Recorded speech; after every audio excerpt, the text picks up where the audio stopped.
A very good evening, everybody. Nice to have your company wherever you're tuning in, all around Australia, all around the world, as the Gentlemen Sim Racing Club and SimShed Broadcasting welcome you to Friday Night Motorsport for the first time in the month of November 2020.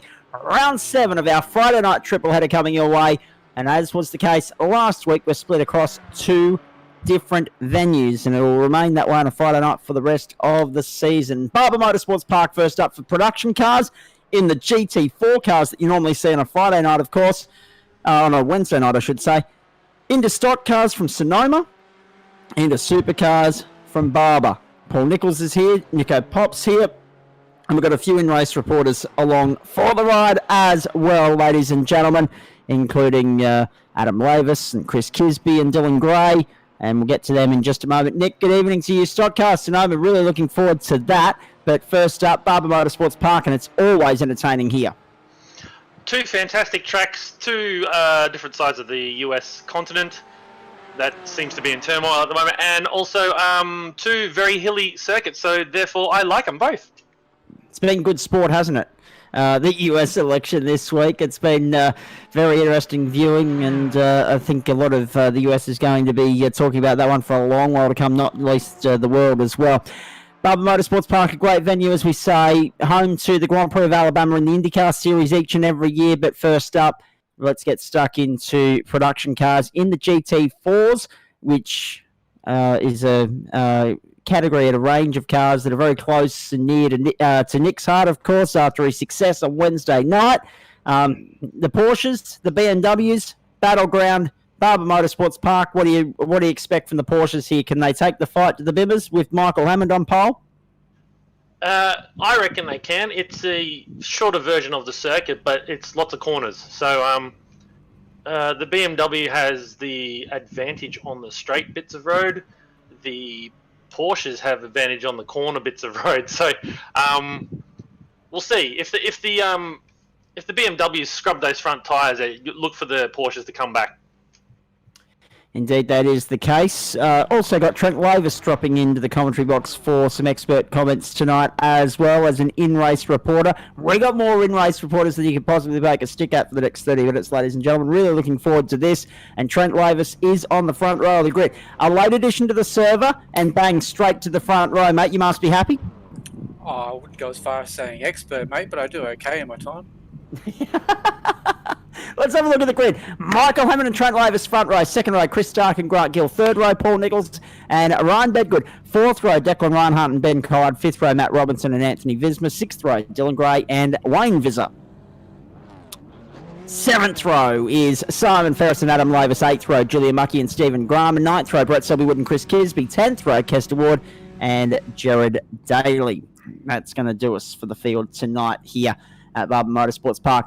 30-minute race, as we said. They had a 20-minute practice session, a 10-minute quali. 30-minute race here. It's a sprint around this circuit.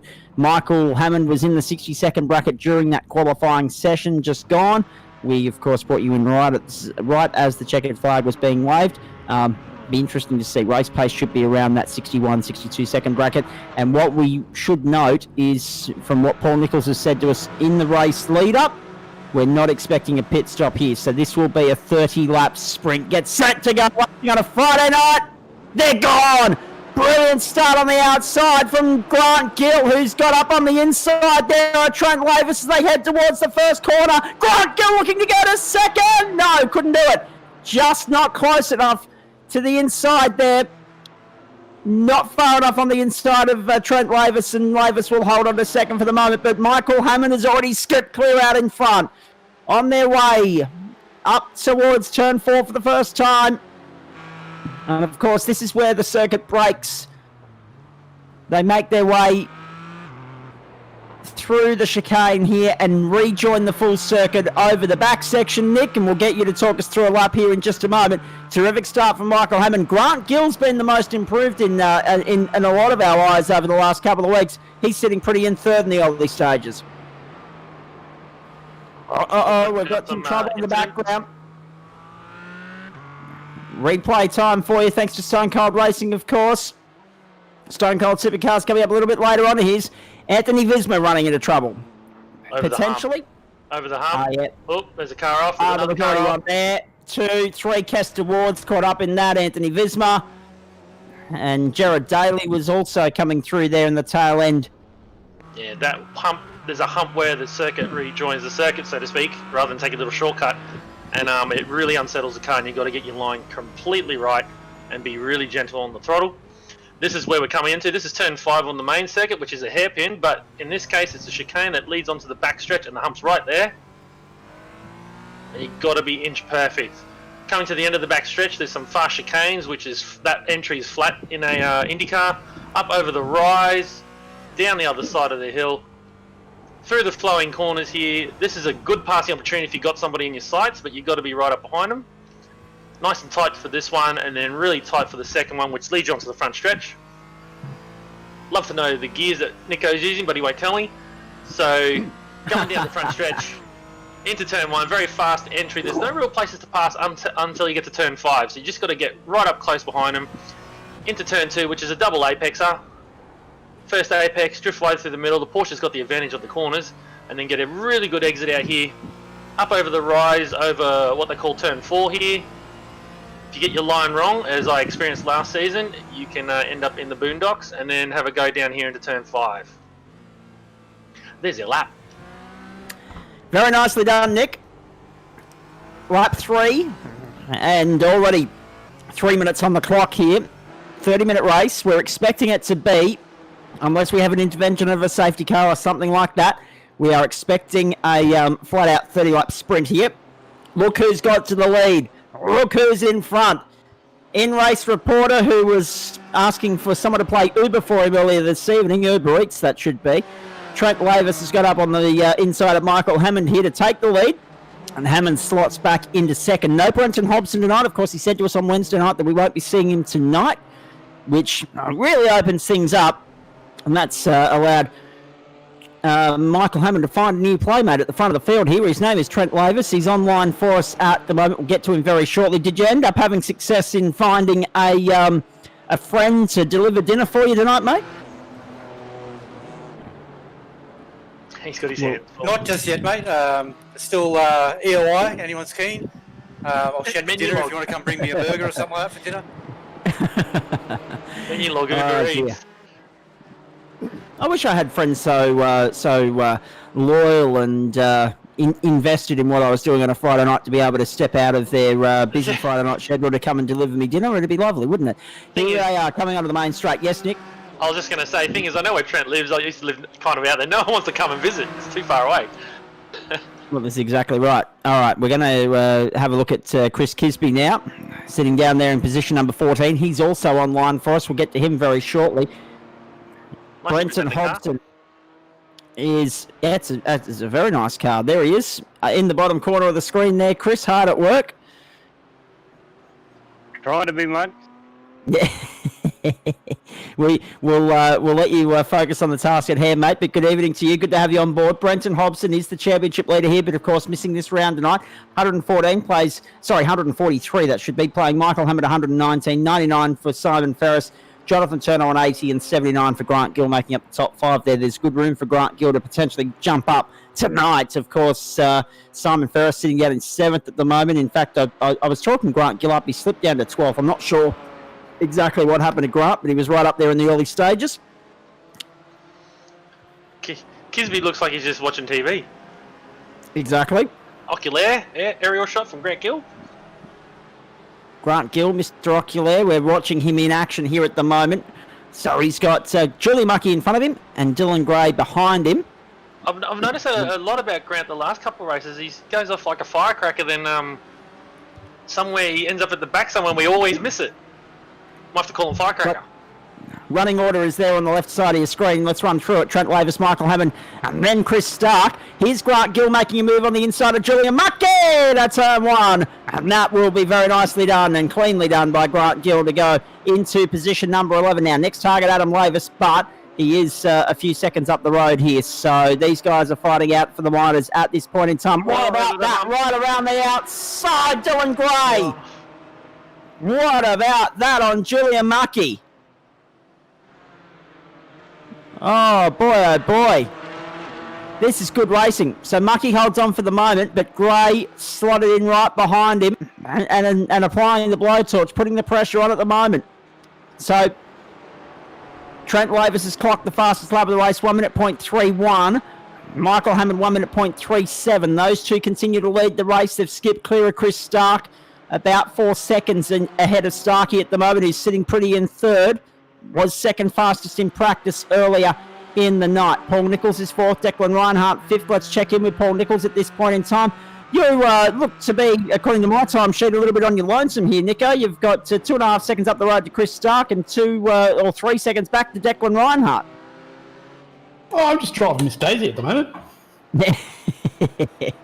Exactly the instructions that my driving instructor passed on to me if I want to pass my test in about a month's time. So the Miss Daisy approach, rather than being Speedy Gonzalez like I usually am. So we're at lap 7. Lap 8 now as the leaders clock by another time. Lavis fastest lap, 1 minute 0.30. 1 minute 0.36 for Michael Hammond. Everyone else outside that 60-second bracket at the moment in the 61s or the 62s. Nico, he's PB, 1 minute 1.18 there. We're riding on board with him at the moment. Let's skip back through the order if we can. Let's check in with Adam Lavis because he's in the chat room with us tonight. He's sitting down there in ninth, trying to chase down Wayne Brizzer, mate. Just had a bit of shenanigans at the start, and Brett Selby just won out, which put me even inside the top 10, so now I'm just trying to catch these guys. Well, Brett Selby-Wood and Ryan Bedgood, I should say, are all a lap down. So too Matt Robinson. Anthony Visma, however, 2 laps down. Jared Daly out of the race. So already only 15 cars remain on the lead lap, and Kester Ward is only just on the lead lap. He's about 6 seconds down the road from where Trent Lavis and Michael Hammond are at the moment. Thank you, Adam Lavis. We'll check back in with you very shortly. Dylan Gray, you've got your hands full there with a cracking scrap, but I'm going to come back to you in just a moment, mate, because right now Michael Hammond is all over the back of Trent Lavis like a rash here. They make their way around turn 2, that long sweeping right-hander. They run up towards turn 3, over the crest, over the rise there. Take a little bit of curb if you please, and then make our way down to the 4-5 chicane as they pass, I think that was Julia Mucky on the outside there. Geez, any closer, Hammond? Far out. He would not want to get any closer if he tried. Although that being said, I don't think he's that worried about it. If I'm honest with you, the bonus points for the clean race don't really seem to appeal to Michael Hammond as they make their way around. He's all over the back of Trent Lavis. The pressure's right on our mate at the moment. He's trying to read the part numbers. Exactly. Trying to get a real insight to what that car of Lavis is doing that his car isn't. Oh no! On the ripple strip. Lavis takes too much. Ripple strip coming onto the main straight. Hammond takes the lead back. Good move. Cleanly done. Let me go back to you, though, Dylan Gray. I just wanted to check in with you and then Chris Kisby as well. Dylan, you're sitting there chasing Grant Gill at the moment. Do you fancy your chances? Hopefully, if I don't touch him again. All right, copy that. What about you, Chris Kisby? Last of the cars on the league lap, sitting down there in lucky number 13. Is it lucky tonight? Oh, it's being so. I've got Trent and Mikey coming up behind me, so we'll find out when they get here. Incident now for Julian Mucky. We're getting a replay of that for you. And this is going into turn 1. Uh-oh. No, he's okay through 1. Oh, no, he's not on the exit. Whoa, into the wall. Into the Armco. Jeez. So Too much throttle on the there. exit, Nick? Yeah, look, too much throttle, maybe a bit of curb, and he shortens the car up, so that's unfortunate for him. He's taking a faster pace. He's still on the lead lap, I think, just. Kester Ward, Ryan Bedgood, and also Brett Selby would have manually disconnected from the server here. As far as track info is concerned, we didn't get to this before the race. We were too quick coming on air. Too little time between the end of qualifying and the start of the race, and of course our broadcast sandwiched in there in the middle. Now the race sim setup is set for this date, the 6th of November, 9:52 in the morning. So again, we're a little bit into the future because it's the sun's not even up there in the United States just yet. 20 degrees, mostly cloudy, and 23 on track. Winds northerlies at 9 kilometres an hour, 10 kilometres an hour. 30-minute race, 80 kilometres for the safety car, should we need it, and 72 kilometres an hour for the pit lane speed limit. Fast repair limit of 1. The incident counts, 15x, and then every 5x after that. So yes, when we talk about fast repairs, there are a couple that are already in borrowed territory with regards to that. No wonder we've seen the retirements. We've seen them. Their car off there on the outside, going into the pit lane. Whoa, big moment for the yellow car. And that's, of course, Declan Reinhardt. Should know, of course, he's usually running yellow colours. That's a colour near and dear to my heart as they make their way back onto the main straight. Wayne Visser, looking good. Repping the Marlborough livery look of long bygone years, the 70s or 80s. How good's that? As they make their way around turn 2. I never knew. I never thought the Marlborough colours would suit anything other than a McLaren or a Tirana or a Commodore. And then all of a sudden along came Cliff Sedgley's Hyundai XL in the real world, and now the Porsche in the sim world. Yeah, the look. I mean, they always look good, no matter what they're in. Excuse me. Stone Cold Racing replay for you here. This is Chris Kisby. Uh-oh. Going round, catching the grass, and then a passenger from there. Thankfully, though... Uh-oh. I was about to say, thankfully it was thankfully it was just a clean spin and you're on your own, but oncoming traffic's got caught up in all of that, unfortunately. That was Ben Collard. Didn't see a thing. I knew No, I was on the edge, so I reversed off, and the next thing I know, I hit the wall. Crunch, yeah. All good. Onwards and upwards, mate.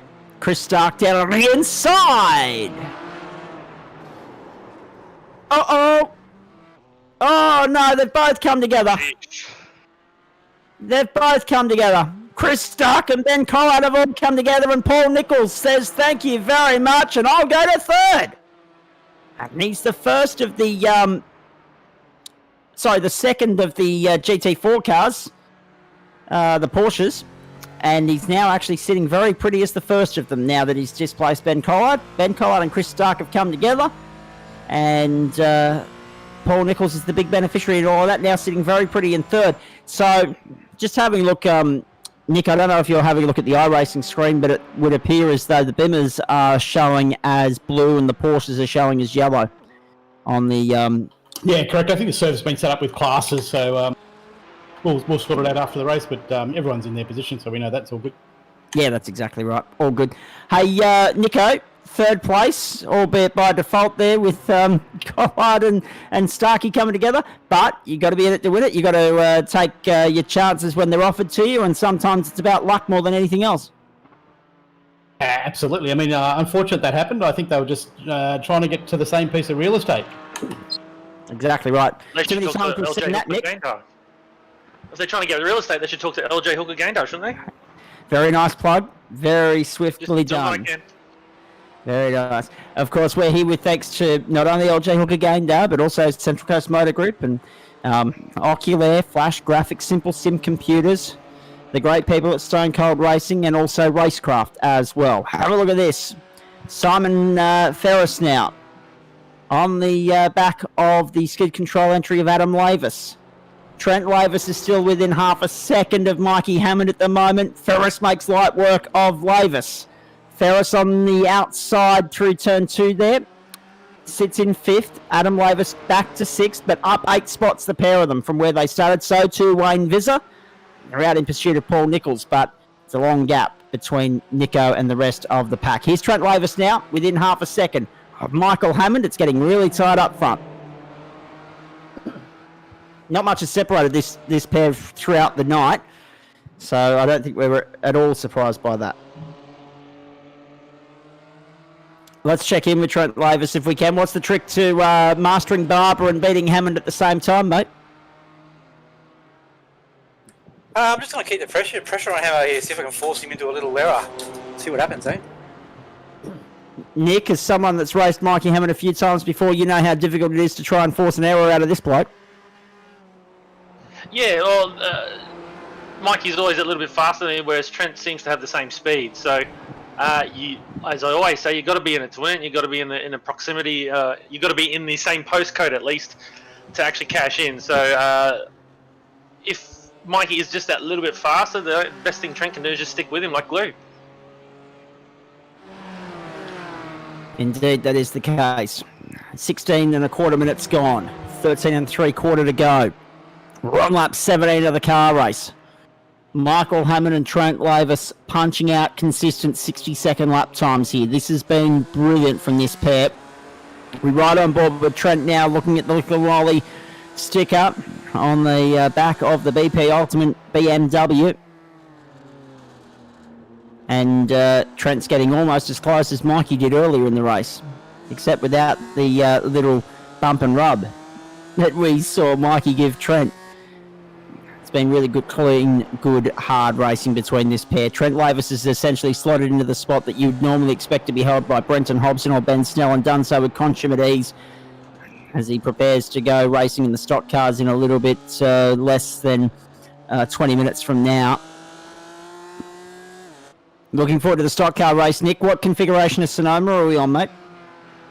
The one we've been using previously, so that is the Cup Historic, I believe it's called. Just looking for it now. It just says Sonoma Raceway. Say Cup Historic. Oh, yeah. Okay, so that's the shorter configuration, obviously. The short one, yeah. And the I've got the screen up. It's the ARCA cars are in with the shout, so to speak. Lap times are looking quite similar again. Excellent. And that's what we like to see. Lap times even, Stephen, and very similar between this pair at the moment. Michael Hammond and Trent Lavis on your screen. Half a second is the margin. Hammond and Lavis. 1 minute 0.61 last time around for Hammond. 1 minute 0.65 last time around for Lavis. This is very entertaining stuff. Let's check back in with our in-race reporters here. Let's see who we can grab for a chat right now. Dylan Gray, give us an update of how your night's going, please. Shocking. Sorry? Shocking. Shocking. Oh, no. Well, you are the first of the cards a lap down, so and now it's showing you in pit lane. What's got on? Oh, here we go. We're about to see it on replay. Coming through into the main straight. Oh, yeah, that'll do it. Too much. Caught the curb.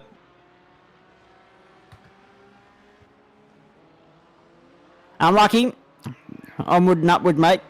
At least you're not out of the race. Now, let's have a look at this. We've got a replay coming here for you. Stone Cold Racing replay. This is Matt Robinson now going towards the chicane. What would normally be the hairpin, of course. Straight onto the grass. And when you get on the grass around here, Nick, it's so easy to be sent the other way. But he didn't hit anything. So that's No, a very big positive there. Because that's going to end up in the Armco, but he didn't hit anything. Problem is, as I have problems with electronic, you got to drive to what you got. But I particularly don't like traction control or ABS. And when you have something like that, you need to lock the tires and lock the wheels. And the ABS seems to kick in and try to help you to recover it, which just extends the brake zone in a slow spin like that. So yeah, a bit annoying, but I mean you got to deal with what you got. As we see, that's exactly right. Third place here. Look, he's all by himself. Start playing the song. Yeah. Yes. The fat lady sings on this race in about 10 1/4 minutes from now. Paul Nichols sitting pretty in third. Although that being said, Paul, it says something about the form of Lavis and Hammer that they're out by half a minute on you, and you've got 7 seconds on the rest of the pack. Forget about Hammer and Lavis. Just look at consolidating third, I assume, is the game plan from here. Yeah, it's all about points, isn't it? Well, that's exactly right. And we know Trent's already had a DSQ from this series, so I do believe it was, or was it the hump day? He got a DSQ from one of them. I just binned it. Oh, you just binned it. Oh no. Well, we're just about to talk up the battle between first and second, and Trent's put it in the wall. We'll have a look at the replay now for you. Again for me. Just need Mikey to put it in the bin. Stranger things have happened. So here's Trent now. This will be a curb issue, I would suspect. Yep. Did well to keep it off the wall, but too far in the grass and the gravel. So Trent Lavis will resume, but he's going to be unable to catch Mikey Hammond from there, given how evenly matched they've been for so long. So the pressure got to him in the end. It just didn't get to the man that's it needed to get to. It got to the man in second, and that relieves Michael Hammond of all the pressure that he was under for so long there. Great drive from Trent up until that point. Now on lap 21, sitting there in a distant second position, but still well clear, I should say, of Paul Nicholls, who is third. Wayne Visser and Simon Ferris make up the top 5. We're in the final 10 minutes now, 8.5 to go. Lap 22, as I said, we'll get to 30. Grant Gill now sitting there well down the order in 7th. He is behind Adam Lavis. And of course, Ben Collard and Stephen Grimer are behind Grant Gill. Everyone else is at least a lap down. Anthony Visma, Dylan Gray, 2 laps down. Chris Kisby, 3 laps down. Let's go to Chris Kisby on that note. How's the night been for you, mate? It seems to have been a little bit of a challenge, these Porsches. Yeah, they're a bit different to what I'm used to driving, but just a silly mistake by me, and had to fix the backup. And as I say, I've been practicing the long course all day, and then get onto the short course, and it's a bit different. It certainly is. But that's the thing, Nick. We've said it right throughout the season, where there is the option of running the shorter races on the shorter courses. Why not? Well, there's nothing more annoying when you practice a circuit and then, by the way, we're doing this one, but it has been said, yes. But hey, look, Chris is better prepared for the full circuit when we do it again. Exactly right, which is in the Supercars, of course, in about 2 hours from now. Looking forward to that immensely for you here tonight. SimShed Broadcasting coverage. That's exactly right, because you're in the commentary box with me. So looking forward to having you in here for all of that. He can tell you all about the little nooks and crannies and the downhill chicane near the bike museum, all sorts of things. So stuff that we don't see on this version of the circuit. Exactly. Love that chicane down the back end of the circuit. Great overtaking opportunity. So we're riding on board with Chris Kisby at the moment, not to put the pressure on him, of course. Into the main straight he goes. Michael Hammond sweeping around the outside. Mate, I just got Mikey Hammond and everything behind me. Exactly. So Hammond goes through. Lavis will go through next. And that will enable Trent to go back to... he remains in second position, but of course his next target will be Michael Hammond. However, I think the target is just a little bit too far out of reach at this point in time. Oh no, car off on the right hand side there. No, I didn't catch who that was. Let's have a look. This was on the exit of turn 3, just up over the rise there. It's Matt Robinson, actually. So he's maybe got the car loose on that. We'll have a look in a sec. Maybe got the car loose on the crest. Oh no, just before. Exit of 2. Yeah, too much. Yeah. That'll do it every day of the week. Good racing here at Barber Motorsports Park. Here's Michael Hammond. So a small field, but no shortage of action tonight. Michael Hammond is 6 laps from home.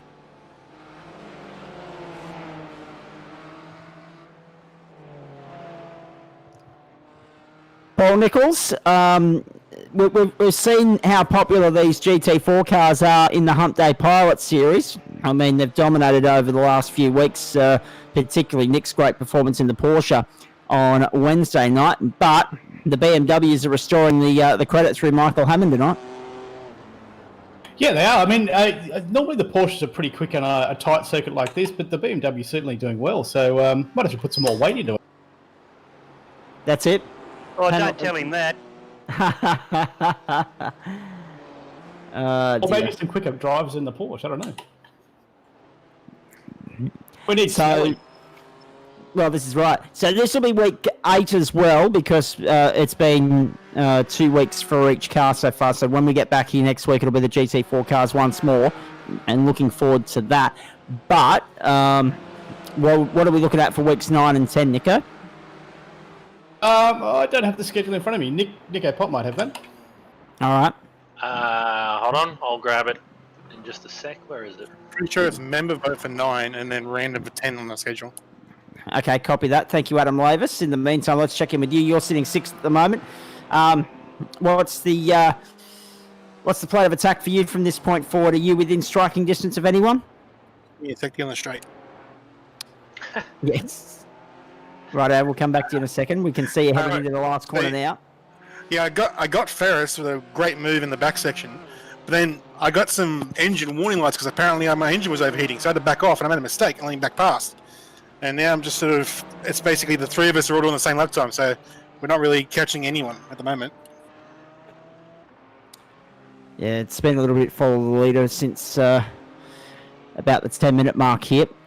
Everyone's spread out, and that's the other, I guess, downside of GT4 racing. Sometimes you can have an absolute cracker, and then other nights you'll get an absolute blowout. And tonight, in terms of positional battles, be it for whatever reason, Nick, mainly drivers coming unstuck, we've had a little bit of a processional affair here.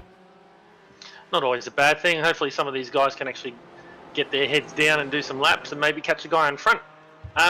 In terms of their schedule, what are we on? Week 7? Yep. So the following week, next week, Proddies are at Spa-Francorchamps. That'll be good. And it 15 says laps around GT4 there. here, but I do believe the car might change. Right. So that means the V8s are at the same track and the NASCARs are at Watkins Glen. The week after, it says car is a member vote and the track is Road Atlanta Club Course. That'll be good. Supercars at the full course, and then the finale will be. It says random car at Mount Panorama, and so that means obviously the supercars are at Mount Panorama. Who knows? I might dust off the wheel for that. And the NASCARs are at Daytona Road Course. Now the road course will be the NASCAR configuration, yes? Si, senor. Oh yes, looking forward to that immensely. And so much excitement in the air with regards to the stock cars for 2021, because obviously with the change in the schedule, the shake-up of the NASCAR Cup schedule, which has been needed for a while, we could have some new circuits coming into the play there, which will be good fun. Now, let's have a look at Trent Lavis, heading up through turn 6, 7, and then onto the grass. Another off-track excursion for Trent, but that one not as bad as what we saw earlier. Still sitting pretty in second at the moment. No need to push it at 110%, Trent. You've got second locked and sealed, mate. What's the point in that? That's no fun. This is true. Now, if we hear of anyone that's willing to bring Trent's dinner to him, we'll obviously relay that message to you, mate. But I don't think you're going to have any luck there at the moment. Yeah, no crowd, no fans in the stands, mate. For me, I'll have to sit there and do some microwave dinner later on, I think. All right, copy that. Michael Hammond continues to lead this race. We're in the closing stages. 1 minute to go, so next time by the line will be the last lap. And then we'll prepare ourselves for some stock car action, which we're looking forward to immensely.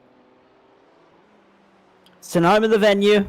Good old California, the west coast of America, which, America's been in the news all week this week. You all know why. It's become our new favourite Olympic sport as the US election. The race to 270. Who'd have thought it'd be as compelling as it has been? Last lap at Barber.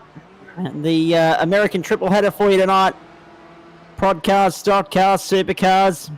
Massive Friday night for you here. SimShed Broadcasting and the Gentleman Sim Racing Club.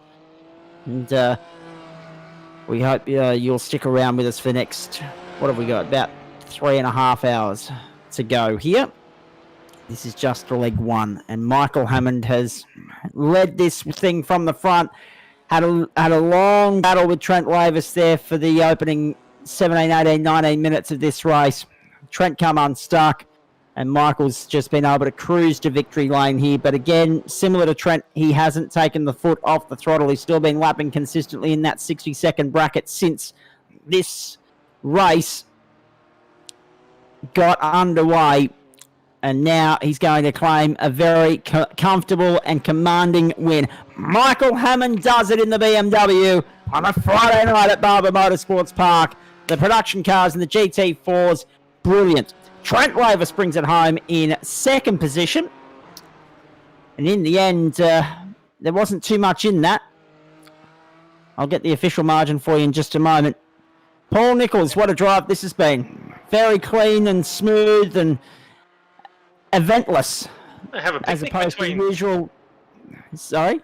Can have a picnic between second and third here. What's going on? Absolutely, you could. There was a couple of events. I don't think you saw them. I actually put myself off track, and that's why I was behind Chris Stark and Oh, Grant Gilroy. Okay. Did you Yeah, no, we consult the didn't book of say that. excuses? Paul Nichols goes third, right here for you. We're about to get a replay on screen of another incident, but right now I will say well done to Nico because Yeah, well done, Nico. usually he's right in the thick of it. It's eventful. It was eventless tonight, essentially, for Paul Nichols. Chris Kisby taking a little bit too much curb here and pays the price. Am I supposed to have an engine as a passenger? No, probably not, no. No, Make camera engine view. sounds if you want. I wouldn't have thought so. That particular camera view doesn't actually show how much rise and fall in the road there is. We got some. Oh, Simon Ferris on the last lap has thrown it in the wall too. But Jeez. if we get some lower cameras, you actually see how high the track rises and falls through some of these corners and in between corners. So, very easy to come unstuck where Chris did. Ask me how I know. I'm assuming prior experience. Almost every outlap when I first get to this track in an IndyCar, but yes. So that's a better shot of showing you how much it goes up and down. I reckon it's, I think, 3 or 4 stories that place rises and falls. Similar to Nico that. can give you a good description of it because he was right behind me. That's it. Oh, we So- saw that. Don't worry, we saw it. The winning margin, Hammond to Lavis, 5.75. And then Lavis had 35.206 seconds back to Paul Nichols. There's the results on your screen. Michael Hammond from Trent Lavis, Paul Nichols, Wayne Visser, and then Simon Ferris. Good effort from Wayne Visser, actually. If you have a look at the live timing there, folks, 8 spots gained for Visser, for Ferris and Lavis, 4, 5, and 6. So very nicely done from them. And 7 places gained for Stephen Grimer in 9th place as well. Chris Kisby even gained 6 spots there in 12th. That's the running order for you. Ben Collard was 7th. Grant Gill was 8th. And then, of course, Stephen Grimer, Matt Robinson made up the top 10. Visma, Kisby, Gray, Reinhardt, Stark, and then a long list of retirements down there, including, of course, Declan Reinhardt and Chris Stark and Dylan Gray. Julia Mucky, Kester Ward, Ryan Bedgood, and also Brett Selbywood and Jared Daly. A long list of retirements in all of that. Daly didn't even make it out of lap 1. So that's leg 1 of the doubleheader done and dusted. Your thoughts on that, Trent Lavis? They were all right fun? Yeah, it wasn't too bad. I literally only bought the track as I jumped into quali. So As you do. Yes, as you do. Missing out, man. Great circuit. Great circuit. yeah, it's a ripper. It took me about 70 laps to actually work out which way was left, which way was right. So I got there in the end eventually and pieced one together. So that was good fun. They're having a run with Mikey and putting some pressure on him. But I put too much jandle down, which I hope I don't do in the stock cars because that'll ruin my day. Exactly. But Sonoma, you must be looking forward to that. That's a good track. Yeah, I'm looking forward to getting absolutely perplexed by Carl Watmore. So if I can see him in the distance as he laps me, that's fine. All right, mate. Well, we wish you all the best with that. Nick, you as well. I know you won't be coming back after the stock car race, though, mate. So thanks for your help tonight. That's all right. And go well on the stock cars. We'll check in with you if we can. Easy. Good stuff. Trent, we might check in with you after the stock cars as well, mate. Yeah, no worries, mate. I need another top-up and I'll be good to go. Yeah, exactly. And menu log. I was going to say, it's a little bit difficult when it's self-serve, isn't it? Yeah, I know. It's bachelor life tonight, so... We had Uber drinks. Yeah, she just left, so I'll have to get it myself. No, well, welcome to the club. That's why I top up at the start. It's hot by the time we finish the broadcast, but at least it's something. I did, but sequential gearboxes, right? You got one hand free, so it was good. Oh, excellent. Yes, very good. Rightio. On that note, Chris Kisby, you'll be jumping into race control, so we wish you well with that. We'll catch up with you for the supercar race a little bit later on. Yeah, shortly will. I'm going to sit over there and do my little race control thing here for Mr. Neko Pop, and then I'll join you for the V8 at the end. And looking forward to that immensely. And as for you, Adam Lavis, will we be seeing you for the supercars, or will we be losing you at this point in time? Should be good for tonight. Hopefully, going to try the triple header for a change. Excellent. Looking forward to that immensely. Go well with the stock cars, mate. We know you're having a run there as well. In the meantime, let's have a quick chat here to Grant Gill because he's just jumped into the chat room for us from Oculair. 8th place, mate. Are you happy with that? No, not really. No, I was going to say, considering you started 4th and you had a very good start, you were following Lavis and Hammond, I didn't think you'd be happy. No, I got a little tap from one of our younger members and turned me around and put me back. So another recovery drive. But a good recovery at that. It was, yeah. I was pretty happy. I was closing down on Adam Maverick by a couple of tenths here and there. So I had good car speed, which the qualifying showed. But yeah, it's always disappointing to find yourself a little further back than you would have liked through no fault of your own. Well, this is exactly right. But well done again on getting it home in the long run. I mean, there were a lot of guys that retired along the way tonight. Yeah, we made mention in the lead up to the broadcast, and I think Paul Nichols even mentioned it during the broadcast, that you've been one of our most improved over the last few weeks. You're really enjoying your sim racing, aren't you? I am, and that's very kind of Paul to make mention of that. Yeah, pace has come on, and I think a few others like Chris Kisby have said there's a lot of pressure when you're starting out. From you can see people taking tenths out of you here and there, and I've found a bit of speed in the car and in myself, and all of a sudden that pressure starts to evaporate. When you know you've got good car speed, you can just drive it, and you can see what's going on around. All of a sudden things get a whole lot easier. Indeed, it does. And what did you make of running the shorter configuration there of Barber? Did you like that challenge? Yeah, we did an up and comers there. I think maybe first series of up Last and comers. season, yeah. And it was a lot of fun in the MX5s, and I think we've done some skip Barber there as well. So bit of time on the track there was good. And in those cars, it's a challenge. Fortunately, Paul put up a server this afternoon with the short track, because I jumped on one earlier in the afternoon. It was a long track, and I thought, yeah, I'm going all right here. And then you have to retrain. Indeed, you do. Mate, thank you very much for jumping in and having a chat to us. We do appreciate that.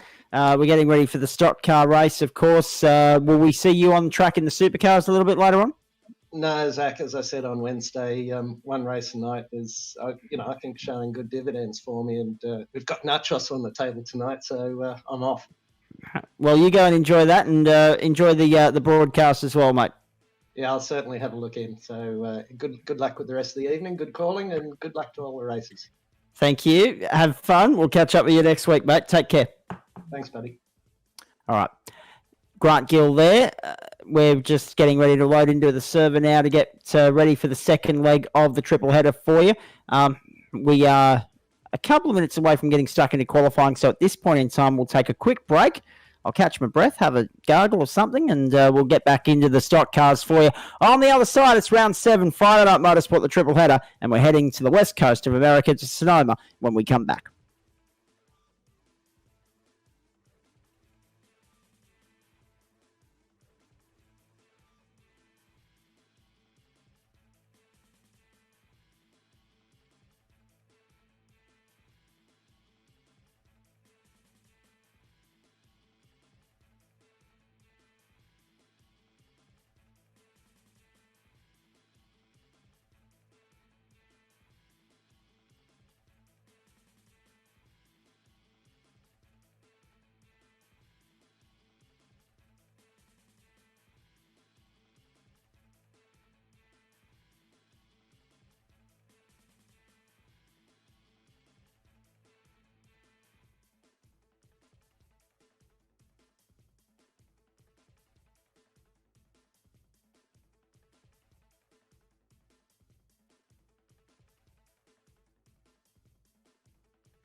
Nice to have your company wherever you're tuning in this Friday night. This is the Gentleman Sim Racing Club on SimShed Broadcasting, and this is our ongoing coverage of Friday Night Motorsport, of course.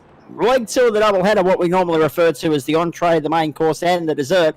Well, we've already had the entree. Michael Hammond cleaning up in the GT4 race for the production car series at Barber Motorsports Park. Now we're going to get stuck into the stock cars for the main course over 40 laps and then a 45-minute race at Barber Motorsports Park in the supercars and the Stone Cold series to get us to the end of the night. Round 7, which means Paul Nichols, after this week, after tonight, there's only 3 more weeks to go for the season, and then we're done. We're on holidays.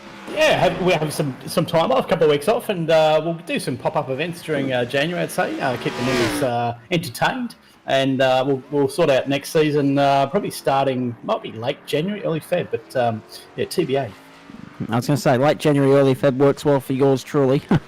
From a commentary standpoint, the vocal cords can have a real good rest over the summer. Of course, I can now plan my schedule as well for Christmas and New Year, Paul Nichols, because the Big Bash schedule came out yesterday. So looking forward to that. Yeah, I'm looking forward to catching up with you, actually, when you come down to Stockcar. Yeah, exactly right. Have a beer and, it'd be great. Have a beer, have a feed. Actually, there were a few people, I must admit, there's not enough time for me in terms of getting down for Christmas, doing all the usual stuff that goes on over Christmas and New Year, because there are 3 birthdays plus Christmas and Boxing Day within the household for in amongst that fortnight from December 20, Mum's birthday, to my niece's birthday on the 3rd of January. It's a really busy fortnight, and then you try and factor in the fact that I haven't been down there for 11 months, so I've got to try and do the rounds and go and catch up with everyone else. It's going to be a nightmare, but it's going to be good fun all at the same time. Oh, absolutely. But looking forward to it. No, we'll definitely catch up. Give me any recommendations for what's good down your way, and we'll get stuck in. And I was going to say I'll return serve and give you some recommendations for the Hunter Valley as well. 4 minutes into the qualifying session for the stock car series, here comes Mr. Watmore into the pit lane. The ARCA cars have been a good addition to the stock car racing that was seen on a Friday night, Nico. The ARCA cars have added a whole new entertaining element to this series, and I think, with no disrespect to the stock car series with the Xfinity cars, we just needed something more in terms of a little bit more life breathed into this series, and it's come in the form of the ARCA cars. More cars on track, more action, therefore more entertainment for everyone watching. Yeah, absolutely. So ARCA cars is probably a development series. The Xfinity cars are very hard to drive, as we all know, and the ARCA cars are probably a little bit easier, not as much horsepower. Still don't have brakes, still don't want to turn, but probably a little bit easier for the guys that are new to the NASCAR Road Series. Indeed, that is the case. Sonoma, the venue, synonymous with Stockcar Road Racing, of course. The first stop of the road racing season is normally here. Of course, next year they go to COTA before they go to and actually there's a road course race as part of Speed Week at Daytona in February. So Sonoma won't be the first stop for road racing on the stock car schedule next year, but still an important one. Always great racing here tonight, should be no different. 40 laps will be the journey. Let's have a look at some race stats for you, and then we'll get stuck into the championship points and qualifying. The info here, it's a 3.2 kilometre circuit, 10 turns. 45% fuel tank capacity. We know that the fuel tank capacity is 31.8 litres, and that's going to make things interesting according to what Nick's sent through here with regards to fuel burn and everything else. The pit lane will be a 56-second transit, including the 13.6-second stop. I've got numbers here ranging from 13 to 19 laps in terms of the fuel window, Paul Nichols. So on those numbers alone, we know it's a 2-stop race because Nick hasn't given me anything to suggest that anyone's going to get 20 laps out of a tank here. 19 laps at 1.67 litres a lap is what Nick's hoping is best economical possible run. But the biggest fuel burn run that he's shown us is if you go 13 laps to a tank, you can burn 2.44 litres per lap. So a lot to be interested in there. Nick's running and a lot to try and digest. Nick is also running a retro livery light. You'll see that on screen very shortly. The other race stats for you, we're at the back end of the day on the west coast of America, so we're into tomorrow, our time, essentially, according to the server here, 6th of November, 3:56 in the afternoon Pacific time on the west coast of America there. We should also point out this race will be 40 laps. So 40 laps on the 3.2 kilometre circuit. You know we're pushing upwards of 120 kilometres. 97 kilometres an hour for the pace car speed, 72 kilometres an hour for pit lane speed limit. There will be one competition caution thrown between the end of lap 5 and the end of lap 30. And the incident count every 17x, and then, 17x for the first one, and then every 10x after that.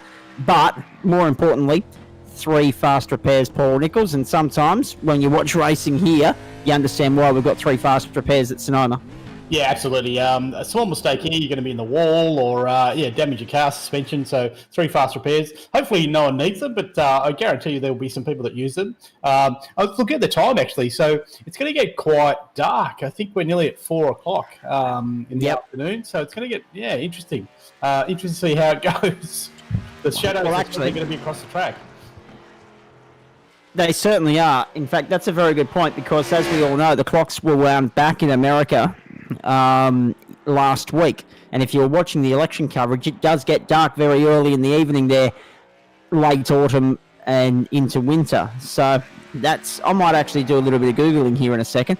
In the meantime, as I do that, Nico, what are we looking at in regards to club events between now and the end of the year with regards to events that we're not broadcasting, but obviously the pop-up events and also obviously the endurance series, the charity endurance series, because I know you've got another one of them coming up. Yeah, so we have a charity endurance race next weekend, which is an 8-hour race. We're at Suzuka in the GTEs. So BMWs, Ferraris, what are the other GT cars? We're driving the BMW, myself, Dylan, and Gerald Daly driving the BMW. So looking forward to that. Should be good fun, good race. And also the normal schedule. So we do 7 races a week. So if you want to join the club, look us up on Facebook, Gentlemen Sim Racing Club Incorporated. Jump on board, have a look at what we do, and join as a financial member. $21 for the year, cheap as chips. Great racing, some of the best sim races in Australia on here. So you can certainly learn a lot. We have coaching. Jump on board. Indeed, and the more the merrier. Absolutely. We're always looking for more members to join the Gentlemen Sim Racing Club because at the end of the day, too much racing's never enough. And if 2020 has taught us anything, at least the sim world's still going to be there if the rest of it turns to, the proverbial. Correct. So, looking forward to that. Hey, let's have a look at some qualifying times here. You can see it on your screen there, folks. Cal Watmore on top here, 1 minute 13.5. He's got pole by 1.1 seconds. Jackson Ray Harder, 1:14.6. Warwick Sharp, 1:14.6. 1:15.0 for Hudson Sinclair. And 1:15.1 for Nico Pop. Trent Lavis, a 1:15.4. And Josh Thomas, a 1:15.5. Now, what's going to be interesting here, I do believe, Paul Nichols, that they've set it up so that there'll be a split grid tonight. So the Xfinity cars at the front and the ARCA cars at the back. That doesn't look like the case, actually, because I've got Warwick Sharp in P3 and he's good on the grid. So I'm not sure how it's set up. I think, anyway, it is what it is. They'll sort it out. They certainly will. We've got a special guest in the commentary box, and I'll get to him in just a moment. The grid there, now, this is interesting because as Nico just said, it's showing... Actually, no, that's right. There was a memo go out earlier in the week. It was showing that Warwick Sharp was third fastest because that was exactly what the case was. But there was a memo that went out earlier today saying that there would be a split grid here. And given that Trent Lavis is on position number 4, that actually adds up. So there's the grid on the screen for you, as per programmed. Cal Watmore, Jackson Rayhana front row, Nico Pop and Trent Lavis second row, Kester Warden, Paul Jensen third row, Adam Lavis and James Wood fourth row, then Stephen Grimer and Brett Selby Wood, then Frank Hodak and Kim Fora. And that's the top 12. We go outside of that to Warwick Sharp. So that'll be the first of the ARCA cars. So Warwick Sharp on pole for the ARCA cars. Hudson Sinclair, Josh Thomas and Julia Muckey. Connor Brown and Matt Robinson. Declan Reinhardt and Scott Rankin. Then Dylan Gray and Nathan Cullen. One guy not there, but in the commentary box, is Dennis Gaderick. Dennis, good evening to you. Welcome aboard. Oh, thank you very much, sir. How things going? Things are going all right, mate. And how are things in your neck of the woods? Absolutely good. I didn't do any practice in the supercars, which is why I'm actually commentating. So I was going to do some laps now, see how I went, and I'll put some practice in before the race tonight. Of course, have you been bumped up to the top split now? Yeah, mate, I'll definitely be there. We'll see how she Excellent. goes. And no Brenton Hobson tonight, so there's your initiative. There's your incentive. Oh, Brenton's having the week off. I probably shouldn't have chosen the livery I did then. I went for a bit of a joke livery, so now I'm not sure how that will pan out, to be honest with you. Oh no, here we go. All right, let's have a look at the facts and stats that matter here. And the first thing is, according to if the sim is accurate, Paul Nichols, the sunset time here for Sonoma, California is 5:04 p.m. Now it's just gone 4:07 on the sim time here, according to the iRacing screen. So it's going to be cutting it very fine. We're going to be cutting it very fine. Yeah, they're just plastic lenses. I think there's no lights in them. Let's wait and see. Yeah, that's exactly right. And I don't think there are too many lights around this circuit either, from memory. So we'll wait and see. It could be very interesting here because I don't think anyone would have taken into consideration, A, the clock got wound back, and B, obviously they're at the end of autumn, whereas we're at the end of spring. So they're going to the lesser daylight hours, and we're going to, unless you're in Queensland, more daylight hours. So, let's not. Carl Watmore and Jackson Rayhan on the front row here. The championship standings coming into this round will be somewhat irrelevant after this because drop rounds will have to come into play, especially given the absence of Brenton Hobson and Michael Schrader tonight. 134 for Watmore, 123 for Hobson, and 119 for Schrader, both not on the grid. 110 for Trent Lavis, big opportunity for him to step up tonight. 96 for Adam Lavis, then 91 for Jackson Rayhan, 78 for Nico Pop, 76 for Kester Ward, 47 for Michael Cracknell, and 43 for Dennis Gaderick, who's not on the grid either. That's the stock car grid. When we get to the competition caution, I'll run you through the ARCA standings. But in the meantime, Cal Watmore by how far, Dennis Gaderick, do you reckon? Honestly, I can't even tell you. I mean, I'm not surprised to see him on pole, especially by the margin he did. But yeah, we'll see how she goes. Oh, he's off early. Oh, he hit the green button early, didn't he? He hit the go button, he hit the gas and got going. No mucking around here from Cal Watmore as we get underway in round 7 of the Stockcar Series at Sonoma Raceway in California. On board with Jackson Rayhan as they head up towards the first corner for the first of 40 times. Lap 1 of 40. It's a 40-lap race. Don't worry about the time factor at the top of your screen there. That won't play too much of a role here. We will get home in the 40 laps in the time window. Down they go. First time. Cal Watmore leads, clear from Jackson Rayhan. Nico Pop slotted into third place, got himself ahead of Trent Lavis there early off the start. Then Kester Ward and Paul Jansen as Lavis got incredibly close to tapping Nick's rear there as they head through the sweepers and the S's for the first time down the hill. Nice clean jump from Cal Watmore, but as Dennis Gaderick said, as soon as he saw that green flag, he was off and racing. You won't get pinged for a jump start. You can't when it's a rolling start, I wouldn't imagine. But he certainly didn't muck around there, Paul Nichols. Yeah, I think it's good throw. He's actually going to the pit tax. He might have got a black flag, so he's actually gone. Oh, no. He might have jumped. Cal Watmore. Are you kidding me? Yeah, he's gone to the pits. Oh, wow. Cal Watmore in the lane. That's really interesting. The safety car was pulled off. I don't see a black flag happening. That's really interesting. I'm not sure why that's happened. It's weird. Can we just keep an eye on Cal? And if that, because whether it's a drive-through or a stop and hold, it looks as though it's just a drive-through. Oh no, he's given the field a chance there. He's going through. Watch that comeback, mate. He's going to make it interesting. All right. Cool. Okay, you think he's playing the strategy game? Imagine the fuel he saved. That's a whole yeah, the fuel he saved just from that is. Yeah, I was going to say, do you think he's just toying with us and selling us a dummy? He definitely could be. I don't. You don't put it past him. Yeah. Rightio. So everything changes because Jackson Rayhan is going to lead this race on lap 2. Nico Pop's going to sit second, and Trent Lavis is going to sit third. Now things just got really interesting in the opening stages here at the formerly known Infineon Raceway in Sonoma, California, as they head down towards the hairpin at the end of the course, the end of the lap. It's quite a risky move from Cal because he's going to be stuck behind the ARCA cars, which obviously are not as quick in a straight line. Exactly. They're quick through the corners, but he could also get caught up in someone else's incident. So, yeah, big How many times have we seen that?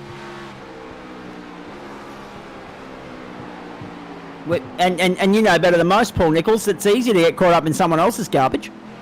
Yeah, I'm normally causing it, but anyway. Rightio. So Carl Watmore across the line there, sitting pretty.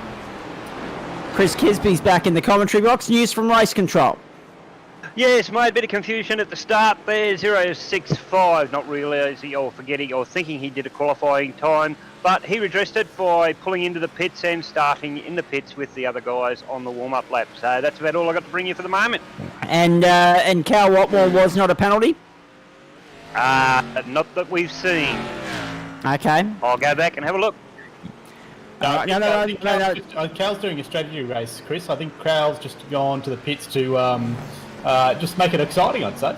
Well, we had no nothing come up on the screens here, so All right. it's completely his going. All right. Copy that. So no penalty for Cal Watmore, just strategy play from the great man. We'll see if it pays off in 37 laps from now. They start lap 4. Ray Hanero, Pop and Lavis. 1, 2 and 3 here at the Sonoma Raceway. And all of a sudden, all eyes are on these three, and they would normally be on Cal Watmore. We'll follow. Let's keep an eye on Watmore because at the moment he's sitting in ninth. So he's already passed half the ARCA cars. So that sort of issue goes out the window. That equation goes out the window. He's not mucking around. He's making light work at them. I think he's setting himself up now because we don't know when this competition caution's going to be. I think he's setting himself up, Paul Nichols, to end up at the back of the stock car field at the start of the second stint of the race, at the end of the restart, at the end of the safety car period. And that could be all it's about.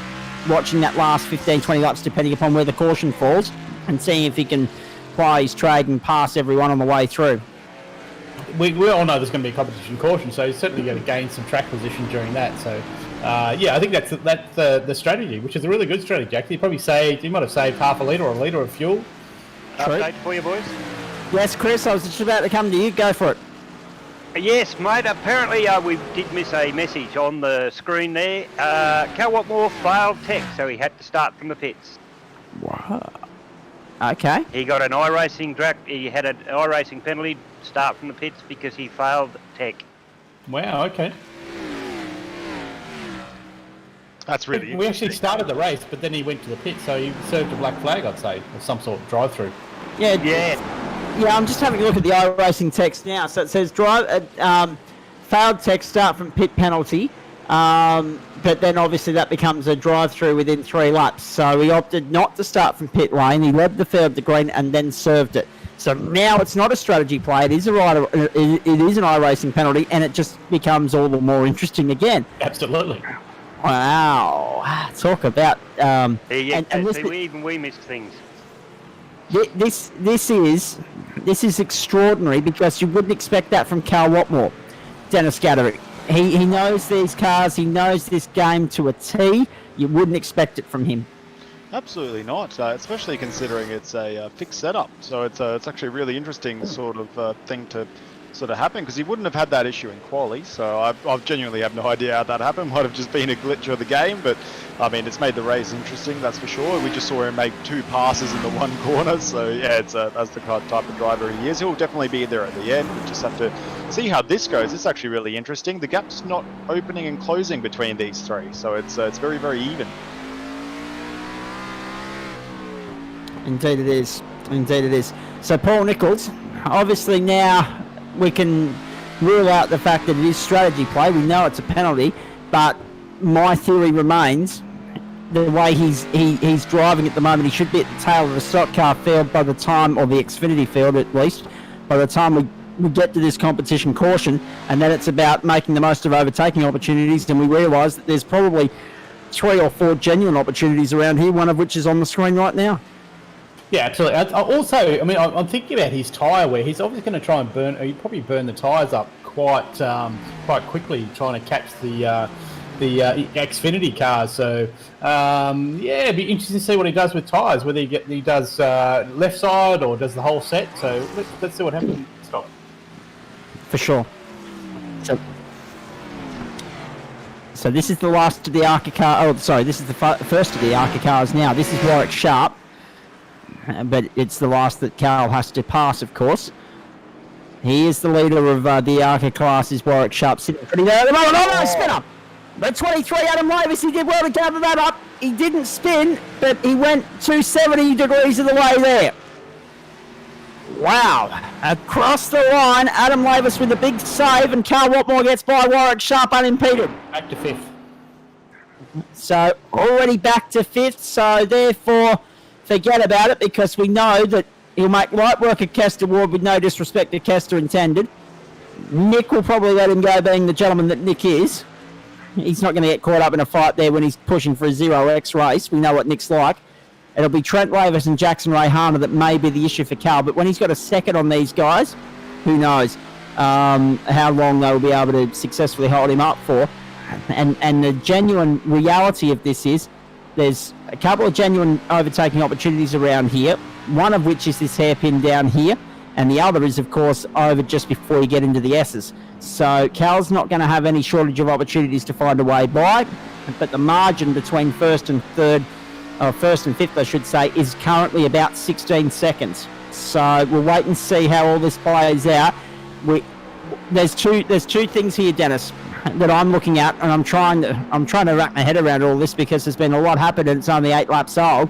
A lot happened for a what did we have? 15 cars start this race. We had 2, 4, 6, 7 cars not even start the race, which is extraordinary. But what's interesting here is when you look at the fact that we're probably going to have a 2-stop race, plus we've got a competition caution, there's a lot to play out, and depending upon where that caution falls, depending upon how everyone plays their pit strategy based around that caution, we're a long way from home. Absolutely, mate, and that's just what the stock cars are. It's an awesome sort of category where it's don't get me wrong, it's easy to make mistakes in the cars. It's not easy to be consistent, and yeah, especially the racing with that sort of that random caution that does add a great element in terms of strategy. But yeah, no, it's a lovely series, and sort of I personally think it's quite good having the amount of people in there as is, because if there was any more people in there, it would just be absolute not so much a carnage fest, but it would be a very, very crazy series to be in, that's for sure. Lap 9 of 40, and Jackson Rayhana leads this race from Nico Pop and Trent Lavis. I'll tell you what, Trent will be a little bit disappointed, because normally when we've, and again, this is no disrespect to Nick or Trent, but it's more just an observation, Paul Nichols, that normally Trent's been at the pointy end and Nick's been playing follow the leader, if you like. He's been playing catch up. Tonight, Jackson and Nick, who have been so closely matched all year, are in front of Trent. Is that a lack of practice on Trent's part, or is it just that we're seeing Nick and Jackson come on leaps and bounds week in, week out? Yeah, absolutely. I mean, I think Jackson, you look at Jackson's performance. I mean, Nick's always consistent. We know that. He loves these cars. I don't know why. I hate them. I love traction control, ABS, downforce. But yeah, I think, look, hey, Trent, I'm not sure how much practice Trent has done for this week. This is a tough track, and I think this is a tough car. So look at the margin at the moment. Jackson's got 2 seconds to Nico, and then Trent's about a second behind. I tell you what, there's Watmore down the inside, and Warwick Sharp into pit lane. Yep. So Warwick Sharp in the lane. That's, of course, the first of the ARCA cars. Oh, sorry, no, my apologies. It wasn't Warwick Sharp, it was Kester Ward. My apologies. Just similar liveries from that angle. Warwick's, of course, the first one behind Cal there. So Kester Ward in the lane, and that's an early stop for Kester. So that pretty much confirms that we're going to have a 2-stop race here, because Kester's probably reached a critical number where he can 2-stop it from there, and that's all good. I'll be interested to see what unfolds, because now that we're in this window, and Trent Lavis is getting incredibly close to Nico Pop, by the way, there. He's getting really close. He had a real serious look at the hairpin last time around. But this is the thing, right? And I know I should be playing the commentator here, not the skeptimist, but this is what's interesting here. Trent Lavis, hang on, boys, I'll come back to you down the inside. Trent Lavis, as we hold the phone, goes into second place in the race. Jackson Rayhana now leads it from Trent Lavis, who spent 9 laps trying to find a way by Nico Pop, and has finally got by. Very nice, sharp move from Trent Lavis down the inside. And it was a long time coming, but this is one of those circuits, Paul Nichols. I'll come back to the other point I was making in just a moment because I've probably forgotten it. But this is the thing, right?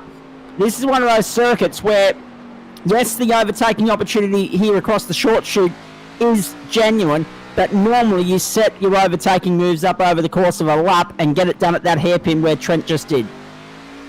Yeah, absolutely. It's all about. I think Nick might have outbraked himself there and gave enough room for Trent to get through. So that's normally Nick's style. He's not going to probably. He's early in the race, so he's going to let Trent go through. And Nick's very good on fuel saving. So let's see what happens in the pit stops.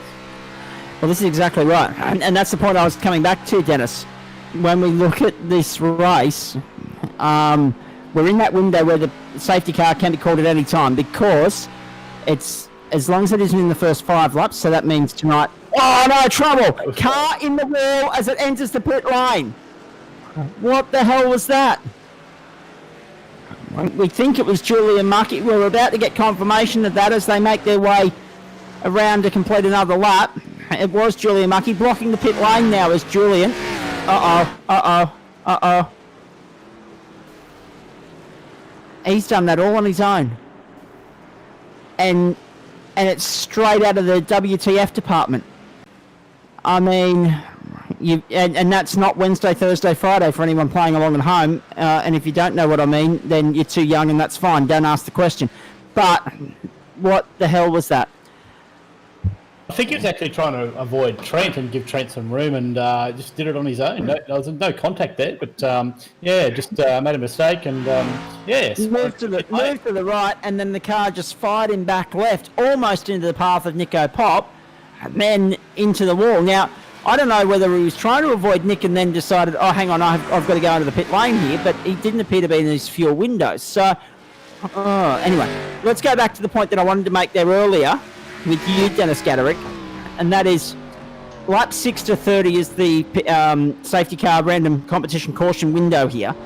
Again, for those of you that are new to the series, rules state that it can't be thrown in the first 5 laps or the last 10. So it's 6 to 30 the window tonight, which means that Kester Ward may have done himself a disservice there by stopping as early as he did, because if we get the safety car, I should say, in the next couple of minutes here, these boys are going to all get a free pit stop because we know it's a 2-stop race. However, with Kester, he might be in a position where he takes track position over stopping under the caution. So there's a couple of different ways that it can play, but I just felt that might have been a little bit too early to call it and come in for your first stop. Well, particularly tyre wear as well. So if he hasn't changed tyres, his tyre's going to be certainly warm. Well, Dennis, your thoughts? Yeah, tyres. Jackson Rayhana, hang on a sec. Rayhana's struggling to keep the car on the track here. He's sliding all over the place. Right on the cue of what Paul Nichols was saying about tyre wear. And poor old Jackson Rayhana's got his hands full here, because now that Trent Lavis has got by Nico Pop, he's applying the blowtorch to Rayhana. Watch Lavis, who we know can... Rayhana's in. Rayhana's in.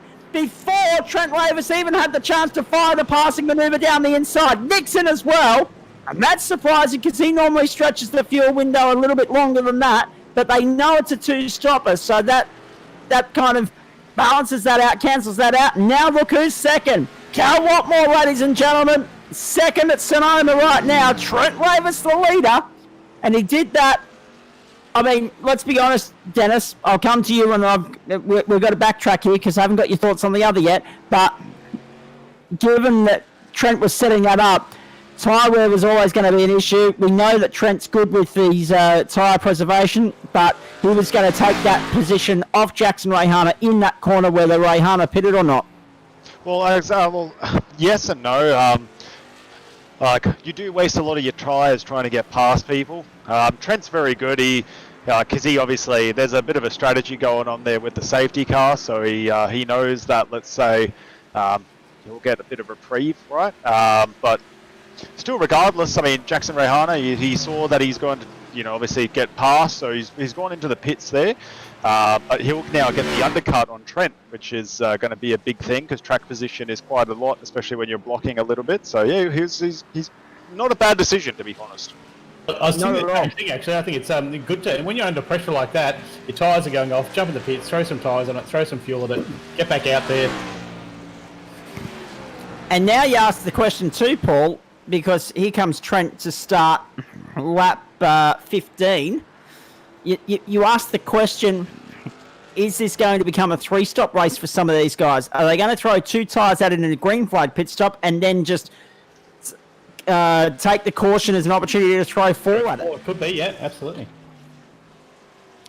Good to have your company as per usual on a Friday night, ladies and gentlemen. It's not often that we don't have live score updates to give you, but of course with the AFL and the NRL season now over, it's just MotoGP on this Friday night as far as live sport is concerned.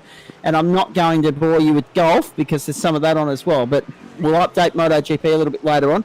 Windy and wet in Valencia, Spain at this point in time as we prepare for the European Grand Prix this weekend. 26 laps to go here, 25 and a half to go here for Cal Watmore. We're gearing up in readiness for when this competition caution may be thrown. Now have a look at this. Nick down the inside. Can Jackson go with him? No. They're trying to get round Adam Lavis, who's sideways on the exit of that particular corner. And Nico Pop goes through and takes Ray Hana with him. Now that's interesting too, Paul Nichols and Dennis Gaderick, because Jackson's been leapfrogged by Nick in the pit stop sequence there. That could be tyres or fuel, so interesting. I haven't looked at their pit stop, so it'd be interesting to see what Nick did in the pit stop. We'll talk about after the race, I'd say. Hopefully. And we'll catch up with Jackson Rayhana after the supercar race as well. Now have a look at this. Cal Watmore lapping a second at least faster than Trent Lavis. Lavis has the fastest, Jackson Rayhana has the fastest start of the race thus far, 1:14.82. But so far on circuit, Cal Watmore somewhere in the vicinity of 3/4 of a second to a second faster per lap than Trent Lavis at this point in time. The margin's now down inside 6 seconds. 1:17.7 for Lavis, 1:16.8 for Watmore. Watmore stretching this fuel run as far as he can because he's already had one unscheduled run through pit lane. Dennis, your experience with the NASCARs? Trent's in the pit lane right now, so let's have a look. Does Cal follow him in? Yes, he does. So both the leaders are in. Trent and Cal are in the lane. Watch Rayhana, watch Nico Pop. Where do they rejoin as the boys come back out onto the circuit here? Because Jackson and Nick have already been in. Does the undercut work in this situation, or does the overcut serve Trent and Cal justice? We'll wait and see. Dennis is the bloke that has some stock car experience amongst this broadcast team. Trent missed his pit lane. Oh, no. Passed his pit spot, so he actually passed his pit lane and then had to reverse up. Oh, jeez. It's been one of those sorts of nights. Seen that one before. That's probably 2 seconds, 3 seconds, yeah. Exactly. Rayhana, therefore, is going to take the lead. Nico Pop's going to go to second, and Cal Watmore's going to jump Trent Lavis and move into third, and goodbye. There's your chance. Gone, Trent Lavis, unfortunately.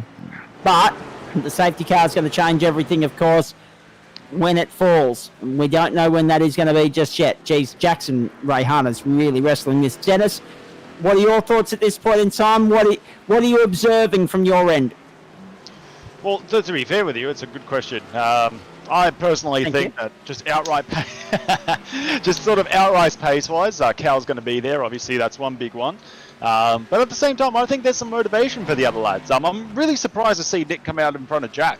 I personally thought the undercut with the new tyres and everything like that, so he must be saving those, obviously knowing he did a bit of an earlier pit stop.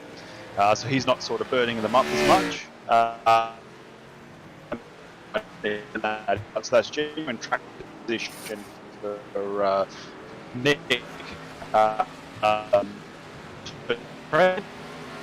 Yeah, we're just having a bit of an issue with you there, Dennis, I think. Yeah, he's, I suppose, let's say. Yeah, it's actually kind of it's really impressive how the man sort of hits a throttle pedal. It's kind of, if you ever get a chance to watch it, it's really insane. But yeah, Cal's just got the outright pace. He's coming through, so can't wait for the safety car. Apologies there, mate. I think we lost you for a few seconds. It went a little bit glitchy at my end. I don't know if it was reflected at the director's end as well, but we've got you back now, and that's all good and well. Jackson Rayhana leads this race from Nico Pop, Carl Watmore, Trent Lavis, and Warwick Sharp. Again, folks, when you're dealing with 15 different networks and you've got drivers logging in from all over the country, and your commentators are all about 800 kilometres apart in total, sometimes the glitches do happen. It's not perfect software, but we do with it what we can. We do our best.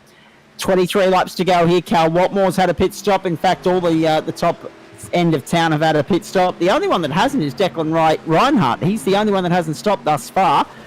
And also Hudson Sinclair. But Matt Robinson out of the race on lap, what are we now? Lap 18. So lap 5, I think he retired. Here's a look at Declan Reinhardt now for you. Right on cue, we just mentioned him. And looping it around and keeping it off the wall, which is nicely done. But not easy to do. As Paul Nichols said at the start of the broadcast, Dennis, before we brought you into the booth, it doesn't matter whether it's the Arca car or the Xfinity car. Neither wants to turn, neither wants to stop.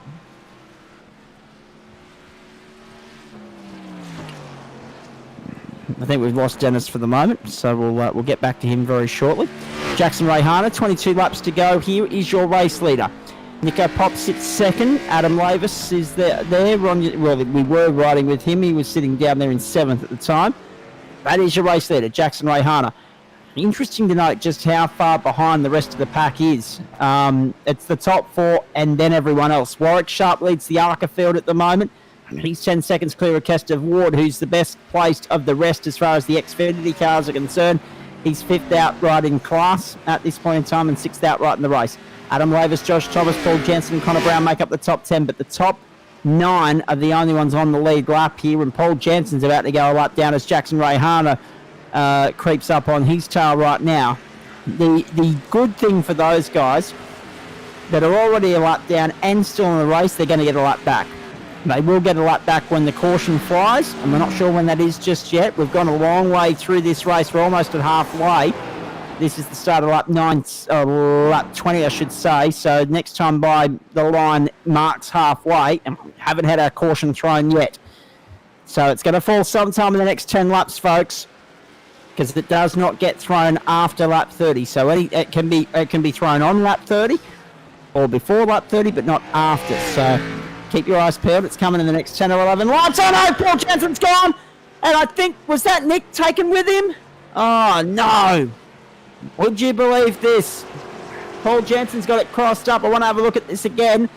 I'm watching Nick come down towards the right-hander.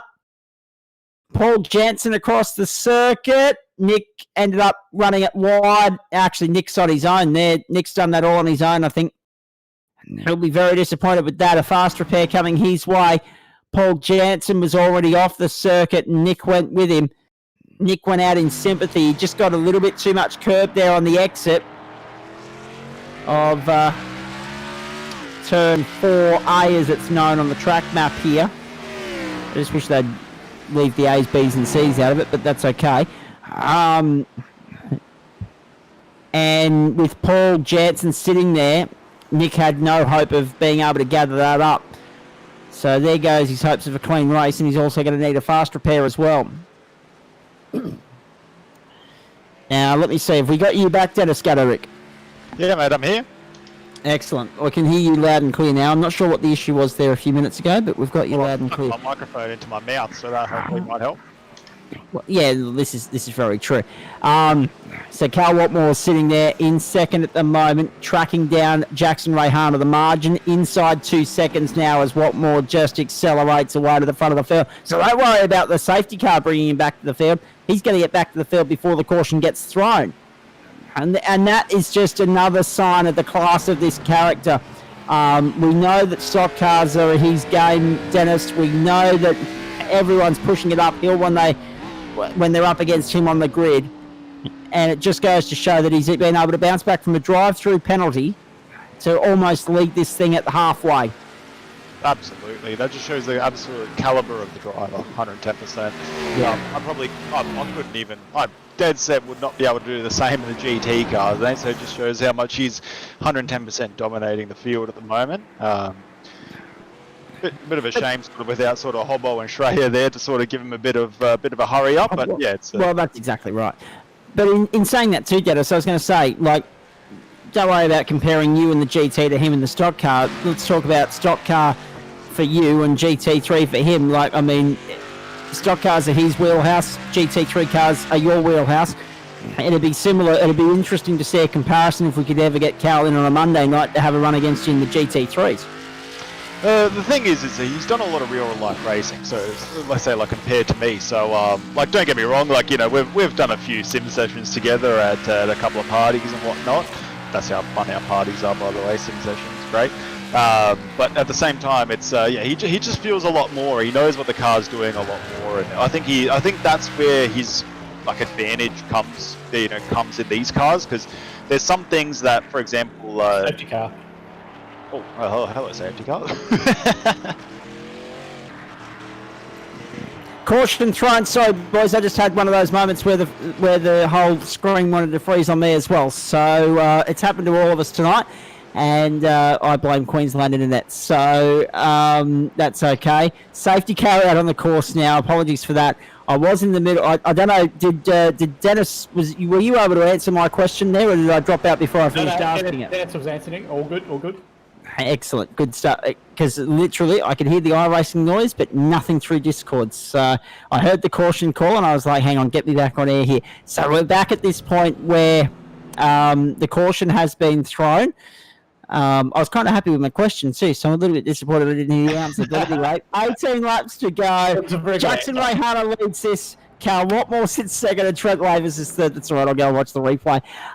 Nico Pop fourth and Warwick Sharp fifth. Warwick Sharp's done a great job. We haven't focused on him too much yet, Paul Nichols, but as the leader of the ARCA cars, he's well clear of his competition. Yeah, doing a stellar job.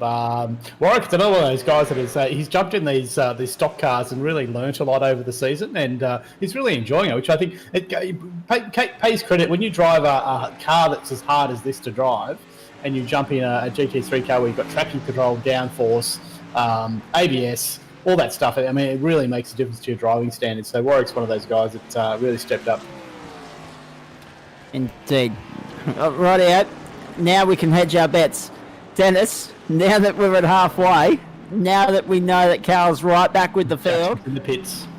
Jackson's in the pit lane, so's Cal Watmore, so's Trent Lavis, so is Nico Pop, Warwick Sharp, and I reckon Kester Ward's going to follow him in as well. Actually, no, Kester's stayed out.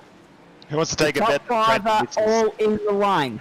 Now, this is interesting. Okay, so don't worry about hedging bets just yet. Let's just focus on the pit stops. 18 laps to go. Becomes 17 as Rayhana crosses the line. So there you go. Everyone that's just gone round there, Kester Ward, Adam Lavis have followed everyone in as well. Everyone that's just gone round there to those that are a lap down or more, and they're now going to get their lap back. What's interesting here, 17 laps. Now, according to the sheet that Nick sent through, 17 laps is in the wheelhouse of what they can achieve. But to do that, they've got to be able to burn 1.87 litres a lap. 1.87. So that's right. It's going to be close. Jackson, as opposed to the usual 2.12, which I'd normally run on a 15-lap run. So it's interesting. Put tyres on in the pits by the look of it. So everyone's put four fresh tyres on. So it'd be really interesting how we go. And even in his analysis that he sent it to me tonight, Nick looked at this as a 14-lap race to the first pit stop, a 13-lap race to the second. So now it's going to be a 17-lap final stint. Yes, they do save a little bit under the 2 laps of the safety car here, but this just got really, really interesting. So, okay, Dennis, I'll go to you. With the fuel save, Jackson's out in the lead, Cal's sitting there second. Fuel saving comes into the equation here. What can Cal achieve now that he's back there on Rayhana's tail for this restart? Can he pull off a win for the ages, and by how much do you reckon? Well, that's the thing. It's like, let's say if we're taking the 2 drivers and they're both in equal position, same speed, I'd still want to be in Cal's position. At the same time, so Jackson's the pioneer, so he's the one who's going to, have to look at his fuel numbers. He's the one that's going to have to, either fuel save as much as he can. Whereas Cal behind, he's got the draft, so on the longer straights, he's able to just let off the throttle a little bit earlier. He'll still be able to keep the same speed. He probably won't burn his tires as much. But in the sense of, Cal having the actual sort of pace advantage, I think definitely Cal's got it, and I'm going to take a bet on maybe, I'm going to say 12 seconds at the end of the race. Rightio, copy that. 16 laps to go. Restart probably not the next time by, but maybe the one after is the way I'm reading that at the moment, because we've still got drivers unlapping themselves at the moment. There's Paul Jansen making his way through. So it's probably going to be this lap and one more. So we're going to get a restart with 14 to go. So that's going to even out the sprint factor here. Paul, that battle for third and fourth is going to be interesting. Once Rayhana's brought back to Lavis and Nico Pop, it's going to be interesting to see who pulls that off, whether Rayhana can hold on for 2 or 3 and what Nick can do. But he'll be very grateful for his fast repair that he had there as a result of the incident right there on the wall on the exit of turn 4. Yeah, absolutely. So we had 3 fast repairs. So, fix the car up, get back out there. I think Warwick's done an amazing job. Kester's I think Kester might be the dark horse here. I'm not sure how he's going, whether he's changed tyres or not, but keep an eye out for Kester and also Adam Lavis. So let's have a look at those 2 guys. Rightio. As you can see there, folks, it's lap 25. We've only been racing for 34 minutes. So, as I said earlier, don't worry about that 65-minute window we've got. We're going to have plenty of time up our sleeve here at the end of this one. What's that? Another 9 minutes to the... Yeah, so we're looking at probably a 55-minute race here, a 55-minute sprint. Safety car is in the lane. Race back on at the Sonoma Raceway in California. That was a nice, sharp, quick safety car intervention. Oh, no trouble there. Off the restart. Who was in the middle of the circuit? I don't know. The lap car just maybe slowed down and Jackson just sideswiped him. Nothing. Jeez. Yeah. Rayhana with a big scare there, and Watmore's followed him through. But all the and still lap cars coming into the equation. Now this is the thing. I think the safety car needed to go out and stay out for another lap there, just to bunch the field up, because now you've got moving hazards in the way on the opening lap of everyone getting back foot to the floor. So it's going to be an interesting 15 laps here, but also we're talking about the potential for 14 lap fuel run. Now it's 15, so now they've all got to be running to a different number than what they otherwise might have. So again, fuel becomes a talking point for the next 15 laps, and Rayhana continues to hold the lead here, but for how long? I'll give it 3 laps. Okay, I'll give it 2. Dennis? Yeah, you know what? I think that not so much that Cal will play, but Cal's a very calculating driver, so he'll see where he's got the advantage. I'm going to say 5. Also, very generous. Save some fuel as well, so he'll save some fuel. He knows he's probably got the pace on Jackson, so save some fuel. If fuel's going to be an issue, that's the way to play it. He's also going to be mindful of the fact that Trent Lavis is right on his tail. Yes, Trent's running to a number as well, but we know Trent, when he's in a position to make a move and stamp a statement here, he's more than likely going to do it. So if Trent becomes a threat to Cal will have to fire the bullet and go on Jackson Rayhana. They've gapped the rest of the pack. Nico Pop is a distant 4th at the moment. So it's a race of 3. And then of 2, as Rayhana leads through into the S's once more. Then we've got Cal Watmore and Trent Lavis sitting there pretty. Lap 27 of 40. Friday Night Motorsport from Sonoma, California. Back to Barber very shortly, folks. Supercars coming your way. The Stone Cold Series is into round 7. Next week we head to Spa. Then we head to Road Atlanta. And then, of course, on to Mount Panorama. As far as the Stockcar Series is concerned, the Glen next week, Watkins Glen, then the Charlotte Roval, then Daytona. So looking forward to all of that. 13 laps to go here. And what did we say, boys? Have a look at how low the sun is getting, and the artificial light might be taking over before too long here. We got 19 minutes to go. So yeah, we might have just enough sunlight left to finish the race. Just enough. So it's sim time is 16:46 at the moment. What did I say the sunset time was going to be this afternoon? 5 something, 5:30, around there, or 5:20. 5:04 was the time that I have here. So we are literally pushing the dark meter here at the moment. With 13 laps to go, that's going to be about 15 and a half minutes. We're only just going to get there. Warwick Sharp sitting there nicely, putting the pressure on Nico Pop, and this is to put an ARCA car into the top 4. Warwick's been a consistent 5th all night. But a brilliant performance. Nick did mention to us before this race started, he said, I reckon the ARCA cars will be a bit closer to us in terms of the evenness of the overall lap speed tonight, and he's certainly been proven correct in that prediction by the performance of Warwick Sharp, but not so the rest of the pack. Josh Thomas well down the order and everyone else out of contention a lap down. But we have 9 cars still on the lead lap, probably 8 when Paul Jansen comes back across. And have a look at this. Cal Watmore's all over the back of Jackson Rayhana, as we expected he might be. Now, Rayhana, he won't want to lead this forever as well because of that whole fuel-saving factor that Paul Nichols and Dennis Gaderick were talking about. But he'll enjoy every second of it while he is there. He also has some traffic coming up in front of him as well, so that'll be interesting to see how he negotiates that. Which is the aforementioned Paul Jensen, I think I'm right in saying. So we'll wait and see how that goes. Yes, it is. There he is, the 88. And not too far away from him is Josh Thomas. And then also... actually, no, I stand corrected. Josh Thomas is well down the track, but Paul Jansen is within striking distance here. So Rayhana's going to have to navigate that first, and then Watmore, and then here we are with Trent Lavis at the moment. Does Watmore send it down the inside? No, not yet. So, but I was wrong with 2 laps. Here we go. Paul Nichols was wrong with 3 laps because he's going to get back to the line as the leader here, Jackson Rayhana. So that puts Dennis Gaderick in the wheelhouse to win the hedging of the bets as far as that was concerned.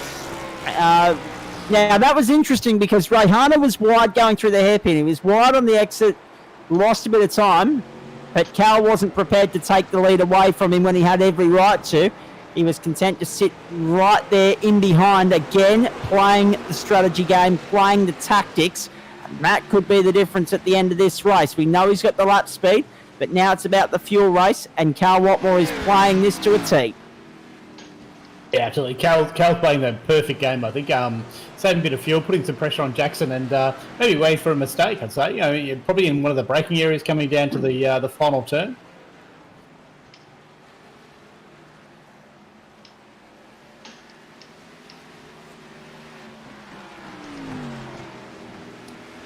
So, just having a look at some comments here on our social thread. Dave Farrelly talking about the race as well. Dan Gordon, good to have you on board, mate. Saying g'day, Zach. Have a look at this now. I'll come back to that because Cal Watmore's finally made the move on Jackson Rayhana. Take the eyes off the screen for 1 second. Watmore to the lead at Sonoma with 10 to go. So he hasn't led any other lap tonight, so we may as well lead the last quarter of the race. It's the only quarter that matters. We are caution-free to the checkered flag here, folks. We are commercial-free all night. Trent Lavis now trying to set up his move on Jackson Rayhana. So Rayhana could go from first to third here in a matter of seconds, a matter of corners. Lavis all over the back of Jackson Rayhana. 10 laps to go. Watmore, Rayhana, and Lavis. I'll keep an eye on that in just a moment. Just going back, just saying good day to Dave Farrelly and also a mate of mine in Dan Gordon who's tuning in tonight. Having a look, he said Dan's one of our dedicated unsung heroes of Australian motorsport, one of our officials. And he said, I would love to officiate, love to flag at this circuit. It is a very pretty circuit, a lovely, picturesque part of the world in wine country, Paul Nichols. So you'd be right at home as well. Absolutely. Yes, yeah, definitely. Yeah, anywhere there's wine and racing, I'm there.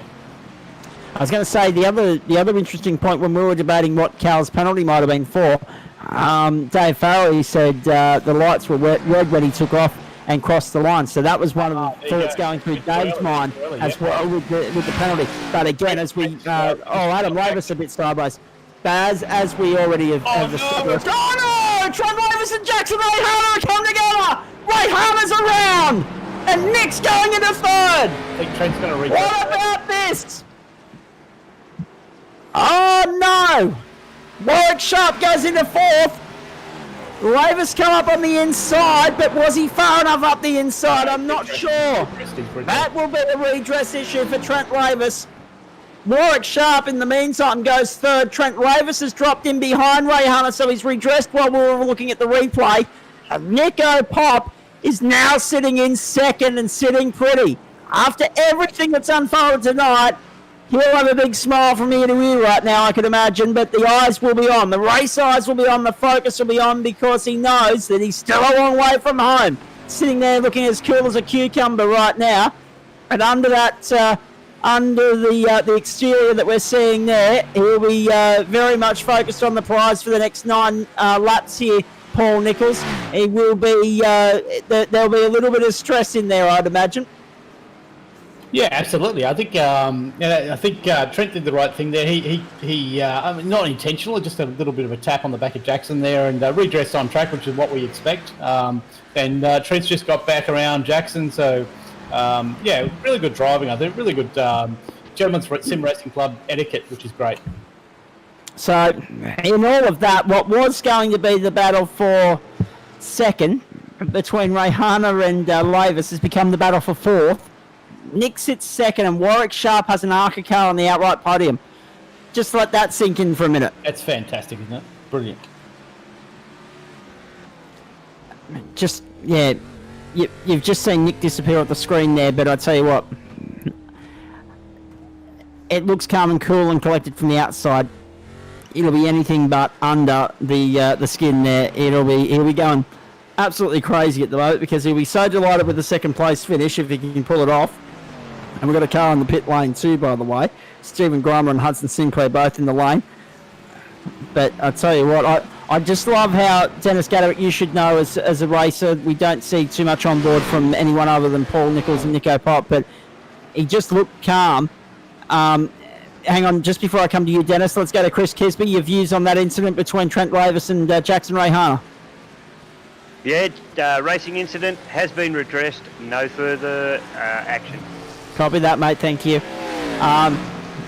Dennis, you know as well as anyone else how stressful this game is. For Nick to look as cool, calm and collected as that, we know looks are one thing, and they can be deceiving sometimes.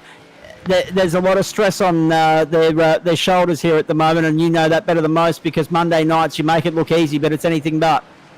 Absolutely. I mean, I'm sure that on the outside he looks calm and collected, but inside his heart's doing 120 beats per minute at the moment. So yeah, no, it's just a sort of. I mean, as much as people sort of like to joke around and whatnot like that, but when you're in the seat and you're in the middle of a race and you've just done about half an hour, it's yeah, man, you definitely get immersed in it, and yeah, it's you get that bit of you get what they call race eyes on, and sort of mate, he's pumped right now, that's for sure.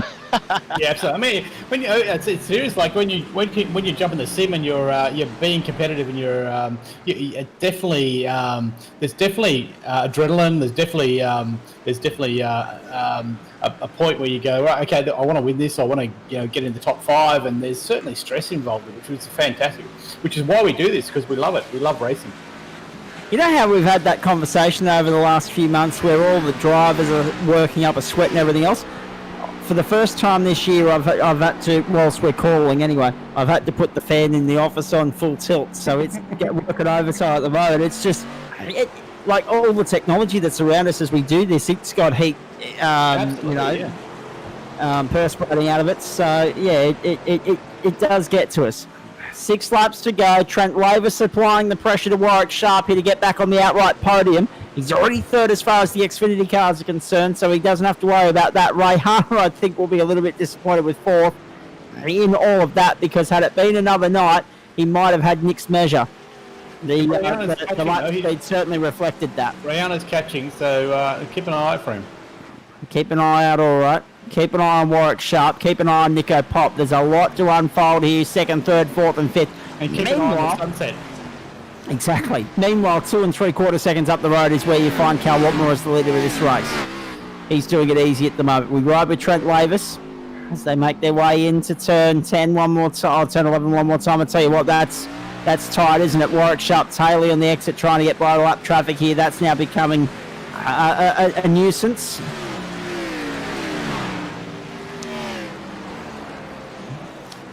So Nico Pop just punched out a 117.7. A 117.4 for Warwick Sharp, a 116.8 for Trent Lavis. Cal Watmore last time around, a 118.4, so he's doing it easy, so much so that he can back off a little bit.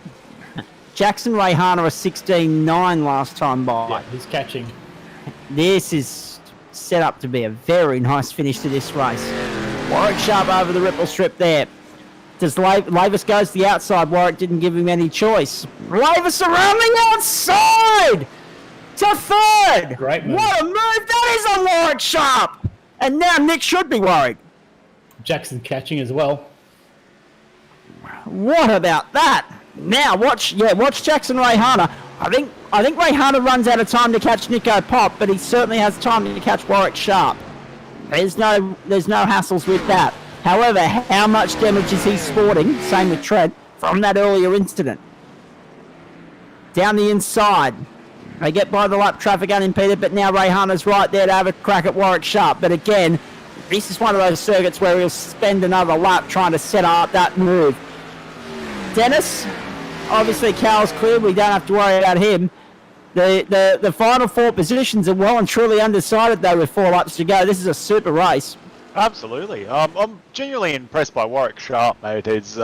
He's come a long way since he started, that's for absolute certain. And I think we even though we do give him all the credit in the world for it, I still think we don't give him enough credit, especially in the ARCA car. If he had a little bit more extra speed up the straights, he'd definitely be up there sort of with the actual car itself. So, no, he's genuinely impressive, and you see him improving every week, which is why I'm sort of, not to be biased, but I'm kind of deep down supporting him. But at the same time, also Jackson. I think Jackson's really he's made a couple of steps this week. In terms of sort of like running second, and then obviously without Cal there running in first quite comfortably, so he's genuinely getting up there as well. So it's anybody's ball game. Indeed it is. 3 laps to go. Cal Watmore's going to lead this thing and lead it all the way to the checkered flag. After the drama at the start, again failed the tech. I didn't even know you could do that in iRacing. Well, the setup is really strange. I don't know why that would happen, but anyway, we'll have a look at it. But for whatever reason, it's helped set up a very fascinating race here. And Cal Watmore's still going to do it easy in the end. So, but it would have been a heart and mouth sort of moment for him there at the very top of the broadcast. 2.5 to go. Watmore the leader. Nico Pop holding on to second, but look at this. Warwick Sharp has not let Trent Lavis get away here. Rayhana's slipped back. He sits 5th, but he can consolidate that. He's not in any danger of losing out to Kester Ward because Kester's about 15 seconds down the road. Warwick Sharp wants that outright podium. Or does he want that outright podium? Putting some pressure on bloody Trent, that's amazing. Oh, I agree completely. It's bloody phenomenal.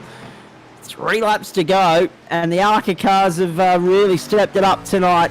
I really look forward to seeing how the ARCA cars go on the Charlotte Roval, actually, if I'm honest with you. That will be awesome in a couple of weeks' time. Look at this. Does he set it up now? Yes, he does. Warwick Sharp down the inside! Great move. To 30 goes! Nice and clean, was it? To a point, but he gathered it up on the exit. Lost it. And now Rayhana's back into it as well, and Lavis gets back up on the inside. I think that might have been a redress from Warwick Sharp, and I'm not too sure why. He lost a lot of traction coming out, so lost it too much power down trying to get out of that corner, and lost a lot of traction. So, but fantastic drive. He's going to let. We're going to have a look at this replay from the aerial shot going into turn 11. Down the inside. Or was there a touch? Now let's have a look. Free. Oh, no. There was on the exit. There was on the exit. There it is there. Bang. Yeah. So that would be why. Racing incident. Yeah, but it's still meant that Warwick has let Trent back through. Obviously, they've both lost speed coming out of there. So the big beneficiary in all of that is Nico Pop. Our mate's going to go second tonight. He's going to be delighted with that. But I bet you, any money you like, he'll be just annoyed that he didn't get the 0x. Won't matter where he finishes, he'll just be annoyed without that 0x. Dennis Gaderick, when they're up... Sorry, Nico? So stellar drive from Nico. Absolutely. And he's going to finish within 3 seconds of Cal Watmore. Last lap in Sonoma. Dennis Gaderick, let me come to you.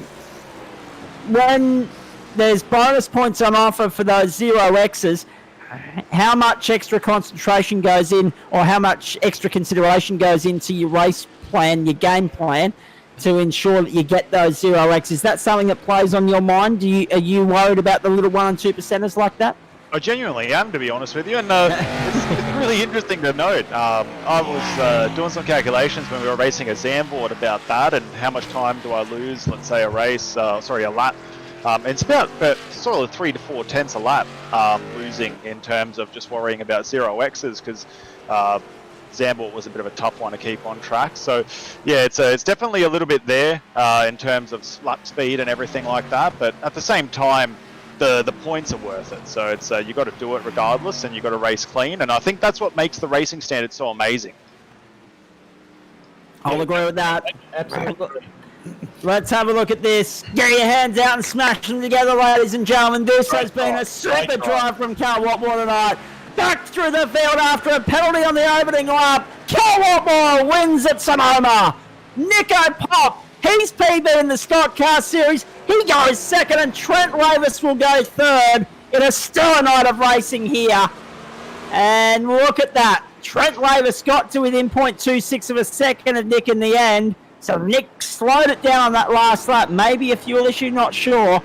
But what about that for a race? Jackson Rayhana fourth. Kester Ward's going to go fifth. What has happened to Warwick Sharp?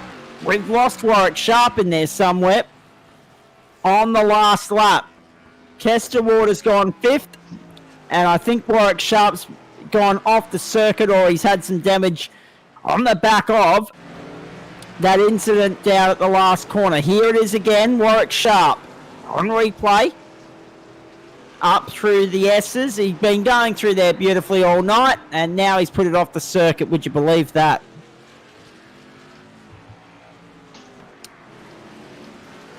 Wow.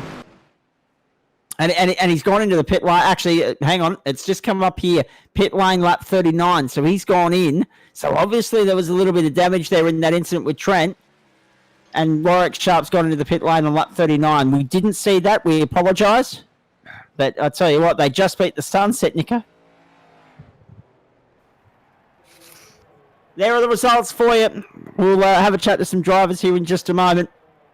Cal Watmore from Nico Pop, from Trent Lavis, Jackson Rayhana and Kester Ward. Then Adam Lavis. The win in the ARCA cars goes to Warwick Sharp. We've got him standing by. We'll get to him in a moment. Josh Thomas, Paul Jansen, Julian Mucky, then Stephen Grummer, Declan Reinhardt, Connor Brown, Hudson Sinclair, and then the long list of either retirements or DNSs, so it doesn't really matter, from Matt Robinson all the way down through James Wood, Brett Selbywood, Frank Hodak, Kim Forer, and Scott Rankin. 3 laps down at the end, Connor Brown and Hudson Sinclair, so too Declan Reinhardt, and Stephen Grummer 2 laps down. In the end, we had 8 cars get home on the lead lap. Paul Jansen was the first car a lap down. How good are the ARCA cars on a Friday night against the Xfinity cars? Was cracking, wasn't it? Fantastic race. Fantastic race. Had everything from start to finish. We'll get to the supercar race for you in just a moment, folks. Don't worry, we're not going anywhere. That starts in about 20 minutes. We'll jump out of servers and jump into servers in just a moment. But Warwick Sharp, let's get our hands out and smash them together for him. But what happened there in the closing stages, mate? Because we saw you on track for P3, P4 with that move on the inside with Trent Lavis. You looked hungry for the outright podium. You settled in the end for the ARCA victory. But what happened there on lap 39? Because we've seen you come into the pit. We didn't actually see it. It suddenly popped up on our timing screen post-fact. But what happened there that brought you into the pit lane and therefore sent you catapulting down the order? The cars are limited and fueled differently. So I... Oh, no. Lap. So the way they're set up, I made it to the finish without that pit stop. Apologies for Trent for hitting him, but yeah, with a podium in there, yep, I went for it. I knew I might be short on fuel, but at that point I wasn't sure. That's why I then sort of pulled out the way of Jackson, who's in that same championship, got round, got in the pick. So I knew I had the Arca win safe in the bag. Indeed. That was a brilliant race. I mean, the Arca cars have really added another element of excitement and interest to these stock car races. Mate, are you enjoying driving them? I'm loving it. I think the first season I did this track, I came in the stock car and I pitted halfway through because I literally was physically knackered. They are hard cars to drive. So I thought I'll do the Arca one for this season. It's probably just that little bit easier. And then next season I'll step up and probably grab the Stone Cold Mustang off Ford and give it a crack with the big boys in the same car. But the last couple of tracks have definitely suited the Arca car. We've been mixing it with them. It's been great fun. Indeed, that is the case. Also, the other thing too, Paul Nichols, I'll mention this to you. We said at the time that we thought there should have been an extra lap behind the safety car, and that could have been all the difference for Warwick in the end. Yeah, absolutely. I mean, hats off to Warwick. Fantastic drive, man. Pity about the end there where you had to pit, but hats off to you, mate. Fantastic effort to be, you P3, I think, at some stages there. So well done, mate. Yeah, I really got to give a shout out to Nick. He was coming in when we first started the Arca, give us a lap, so a lap down that I could watch and aim for the time. And I think those first 2 or 3 races is what has got me to where now I come into these races. And yeah, the Arcas are putting on a good show with the stock cars. The numbers are up, which is great. So it's making for a really good series. Indeed, that is the case. Well done. Nicely done. What are your thoughts going into the next round? Of course, we go from Sonoma to Watkins Glen, then the Charlotte Roval. I'm not a big fan of Charlotte. Watkins Glen, I've done a few races last weekend, GT3, and so I've done a few more laps around there, and I quite enjoy the track. So it should be interesting. I'm looking forward to it. Indeed. Well done, mate. Very nicely done. Thanks for having a chat to us there post-race. We'll throw the conversation around here because we've obviously got time limits with the supercar race only about 20 minutes away. But Nico Pop, unbelievable effort, mate. I mean, fair dinkum. However, we must ask, there was an incident just before the caution window. That could have been a completely different story. You were lucky you got a fast repair there after clouding the wall. Look, I picked the wrong side of a spinning car and I paid the consequences. However, it wasn't, there was no malice in it, nothing like that. So I just knew that there's still a safety car to come, so I've just got to stick with it. Exactly, you certainly didn't. And obviously Trent and Jackson came together, but it looked like you guys were so evenly matched on time that you may have had their measure anyway, but them coming together certainly helped your cause. Well, I didn't realise the restart was happening, and everybody's like, holy crap, the restart's going. So by the time I got going, they at least had 200 metres on me, so I was just playing catch-up the whole time then. Indeed. And Cal Watmore, nothing was stopping him in the end, but to be second to Cal or a circuit that we expected Cal to absolutely cream the competition on, you've got to be happy with that.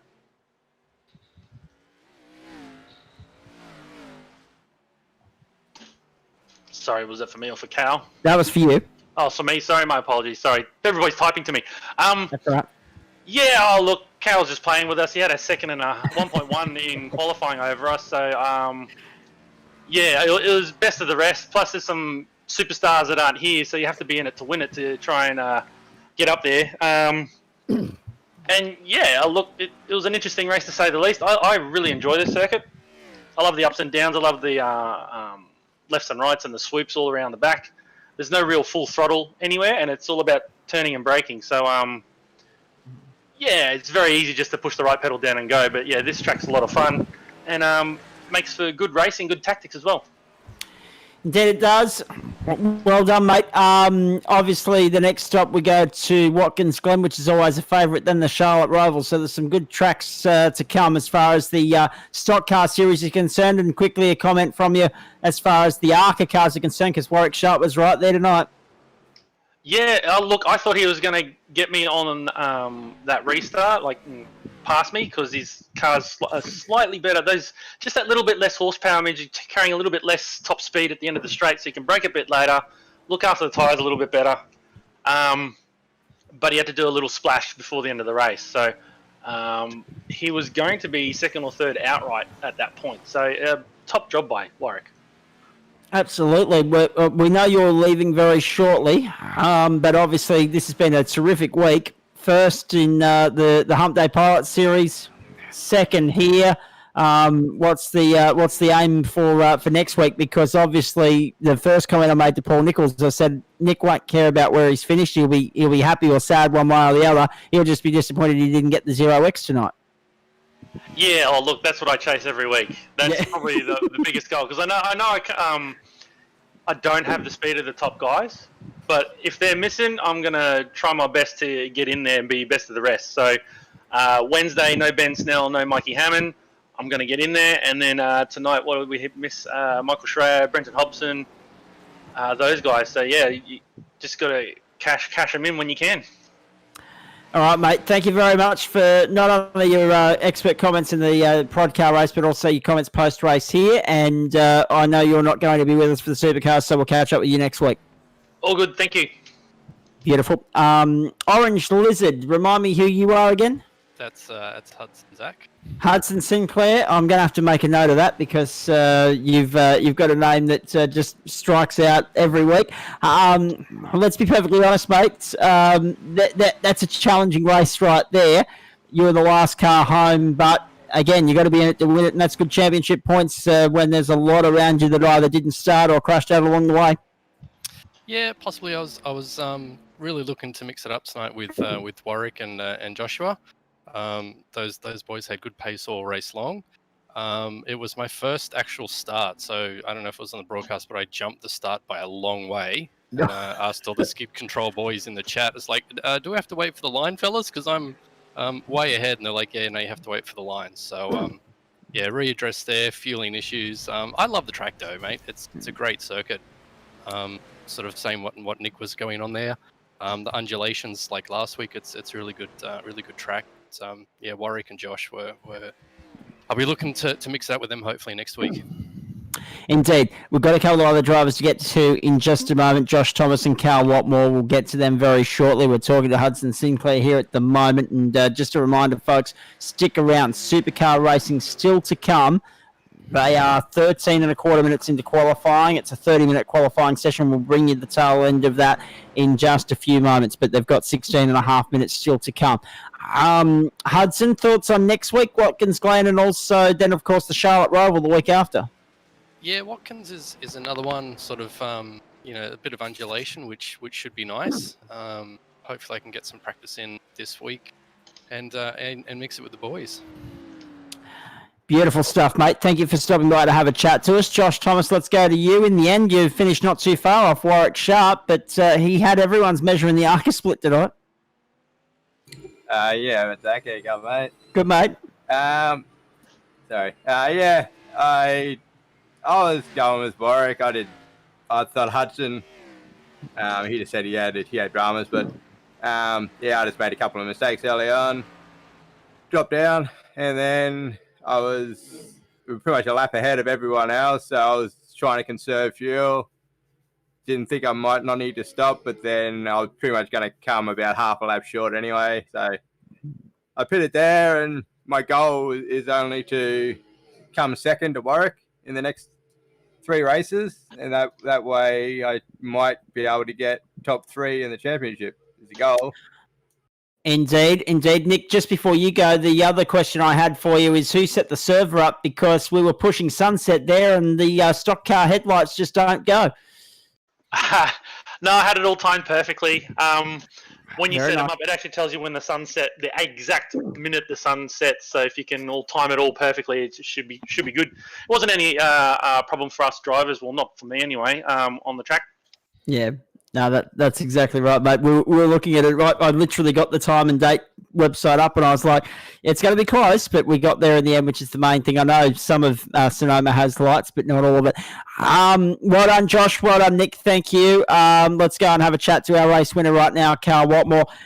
Now, Cal, talk to me, because we saw something come through on the iRacing chat to suggest that you had a drive-through penalty. Can you explain to me whether that was an iRacing issued penalty or a Cal issued penalty to just test yourself against the rest of the competition tonight? Because either way, it was a superb drive back through the field. Hey, Zach. Yeah, the officials found a lug nut missing and irregularity with the spoiler. Listen to this, Richard. It was the lifters, was it? What, Yeah. 0.2 mil. That's Crew right. chief's been fined. Confiscated the spoiler, and crew chief's been banned for 3 races. So we had to battle past that. Oh, well done. It was good fun. That sounds like a typical now penalty. Hey, great result, Nick. Dip wrist, Awesome dip drive. wrist, dip wrist. That's right. And awesome fight with Finn. Yeah, it sucks about the little incident, but it happens. His drive was really excellent, like top notch. While I was attacking him, that was all I had, and took a lot of laps to try and finally for a mistake to appear. Yeah, so credit to him, and Trent as well had excellent pace. That was great fun. So if anything has been clarified in the last minute here, ladies and gentlemen, it's that Cal Watmore was absolutely taking the P155 with us. But that was brilliant. I loved it because, and to explain it to you, Cal, because you're joining us for the first time, we were sitting here in the commentary box thinking, what the hell is he doing going into the pit lane on lap 1? Not having had a look at the iRacing chat thread, of course. And you've gone through the pit lane and we're like, okay, he's giving the field a head start and we're going to see him drive back through the field. And then we saw that you had typed it. Chris Kisby come back in and said, oh, no, it looks like Cal's picked up an infringement. And I was like, hang on, how do you get that with a fixed setup? And Paul Nichols raised that as well. And then I've had a look and seen that it says Cal Watmore has said that, rather than iRacing's said it or Race Control said it. So I was a bit skeptical, but driving back through the field like that must give you a little bit of confidence that there are more than one. There's more than one overtaking opportunity on this circuit. It's a brilliant little racetrack, but more often than not, we watch drivers trying to set up an overtaking manoeuvre for upwards of a lap, and that's always at the hairpin at the last corner. Yeah, that's right. That and the back little first gear hairpin are pretty much the only ones, and pretty much only if the guy's made a mistake. So if the car in front is doing everything right and braking conservatively, there's not a whole lot you can do, apart from hope to get side by side with them if they really want to put up a fight. But yeah, hey, congrats to the ARCA guys that popped out absolutely behind and Warwick on the win. Raced them really cleanly, I hope, and didn't mess with their race too much as I popped out of the pits right behind them, and I was like, uh-oh. This is messy, but I got to get a move. Okay, so fun. Yeah, absolutely, and it was great fun to call as well. We had a great time calling that race, Dennis Gaderick and Paul Nichols and I. Let's backtrack a little bit. So, what went through your mind there in terms of you had pole by 1.1 seconds? What goes through your mind to say, okay, I'm going to make this interesting, not just for myself but for the broadcasters? At what point did you decide I'm going to drive through the pit lane on lap 1 and bring it back out onto the track? With practice times and quali, and no Brenton or Glenn rocking up, but just a bit of make it interesting when I got a bit of a pace advantage on everyone, and I hope it did. And oh mate, absolutely, bit of an experiment, but it was an experiment that paid off. Absolutely, it was fantastic. We should get him to do it every week. Absolutely, but with regards to all that, Cal, the only Achilles heel there to that game plan was where that safety car fell, because obviously the safety car fell right at a critical point where a lot of you had to try and save a little bit of fuel on the run home to the checkered flag. How were you on fuel at the back end of that race? Because the numbers that Nick sent through, he was going to run a 14, 13, 13. I can say that now that the race is over.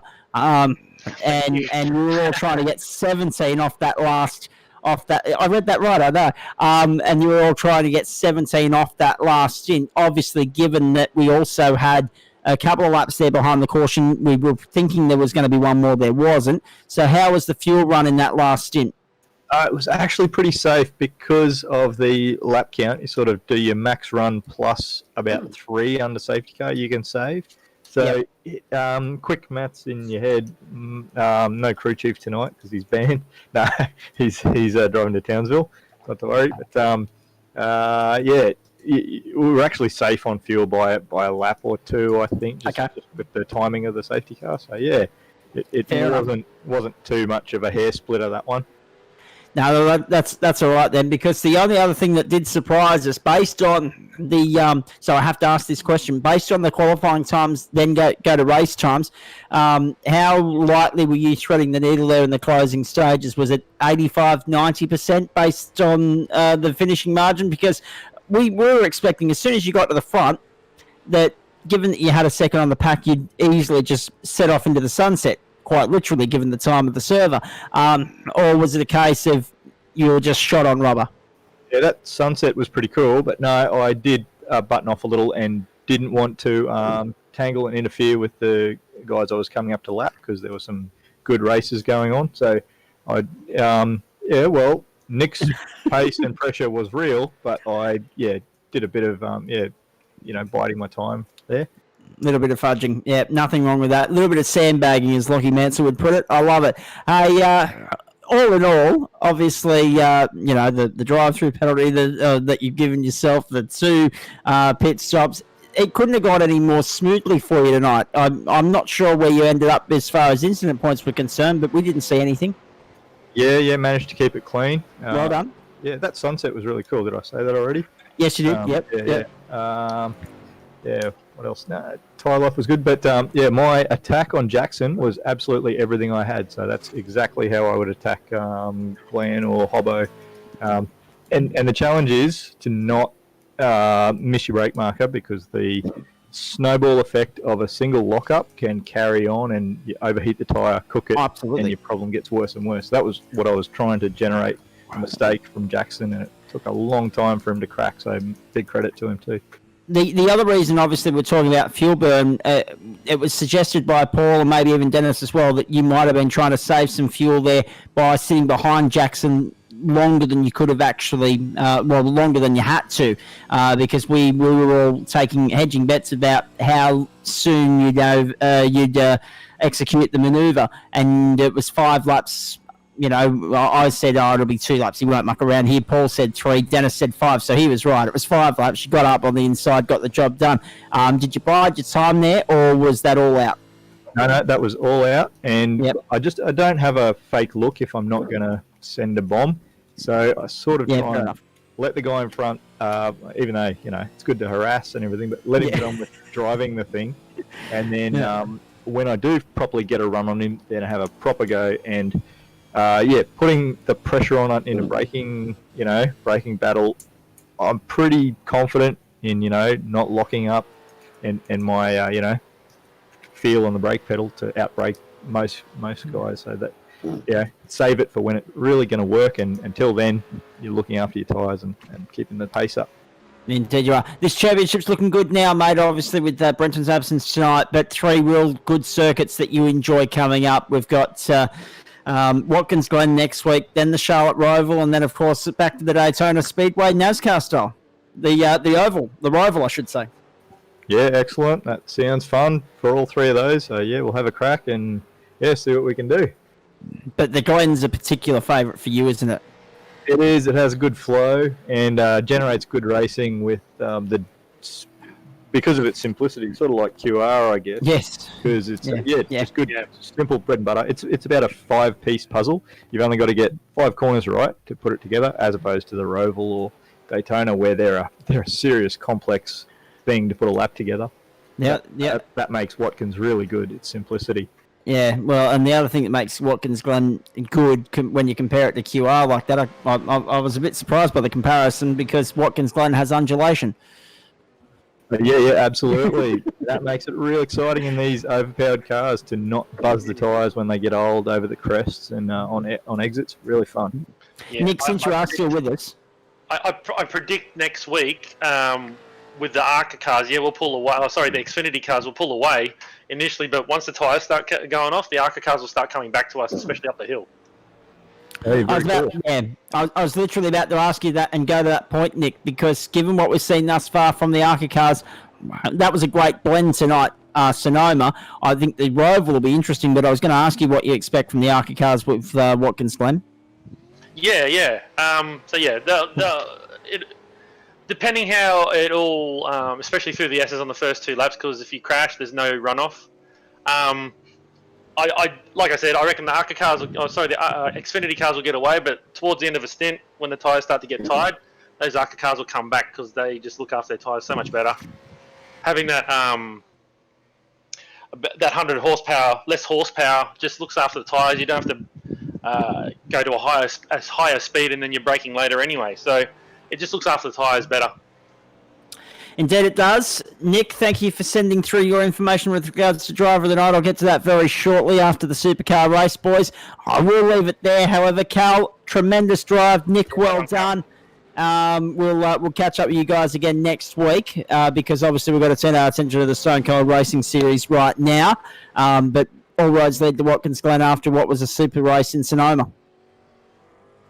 Yeah, it should be good. I cannot wait.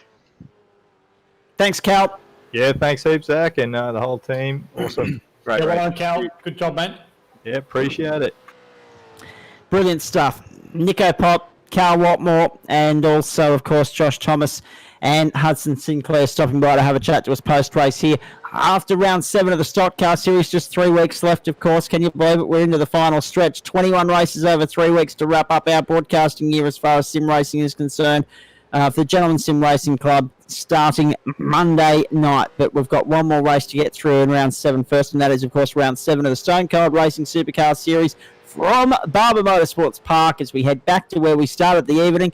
And that trend follows through next week, of course. We'll start and finish the evening at Spa with Watkins Glen in the middle. Round 9, it's Road Atlanta and the Charlotte Roval in the middle. And round 10, it's Bathurst and Daytona in the middle. So looking forward to all of that. How do we hop, skip and jump continents the way we're going to on in weeks 8 and 10? Well, it's the magic of technology for you, ladies and gentlemen. Paul Nichols is still here, Dennis Gaderick as well. Dennis, let's chat to you firstly because you're looking very good at the top of the order here. But 1:23.869 is the time that I'm seeing on the sheet here. John Merritt is only 32 hundredths of a second away, though. Are you worried about the challenge that you might face from John Merritt tonight? Or even Michael Angus is only a couple of tenths away? Oh no, it's a very, very close field there, bud. It's it's going to be an interesting race. I mean, I haven't been practicing my starts, which is a bit it's almost which. That's all right. We'll come back to you in a sec, mate. We just lost you there for a moment. But oh no, it's all right. I'm here. Sorry, I walked away from my computer, but that's all right. No, you're right. I haven't been practicing my start, so I'm already predicting to be 5th by the end of the first turn, which is going to be fun. So it'll be a make-up race for me. Yep. Now, who's had some fun with your name this week, by the way? Oh my god, I actually don't know. Because actually, just 1 second, Dennis, you've been pipped. Brody McHugh has punched out a 23.803 and taken provisional pole by 0.66 of a second. However, there could still be another lap in it for you. If you can get back to the line, you might get another crack at it. But I think you're going to run out of time. 45 seconds. That'll enable Brady McHugh to grab pole position, snatch it at the death. John Merritt, Michael Angus, Dave Trevathan make up the top 5. This is going to be a good race, Nico. Oh, fantastic. I actually jumped on the wrong server, so I'm going to jump in the right server. That will probably help me watch the race. But well, this is true. Yes. Okay, no worries. Trent Ravis, good evening to you once more, and well done on a great drive in the stock car race, but not without some drama. It wouldn't be a fun race if there wasn't any drama involved, mate. You've got to have a crack, you know.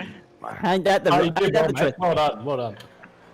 It was brilliant entertainment. The only bad thing, I guess, was you overshot the pit box on the first pit stop, and then obviously the contact with Jackson there, which is a racing incident, not dissimilar to the one you had with Zane Hills in the GT3 series back in the season 1. Yeah, he sort of scissored me out into the wall there, and if I didn't bail out of it, I probably would have hit the wall. So I thought, I'll give you a little bit of a nudge up the hill just to give it a bit of to and fro. But I think there's a bit of net code there because when it touched him, his car just went snap sideways in front of me. And I was like, oh crap, I didn't mean to touch him that hard. So I was just meant to give him a little bit of a jiggle, but obviously didn't work too well for my favour. So redressed and pressed on. Good fun. I did well, mate. Redressed, that's what it's all about. Redressed, on track. Well done. And I guess the only downside to that redress was that you let Nico Pop get a little bit too far away. You couldn't catch him in the end. Oh, I had him covered. I had Nico covered. I was reeling him about 2 seconds a lap, and I got past Warwick because he was struggling a bit, and he must have had a bit of a second wind, and he threw it up the inside real deep into the hairpin. I gave him a fair bit of room, but he still ended up collecting me, which dropped us another 3 seconds. So I pulled Nico back in about another 2.5 seconds from the end, but it wasn't quite enough. Ran out of laps.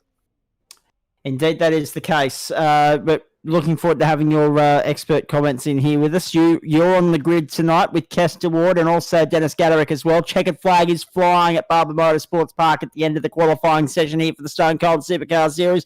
Top split again back in focus this week. Of course, we've been hopping and skipping and jumping around, bringing you the second splits on Wednesday, Monday and Friday night over the last few weeks. But it's all pro split for the next few weeks, ladies and gentlemen. Looking forward to it immensely. Just have a look at... you saw it there on your screen a few moments ago. Good old Barney just waving the flag relentlessly there, having a merry old time, waving it at no one at this point. It's like a footy fan on the hill. The team's down 20 points to 0 and he's still waving the flag. It looks like Brady slotted in a last-minute heater there and just pipped Dennis at the last minute.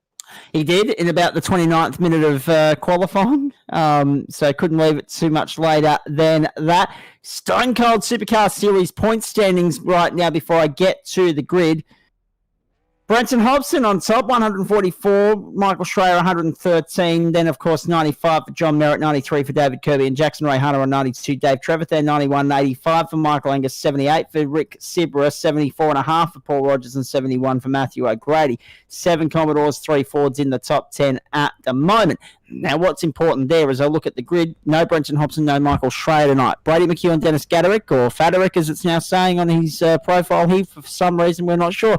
They're the front row. John Merritt, Michael Angus, the second row. Jackson Ray Hunter, Dave Trevathan, the third row. Then David Kirby and Rick Sibra.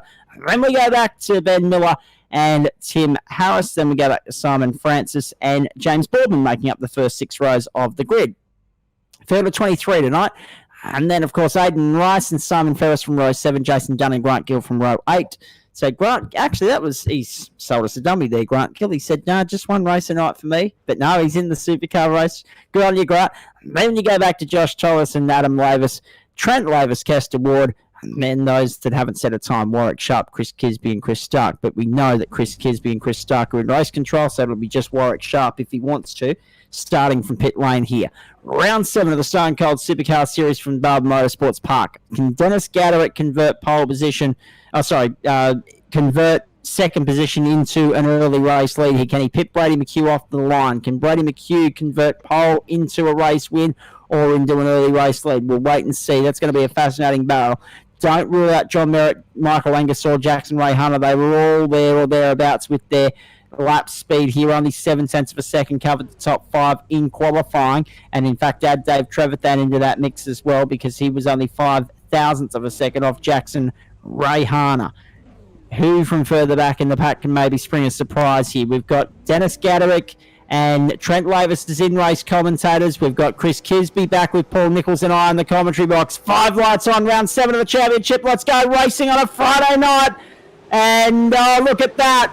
John Merritt, a beautiful start up on the inside. Just have a look at Merritt go to the first corner. Contact at 1. Oh no. Michael Angus has got into the side of John Merritt. They're both in the grass. They're both in the wall. And they're both in the gravel. That was a brilliant start. McHugh and Gaderick went nowhere. Merritt blasted down the inside, but then got sideswiped by Angus. And there were a couple of others involved and caught up in that as well. Race controls let it go. There won't be a safety car. Everyone's got back underway. But this race has been really throwing a curveball right from corner number 1. What about that for a start? Just goes to show, Paul Nichols, sometimes the standing starts throw up more action than they need to.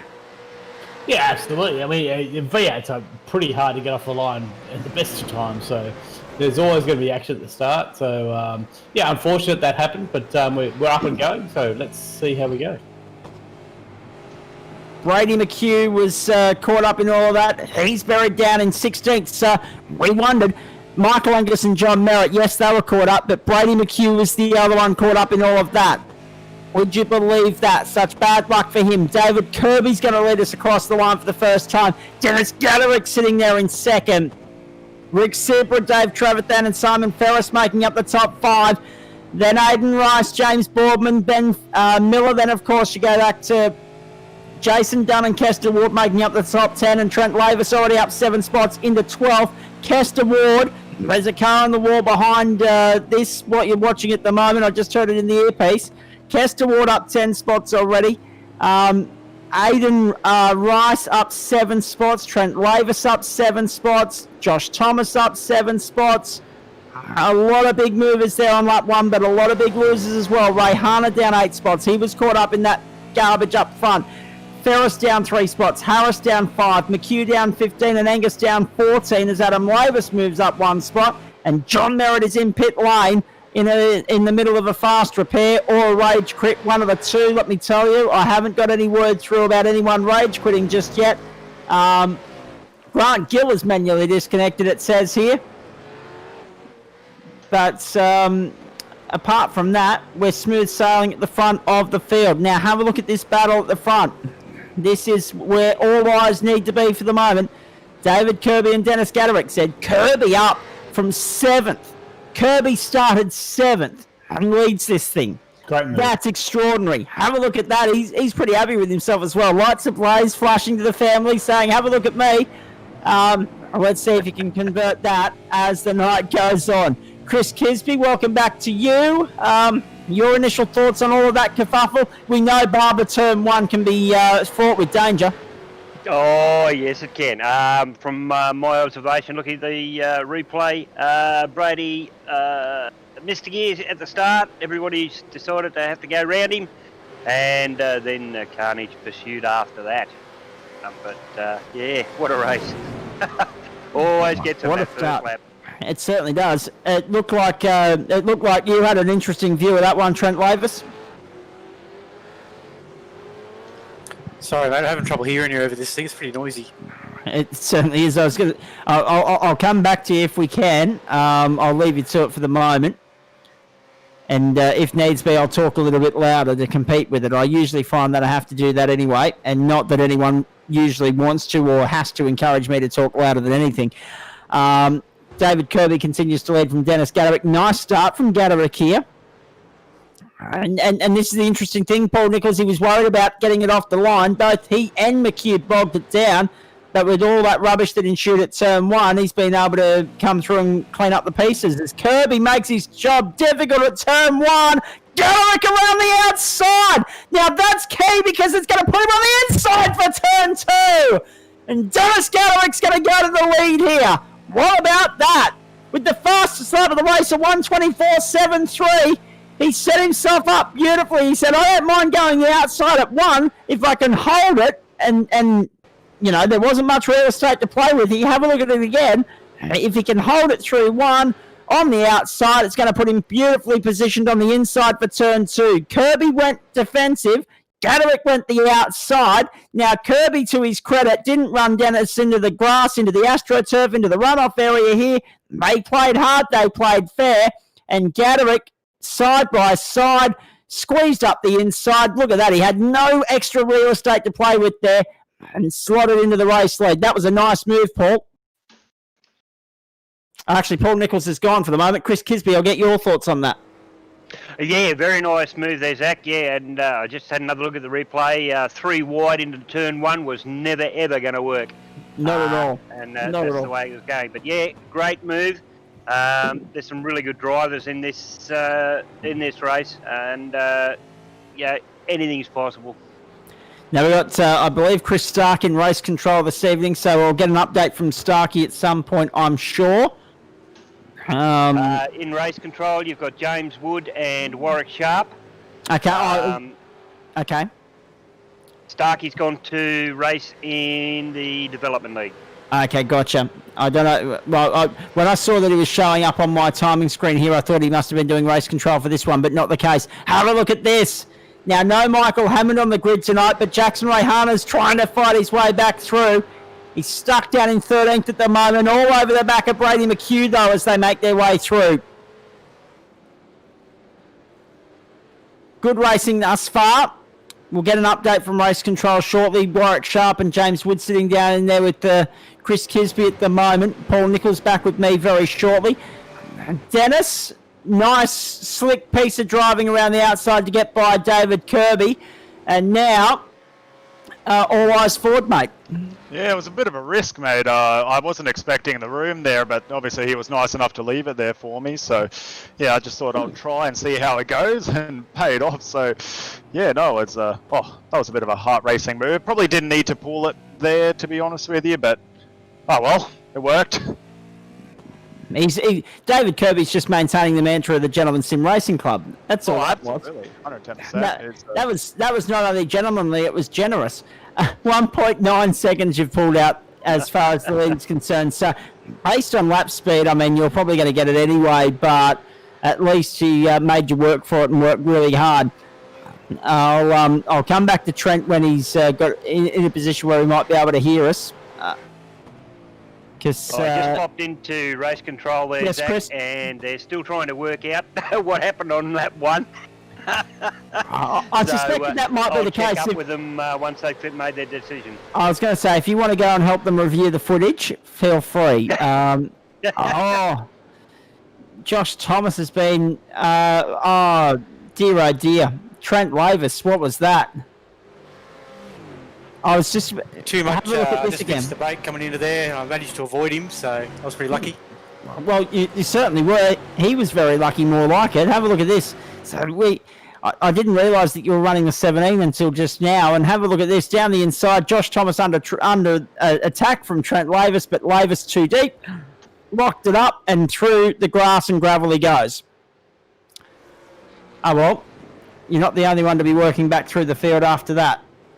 Looks like a decision's been made. I'll be back shortly. Thank you, mate. Oh, Brady McHugh trying to fight his way back through the field as well. That was a nice move on Josh Thomas. Next target is Jason Dunn. Jackson Rayhana now trying to get by Josh Thomas. Josh Thomas, he's almost like the standing target at the moment. Everyone's trying to find a way by him. Not too sure where Paul Nichols has ducked off to, but we'll get back to him for you very shortly. We'll get some more insights from Nico. Have a look at this in the meantime. Ben Miller on the inside of Simon Ferris. And job done. So Miller to 5th. Brady McHugh. So it's a lot. Oh, here we go. 3 wide into the hairpin. That doesn't work. That was never going to work. That was Brady McHugh getting up on the inside. Now, I'm not sure exactly who is alongside there, but this was Brady McHugh. It was a nice move. And I tell you what, that was done into the car alongside him there. And not any of that was caused by Brady McHugh. McHugh had his part of the he held up his end of the deal. He got by cleanly, and that was done just losing it under brakes, locking the brakes up, and unfortunately, the man on his outside was a sitting duck in all of that. What drama we've had here in the opening stages. So we got in-race reporters tonight: Adam Lavis, Trent Lavis. Kester Ward's in the race as well. We'll hear from Kester post-race most likely. We've got Trent Lavis in the race. We've got Dennis Gaderick in the race as well. And Chris Kisby sitting here with me in central commentary. Again, Paul Nichols has ducked off, but we'll get back to him hopefully very shortly. I got you now, mate. I can hear you nice. And Trent Lavis is able to hear us nice and clearly, which is good news. Sitting 16th at the moment. Could have been a lot better than that as Brady McHugh makes his way down on the inside. Job done. That's a move on Aidan Rice to go into 7th position for Brady McHugh. What's your plan of attack now, Trent? Obviously, you pinched the brakes there towards the hairpin. That's cost you a lot of track time, a lot of positions, but there's still a long way to go here, 34 minutes. Yeah, just keep it tidy, keep it clean, see if I can cut some laps and see where I'm at the end of the race.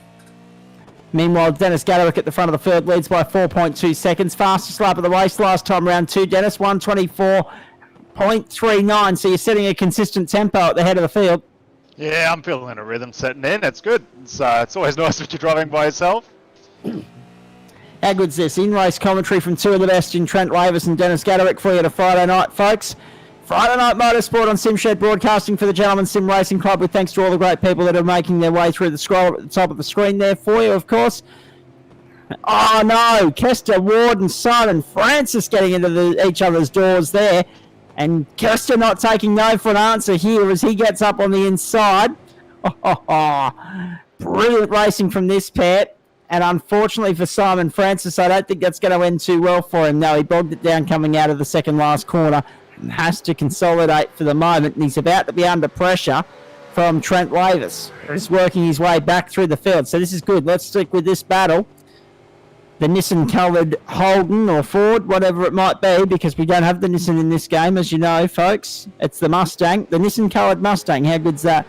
And Trent Lavis made light work of Simon Francis there. His next target is his teammate Kester Ward. Now, will Kester make it easy for you, Trent, or will he make life a living hell? Well, he just made a mistake, so I got him covered. You're fine then. Absolutely. just as we mention it, Kester locks it up at that critical corner where Trent made his mistake. Now Lavis will get the job done on the outside. So no hassles there, and he locks it up again. There's Kester going into the chicane there at the end of the back straight. Chris Kisby, news from Race Control. You just popped down there to see what the hell was going on. Yes, I did there, Zach, and they've made a decision. They've called it a racing incident in the first corner. Car 064 not leaving quite enough room for car 57, which caused the incident, and they've left it at that. They didn't throw the yellow because they didn't think the track was significantly blocked, so they let the race continue and sort itself out. Well, it's important to note that car 6-4 was John Merritt, and he got compromised right from the get-go anyway, because he's down sitting in 19th and 2 laps down at this point in time. So it was a penalty within a penalty without needing to actually apply a penalty, if you know what I mean. So that's good news there. Brady McHugh, nice move done. On the inside. And the battle continues, though, because back down his inside comes Simon Ferris to take position number 6 back. So McHugh's sitting there pretty in 7th at the moment, but starting to get a little bit impatient with it, especially after he was able to have enough speed to grab pole position by 0.06 of a second over Dennis. But that's the thing too, isn't it, Dennis? Brady McHugh's been one of those characters, and we've seen it in the GT3 series all the time here as he makes his move now on Simon Ferris and finally gets the job done. And thanks to a lock-up from Simon Ferris.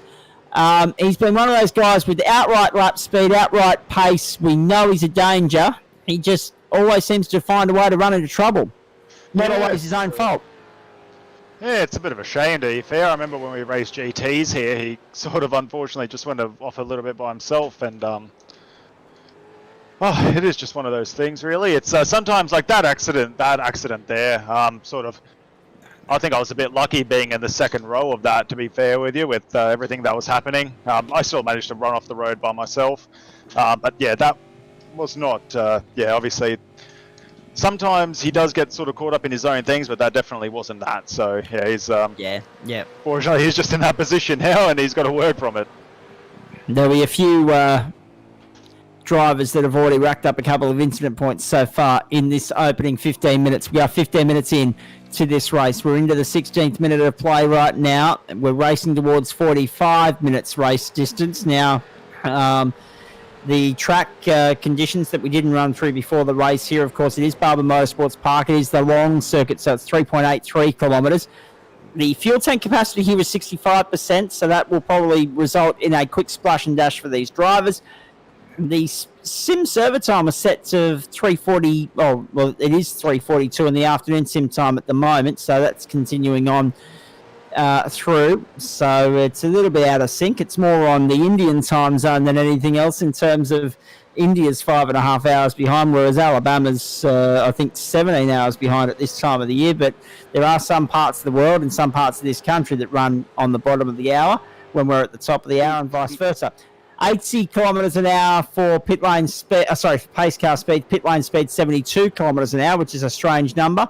Incident counts 17x, and then every 5x after that. And there's just one fast repair limit. Of course, some have already used that run of luck with fast repairs up, and we're only 15 minutes into the race. Leaderboard at the moment: Dennis Gaderick from David Kirby and Rick Sibra, with Dave Trevathan sitting fourth. So from my statistics here, there's Zach, there's only Rick Sibra and Simon Ferris with no incident points. And that says a lot about the opening 15 minutes, doesn't it? When you've only got 2 on 0x after 17 minutes of play. Normally there are a lot of people. But that being said, that rules a lot of people out for those bonus points that go with 0x. So therefore, it should be a bit more elbows out tonight, which is not a bad thing at all, as far as I'm concerned. Josh Thomas there. Our Mr. Faderick is lapping at 124. The others You realise you're going to get Faderick all night now, Dennis, because of the spelling error that's been put in your name on the timing sheet. Well, it's not bad. It's the first unpredictable nickname I've had. It's better than Dennis the Menace, man. I'll give it that much. Yeah, watch out for Jackson coming behind you there, Dennis, because he's just done a 124.6, so he's gone faster than you. Oh, nice. Okay. Oh, okay. Jackson Rayhana with the fastest lap of the race. How about that? Now, the 57 is sitting down in 15th at the moment, so he's well out of contention. But he has set the fastest lap. If we get a safety car at any point here, who knows?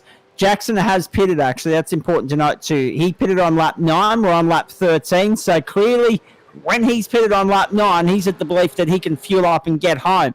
So that's interesting, that early in the race. We're not quite halfway.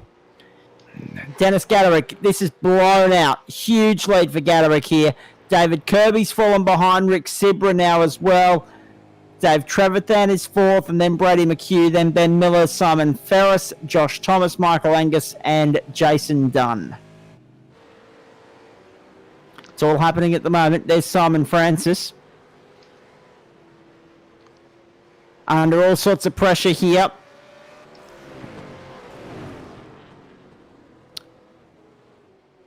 From Jackson Rayhana, who's got through. Rayhana's next target is Kester Ward. I'll tell you what, Chris Kisby, Jackson Rayhana won't be happy to be sitting that far down the order. No, Jackson doesn't like to sit too far down the order at any time. So he'll be actually working his way all the way through, planning how he's going to get up there. Still 25 minutes of the race remaining. So 17 laps on my board here. But, yeah, he'll get up there, I'd say, somewhere, definitely top 10, I reckon. Good to have so many people tuning in on a Friday night. Hope you're enjoying spending the start of your weekend with us as Rayhana looks down on the inside of Kester Ward and can't get the job done. Friday Night Motorsport for the Gentleman Sim Racing Club, with thanks to the great people at Central Coast Subaru, LJ Hooker Gaindar, Oculair, Flash Graphics, Racecraft, Simple Sim Computers, and Stone Cold Racing. And look at Rayhana giving Kester Ward the big hurry up on the run down to the chicane. He'll get, to the hairpin, I should say. He'll get the job done, will he? Thanks to a lock-up from Kester Ward. Nice one. Kester's locked it, yep. So Jackson Rayhana goes through to 13th position now. He'll be hoping to salvage a top 10 in all of this, I'd say. What an absolute honour to have the calibre of driver in the drivers in the racing club, Gentlemen's Racing Club. I mean, we've got our in-race commentators there. We got Jackson. It's just, I sit back in all the time watching all these guys drive. It's an absolute honour to watch them drive around the track there, Zach. Talk on the subject of in-race reporters. Hello, Ben. Hey, I'm well, mate. Give us an update. What's going on? How are you faring thus far? Not too bad. I'm in the right group this time, at least. I haven't been racing much this season. We're moving house and stuff, so yeah, in the right group. No, it's good. There's a bit of a drama at the start there. I don't know what caused that, but I managed to slip through that okay, and we're okay. Brady just came sailing past me. I didn't even know where he came from, so no, we're good. Well, he's come from way back in the pack. He's driving like a bear with a sore head at the moment, I'd say, Brady McHugh, because as we said right at the top, he had the outright speed in qualifying, and again, it's not converted into a race result for him. He won't be happy that he's not fighting with Dennis Gaderick at the top end of town right now. Let's have a look at a replay here firstly before we get back to Ben Miller. Here's Trent Lavis. And he's got the 307 on his tail there in David Kirby. And now he's fighting to try and catch back up to David Kirby. Too much Jandal on the exit at the hairpin there. So easy to do, Trent. It's caught you out twice that corner tonight. It's caught a few others out as well. Yeah, it's a tricky little spot, that one. Absolutely. Look at that, Dennis has stopped talking now, Zach, so he's got a 124.4, so he's now the fastest. Actually, that's well observed, well picked up from you, Chris Kisby. As they make their way around onto the main straight again, another lap in the books for Dennis Gaderick. That'll be the end of lap 16 here. 16 laps already in 23 minutes, or 22 minutes, I should say. So we're on track for about a 32, 33 lap race tonight, depending upon pit transit time and all that caper. But Dennis Gaderick is smooth sailing at the moment here at the front of the field. Trent, where does this supercar stack up as far as challenging cars to drive is concerned? Because you've driven your fair share in the sim world and also the real world as well, mate. It's a bit of a pain in the butt, actually. It's a little bit numb. Like, it doesn't give you a lot of feedback. So I'm struggling with the feel of the car, even though it's a sim. Like, I tend to trick my brain into thinking what the car's doing by feeling it underneath me. But this car, it just feels numb to me. So braking for me is my biggest asset. And yeah, I keep locking brakes in this car more than anything else. So I'll learn. This is like the third time I've ever driven it. So I'll keep at it. Exactly, and of course that car that you saw going past you there was Brady McHugh into 7th place at the moment. Trent's still sitting 8th, but he's up 11 spots from where he started, most of which were gained in the first corner. Dennis Gaderick, we're on board with him now, and he is sitting pretty. 18 seconds clear at the top end of town. Do you get complacent at a point like this, Dennis? Do you take her off the throttle a little bit, or are you still pushing out numbers after lap after lap? No, I'm pushing out numbers. I'm having a look at my delta there. I need to find another 10th towards the end of this lap somehow. So, yeah, no, it's just setting myself little targets, mate. That's the only thing I can say. Is that in a bid to keep it interesting or keep the pressure on yourself, or what's the mentality? Yeah, no, it's to put the pressure on myself to not make mistakes and to still, keep up the pace and everything like that. So, well, almost died there, which is nice. But yeah, no, it's just to keep that mind sharp, really. Dave Trevathan's in the pit lane.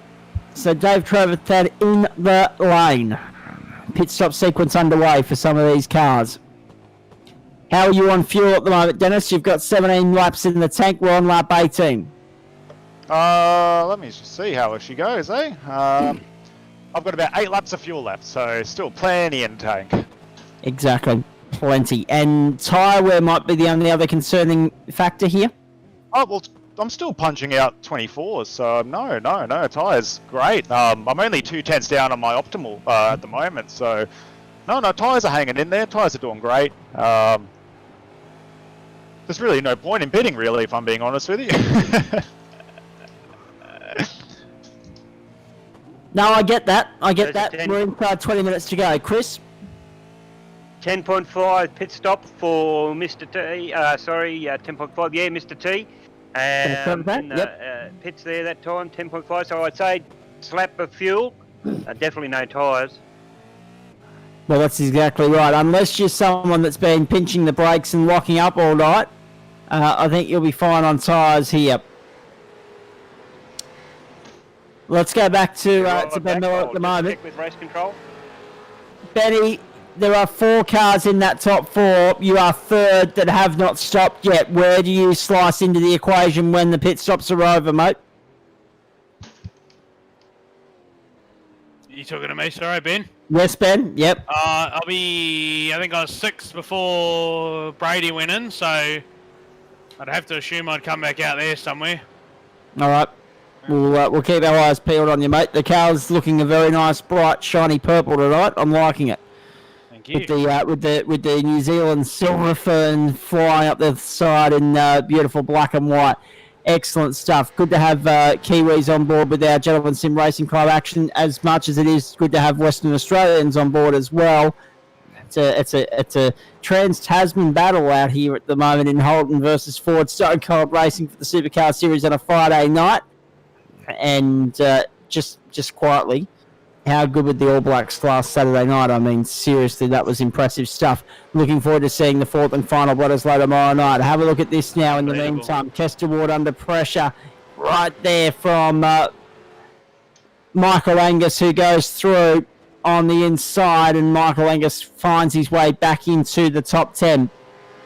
Yeah, I must admit, Ben, I thought at one point I might have been watching Australia A, and that was certainly reflected with the choice of Guernsey from the Wallabies. That was a shocker, but looking forward to seeing how the 4th match in the Bledisloe plays out tomorrow night. We know New Zealand have got the title wrapped up for an 18th consecutive year. Now it's just about trying to salvage whatever's left of the Wallabies' pride as far as the Australian team is concerned. Let's, at this point in time, welcome back Paul Nichols. Was it 1 o'clock in the Nichols household? No, I actually had to make a phone call, Zach. Thank you. Yeah. Fair enough. Good to have you back, though. Stop. Yes. Actually, could you believe it? So many people here at my end know that I'm on air on a Friday night, and I've missed two phone calls tonight. So there've been text messages being sent off saying, look, can I call you tomorrow, or can I call you at 11 o'clock tonight? And sure enough, Dad was happy to wait until tomorrow because it's well past his bedtime, but my other mate said, no, I'll be up. So it could be a late night on the phone tonight. Oh, trouble there in the background. Car firing off the feather on the grass. Dennis Gaderick was coming through and amongst all of that, and lucky not to get cleaned up. On the subject of Gaderick, he's in the lane. Dennis is in pit stop number 1 for our race leader. Now, you just heard him say, I'm fine, I've got about 10 laps in the tank. So this will be a slash and dash with, what are we lapping? 124s. So 10, possibly 11 or 12 laps to go in this race. And that'll be what Dennis is counting on right now, or banking on. Now, important news coming through from MotoGP. I've got to tell you, ladies and gentlemen, our own Jack Miller was top of a wet practice session, an opening practice session for the European Grand Prix at the Ricardo Tormo circuit in Valencia. About time things started going the way of Jack Miller. Because it's been a shocking couple of weeks. Brady McHugh into the lane. Ben Miller's in second in this race. Dennis Gaderick has got back out onto the racetrack still as the race leader after pitting. That goes to show how far ahead he is. Brady McHugh in the lane. And also in the lane at the moment, Rick Sibra and Trent Lavis. Just on Brady McHugh there, he has been given a drive-through, I believe. Car number 16 has been given a drive-through for lap 2 incident.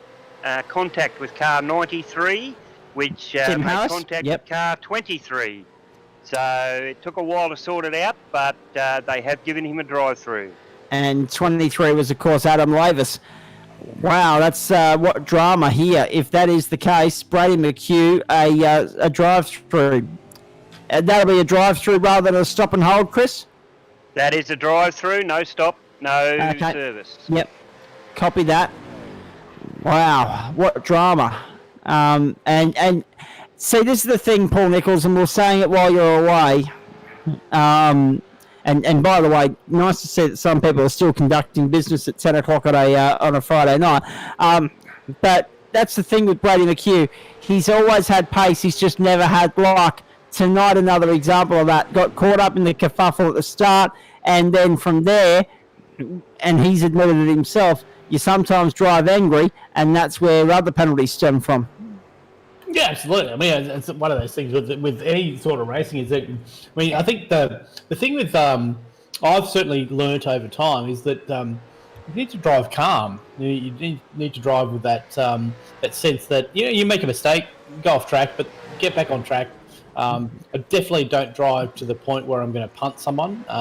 It's all about just being consistent and being on drive as fast as you can. I mean, I know I'm not the fastest, and we all do at certain stages, but yes, being consistent, absolutely. Brilliant move on the inside there by Jackson Rayhana to get by Rick Sibra. Now, these two were separated by a code of varnish last week. Looks like it's going to be the same again this week. Dave Trevathan all over the back of David Kirby. The fight for second is on here, while Dennis Gaderick is well and truly up the road, about 25 seconds ahead of the competition here. So looks like we'll be having a chat to the race winner as well as the in-race reporter in Dennis Gaderick tonight. 13 minutes and 20 seconds left on the clock here. Dennis Gaderick from David Kirby and Dave Trevathan. Then Jackson Rayhana, Rick Sibber and Brady McHugh. But McHugh, we know, has got that drive-through penalty now. It's been issued by the club, not iRacing. So if it's not served within 3 laps, he won't get booted from the server like a few people were last week. It'll just be a case of the club won't look upon it too fondly, I would assume. Dennis Gaderick fastest start of the race, 1:23.97. Gaderick into the 23s after his pit stop.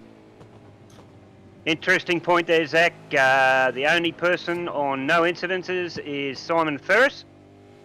Who's sitting in 9th at the moment. So everyone else has racked up an incident point along the way. Some more than one. Yep. But still a clean race for Simon Ferris. That's a great performance by the driver in 9th position there. With all the carnage going on around him. Exactly right. So 122. And now Jackson Rayana is up to 4th. I was just about to say 1:23.97, fastest lap of the race for Gaderick. So I mean, Dennis, it's been a pretty clean and consistent night for you, but you're still finding tenths and hundredths of a second in this thing. Oh, absolutely, mate. It's a lot of fun. I love this car and track combo, to be honest. I think we all love the track. Wait. Just wait for this lap. Wait for this lap. Rightio. Across the line he goes. And a 1:23.82. Very nice. So he's just rolled the benchmark yet again. He's just punching out qualifying numbers, and we can only hope that the cockiness isn't met with running short on fuel or something like that. But he's quite happy with himself at the moment, as Dennis Gaderick. 33.5 minutes gone, 11.5 to go. So we're basically at that 3/4 race distance mark right now. Trent Wavis, John Merritt, and Jason Dunn showing as the next 3 ahead of Gaderick on track there, and Ward, Francis, and Maverick behind. Now that adds up beautifully with who's been lapped and who is about to be lapped. So Thomas, Lavis, and Dunn are the next 3 targets there. Dennis Gaderick leading by 28 seconds over David Kirby and Dave Trevathan, who are having a terrific scrap. A real ding-dong battle here, Chris Kisby. Oh, yes, mate. Yeah, notice that. Fastest lap is spelled F-O-R-D. Yes, correct. Very nicely picked up and well sledged. I like it. First on race day. That's the way it is. That's the one. And he's only 10.5 minutes away from proving us all correct with that. Really good stuff. Hope you're enjoying it at home. It's the Gentleman Sim Racing Club on a Friday Night Motorsport on SimShed Broadcasting. Massive week coming up next week. Of course, we've got 3 different countries at play next... Actually, sorry, 4 different countries at play next week across the 3 nights that we're with you. Monday night, we head to the United Kingdom to Donington Park for the 3rd last round of the GT3 series, and also intro to wings on the shorter configuration of the Donington Park circuit. On Wednesday night, we're at Imola this week, so we're heading off to Monza next week for Hump Day Pilot Series and also the Racecraft Porsche Series. And then next Friday night, Spa-Francorchamps for the supercars and prod cars. And just to get America in there, because we usually do, the only American round of the series that we're bringing you, or the series of races that we're bringing you next week, will come in the form of stock cars at Watkins Glen, and we're looking forward to that immensely. There's Josh Thomas coming around onto the main straight. What a move. go back and check Trent that one out. Lavis. Actually, yeah, let's do that if we can, because Trent Lavis has made a move there, and a very nice one at that to get by Josh Thomas. We didn't see it. We only caught the end of it where Lavis was already ahead. This is coming through the back section of the circuit now. Up around the outside. Yeah, why not? Very nicely done from Trent Lavis. Right around the outside. No brakes in that one. No lock brakes either.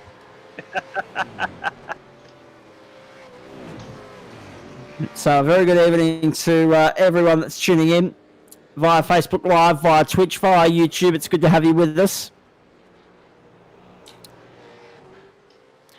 8.5 minutes away. Benny Miller sitting pretty at the moment in position number 7. Is that a fair assessment of how your race has panned out, Ben, or are you a little bit disappointed to be that far down the order?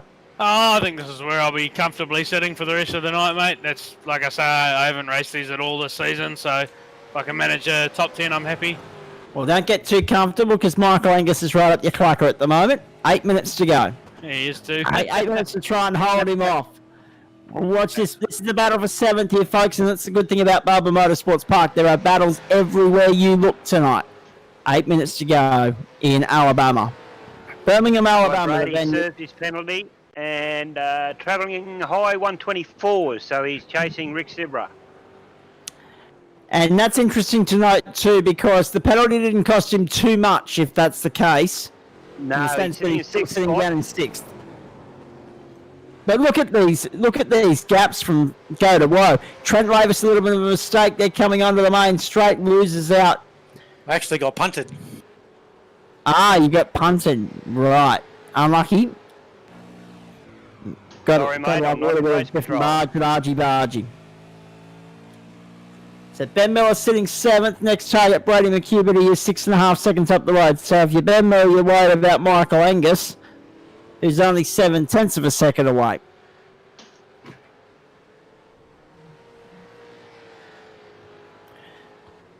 So we'll get back to Paul Nichols shortly. He's just left the commentary box for a moment. Dennis, what's the ideal winning margin for you from here? What would you be happy with? I don't know. I haven't even seen it, to be honest with you. Where am I at now?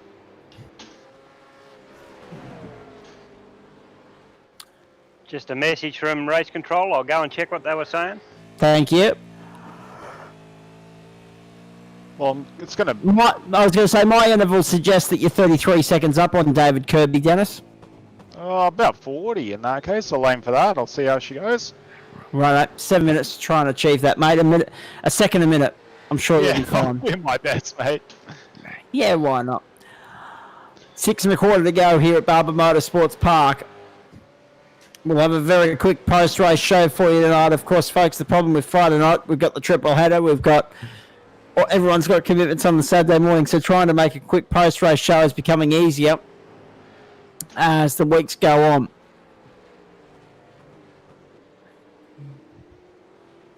Through they come again. Dave Trevathan sitting 3rd, trying to get to David Kirby. There's not much in that. Less than a second between that fight here.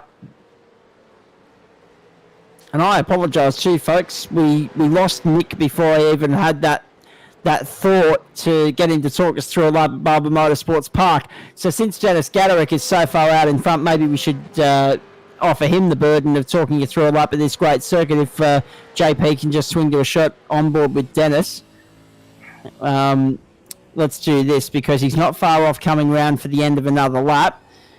And he's in complete control here at Barber Motorsports Park as Dennis Gaderick as the race leader out to the tune of 35 seconds. Let's see if talking you through a lap at Barber Motorsports Park hinders his quest to maintain A, race speed, and B, win the race by 40 seconds. Take it away, Dennis. Talk us through a lap.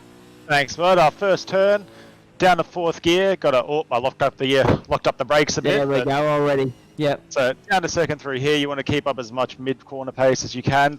On the throttle early, up to 3rd. Keep the throttle kind of planted, but not too much because it's going to sort of spin. Over the top of the hill, the car gets unloaded, so it's going to want to slide. That 3 barrier is about the braking marker that you want to use. You want to get the car slowed down here, get a nice run through here, easy on the throttle out. 4th, 5th, all the way up to 6th here. Number 2 is what you're looking at.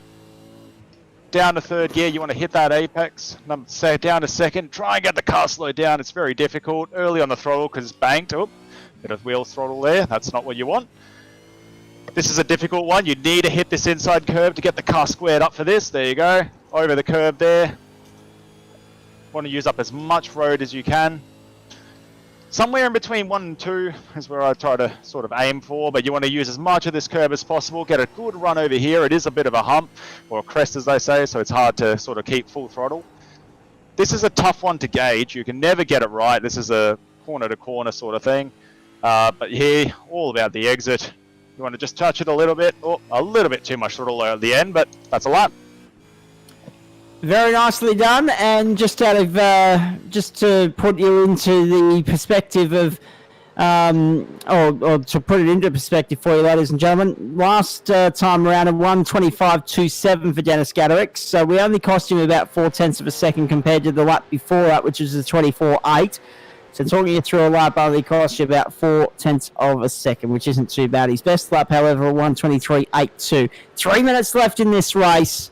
It's been a tremendous performance from Dennis Gaderick to lead from the front. He leads the race by 35.5 seconds, so he might not get the 40, but he's got 35 covered there for you. Have a look at Ben Miller all over the back of Michael Angus here in the battle for 7th and 8th. Brady McHugh's all over the back of Rick Sibra as well, and Dave Trevathan's all over the back of David Kirby. Yeah, he's been consistent. David Kirby and Dave Trevathan are fighting for the last spot on the podium. Brady McHugh and Michael Angus. He's got by Michael Angus. His next target is Rick Sibra. But Michael Angus is under pressure from Ben Miller at the moment. So there's a lot going on out there right now. A battle for 2nd, a battle for 5th, and a battle for 7th. I'm backing McHugh to get 5th here. Almost 2 minutes left, and according to my reckoning, 2.5 laps. Excellent stuff. There you go. Dennis stops talking and he takes the fastest lap.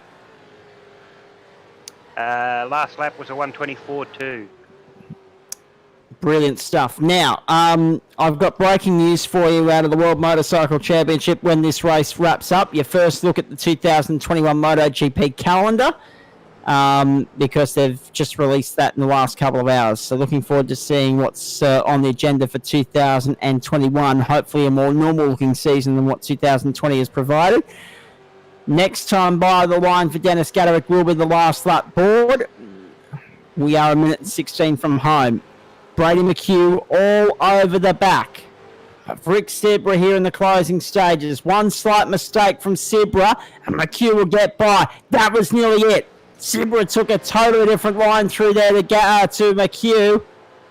And McHugh is now right there in a position to maybe make a move on the inside into the hairpin. Why not? Can he get by? Can he execute it? No, he can't. But he'll have a look on the exit because Sibra was wide off the apex. Now McHugh side by side on the run out of the chicane. Sibra will have him covered for the moment. What a good race. What great drama. What great theatre here in the closing stages. Gaderick from Kirby. 32 laps is going to be the magic number for Dennis Gaderick. He's on his 32nd and final lap now. These guys are still on their penultimate lap. McHugh is all over the back of Rick Sibra like a rash at the moment. Dave Trevathan still giving David Kirby a big hurry up. Unfortunately, Ben Miller's fallen off the back of Michael Angus, so the battle for 7th is probably secured in favour of Michael Angus there. And again, we're not sure what sort of impact the distraction of having me in everyone's eardrums is having on this race at the moment, but we'll update you on our mate Trent Lavis in a moment. He's sitting there in 11th. Here is Brady McHugh on the inside to turn 1 and force and off the circuit goes Sibra. And now McHugh will Redress. regret that going through the hairpin at turn 2 and 3. And now we'll have another crack in the closing stages of this race. Trouble there! They're almost in the grass. And McHugh's on the outside coming into the hairpin. Will he be trying the up and under? You betcha he will. And there he goes, looking to execute the move, but he caught too much curb. Checkered flag at the ready. Dennis Garrick, take a bow. That was emphatic Brenton Hobson style. That was really impressive stuff. Keep an eye on this. This is the battle for second. We'll get back to the battle for the minors in a minute with Sibra and McHugh. David Kirby and Dave Trevathan, half a second in it. Trevathan, I think, might just run out of time here. Kirby skipped away by 2 car lengths since we've looked at this battle. David Kirby, what a nice drive that is. He's going to go to second. McHugh on the outside! Going into the chicane on Sibra. Oh, are you kidding me? Sibra back side by side and he gets back through. Now, McHugh will have one last chance to respond. There's another little touch. But I think this time round, Rick Sibra's done enough and he'll get the spot. That's exactly how it plays out, but not without some forceful driving from McHugh on the run to the lines. Photo finish. Sibra got it. 4,000th of a second. Racing. You've got to have a look at this, folks, on the Stone Cold Racing replay. Look at this. Across the line photo. And that was brilliant driving. This is the entire final lap that we're going to show you in this battle. Wowee. They swapped positions about 3 times here. This was one of them as Sibra went to the grass. McHugh went to go on the outside. Then, of course, the switch back into the inside. My timing says 0.03 to Sibra. Yeah, McHugh gave Sibra a touch on the exit of the hairpin there. And that put them down into the chicane here. And McHugh was... You could just sense that McHugh, you saw it on your screen there, he was always looking to take a different line, take a different approach, try and upsettle the rhythm of Sibra there, try and get by him on the outside, on the inside, did the up and under, whatever he could do to make it work. And this is where it got ugly. We're in the back section of this lap, side by side, sideways. McHugh around the outside, job done. But he unsettled himself, and he got it on the ripple strip and in trouble there. Sibra back down the inside. We've got Brady McHugh and David Kirby standing by in our chat room here. We'll get to them in just a moment. But yeah, having a look at this final lap battle, and what a battle it was. Sibra back down the inside. McHugh looked again to get through in the last couple of corners. But in the end, Sibra did enough to hold on, but not without one hell of a fight from Brady McHugh. Nice to have him back in the series, by the way, in the Gentleman Sim Racing Club events. And across the line, have a look at that. The photo. 0.04 of a second. David Kirby got Dave Trevathan by 0.6 of a second. Sibra over McHugh by 0.04. And we'll have the results up on screen for you in just a moment. Emphatic drive from Dennis Gaderick. He won it in the end by in a canter here by an incredible margin, 39.7. We'll give him the 40 seconds. We'll can't say 40, can you? You can't say no to 40. And then, of course, half a second back then to Trevathan, third. Jackson Ray Hunter, a nice drive to fourth. And then we go to fifth place, Rick Sibra, just over Brady McHugh. What an incredible finish that was. Michael Angus, Ben Miller, Simon Ferris, Tim Harris, the top 10. Trent Lavis was 11th. Aidan Rice, James Boardman, and Josh Thomas all ended up on the lead lap.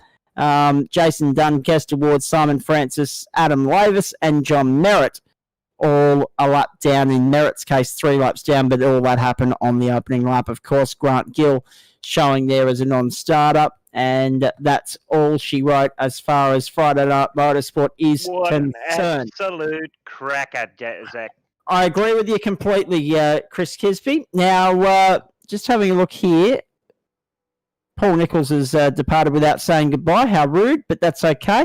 We can have a chat to everyone else here at the moment. Update to places. Yes. Now, Biggest mover? he was the biggest mover of the Biggest night. mover and shaker off the road, you mean? John Merritt was the biggest loser of the night, down 16 places, but that's okay. In the end, he still got to the finish line. Adam Lavis didn't move, nor did Jason Dunn. They finished where they started, as did Tim Harris, according to our sheet here.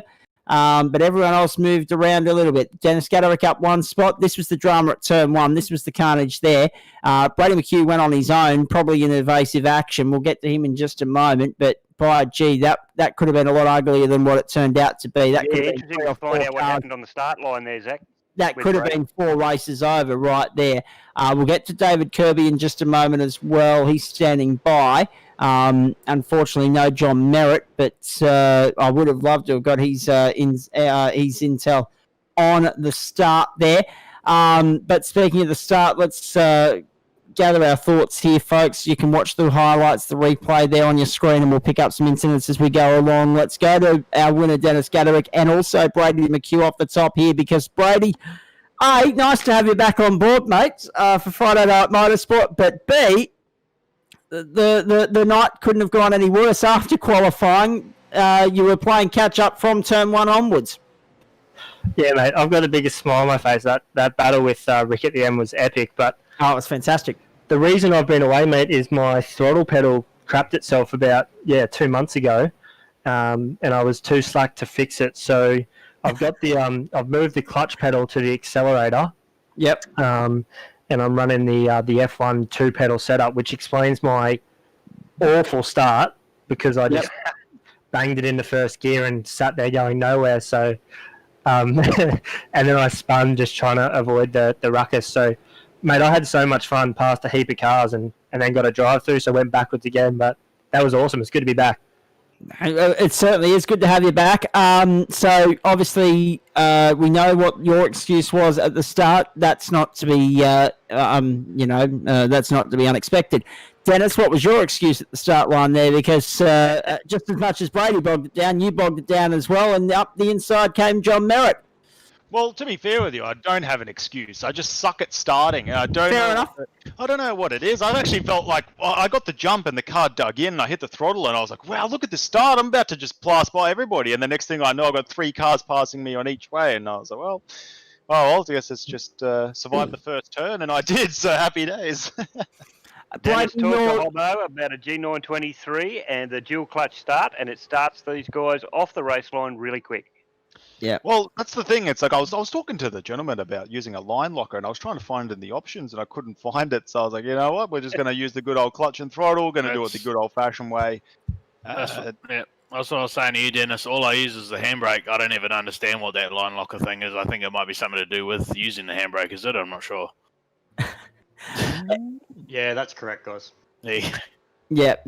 Good work. We've got some expert comments being thrown around here from all of our drivers, which is great. We've got a lot of them in the server tonight to have a chat post-race here, so we'll get to them very shortly. Brady, the incident at turn one, obviously we saw the 2 guys go to the outside and then you spin to the inside all on your own. Was that evasive action? I got to be excited, mate, and I thought I'm going to make all these spots back up. And I just yanked at the thing like a bus and went left and hit the fence. So it actually handled better with the front splitter damage. So maybe that's a little secret. Maybe it is indeed. Now let's on that note throw the conversation around a little bit here. Dennis, I'm going to come back to you in a moment because obviously we've been talking to you right throughout the night and you've absolutely touted up. Benny Miller, we've had you in the racing chat as well. Trent, I didn't really get too much of a chance to check in with you during that race because there was so much happening in front of you. But given the early race incident there, you would have been happy to at least gain 8 spots from where you started and bring it home at 11th. Maybe a little bit disappointed not to be in the 10. Oh yeah, so like I said, I haven't got a lot of experience in these cars, so that basically leads me to have a crap load of mistakes, which sends me backwards. So nothing I can do about that. Well, I could probably practice a bit more, but yeah, a lot of mistakes on my own bat there, and some good battles on the way through though. Good hard door banging racing. It's a lot of fun, just similar to the stock cars. But shame I don't have the pace to give Dennis a bit of curry like I do in the GTs. But he's a gun in these things, and I'm literally 3 races in, and I don't like him. Yeah, fair enough too. Now, on that subject, David Kirby, good evening to you. Second place, congratulations. Epic fight between you and Dave Trevathan. Not as much body paint exchanged as there was in the battle between Rick and Brady. But in saying that, how unlucky are you? The 1 week where you get rid of Brenton Hobson, you've got Dennis Gaderick blitzing you at the front of the field. So, mate, I was speaking to people earlier on, and I was looking at the entry list, and I'm like, okay, here we go. And then I saw Dennis, and I'm like, crap. But, nah, look, it was good. I just couldn't hold him off at the start. I did try. I think he got me on the outside of turn 1 and the inside of turn 2. So I went for a defensive move. It didn't pay off. But, yeah, I was sort of on my own there for a little while, and then I made a mistake. But, no, I'm happy with that. 3 top 5 finishes in a row, and move up maybe into the second in the championship now, I think. Well, we may see points get crunched out before we go off air tonight. Adam Lavis will be feverishly working away at that as we speak, I would dare say, after, of course, competing in the race himself. We've also got Kester Ward in here standing by to have a chat as well on that note, ladies and gentlemen. But obviously, consistency's been the key, mate. When we get back to drop rounds and a few other things, that'll bring Brenton and Michael Schreier back into the mix, but you're sitting pretty at the moment with 3 rounds to go.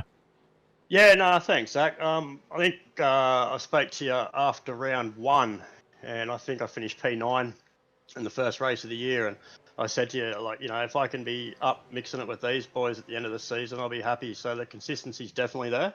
To have 3 top 5s in a row, I'm stoked. I couldn't be happier, and it's just if I can just get that one extra.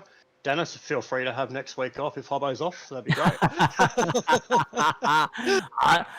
I like the confidence, and I mean, it might. What are you drinking these days, Dennis?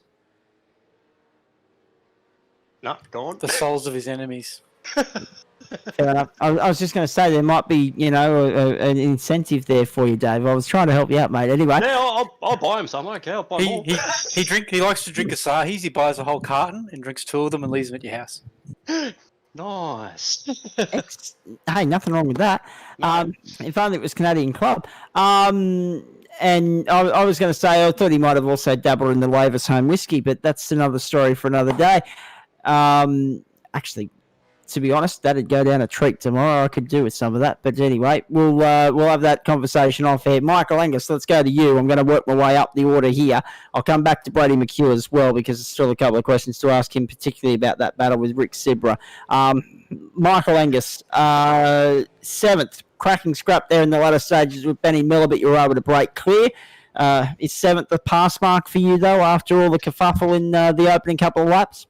No, that was pretty average, mate. And if I sound like I'm half dead, that's because I'm full of a cold. But I can guarantee you it's not the Rona, so don't stress. I wasn't stressed, mate. We're socially distanced. We're okay.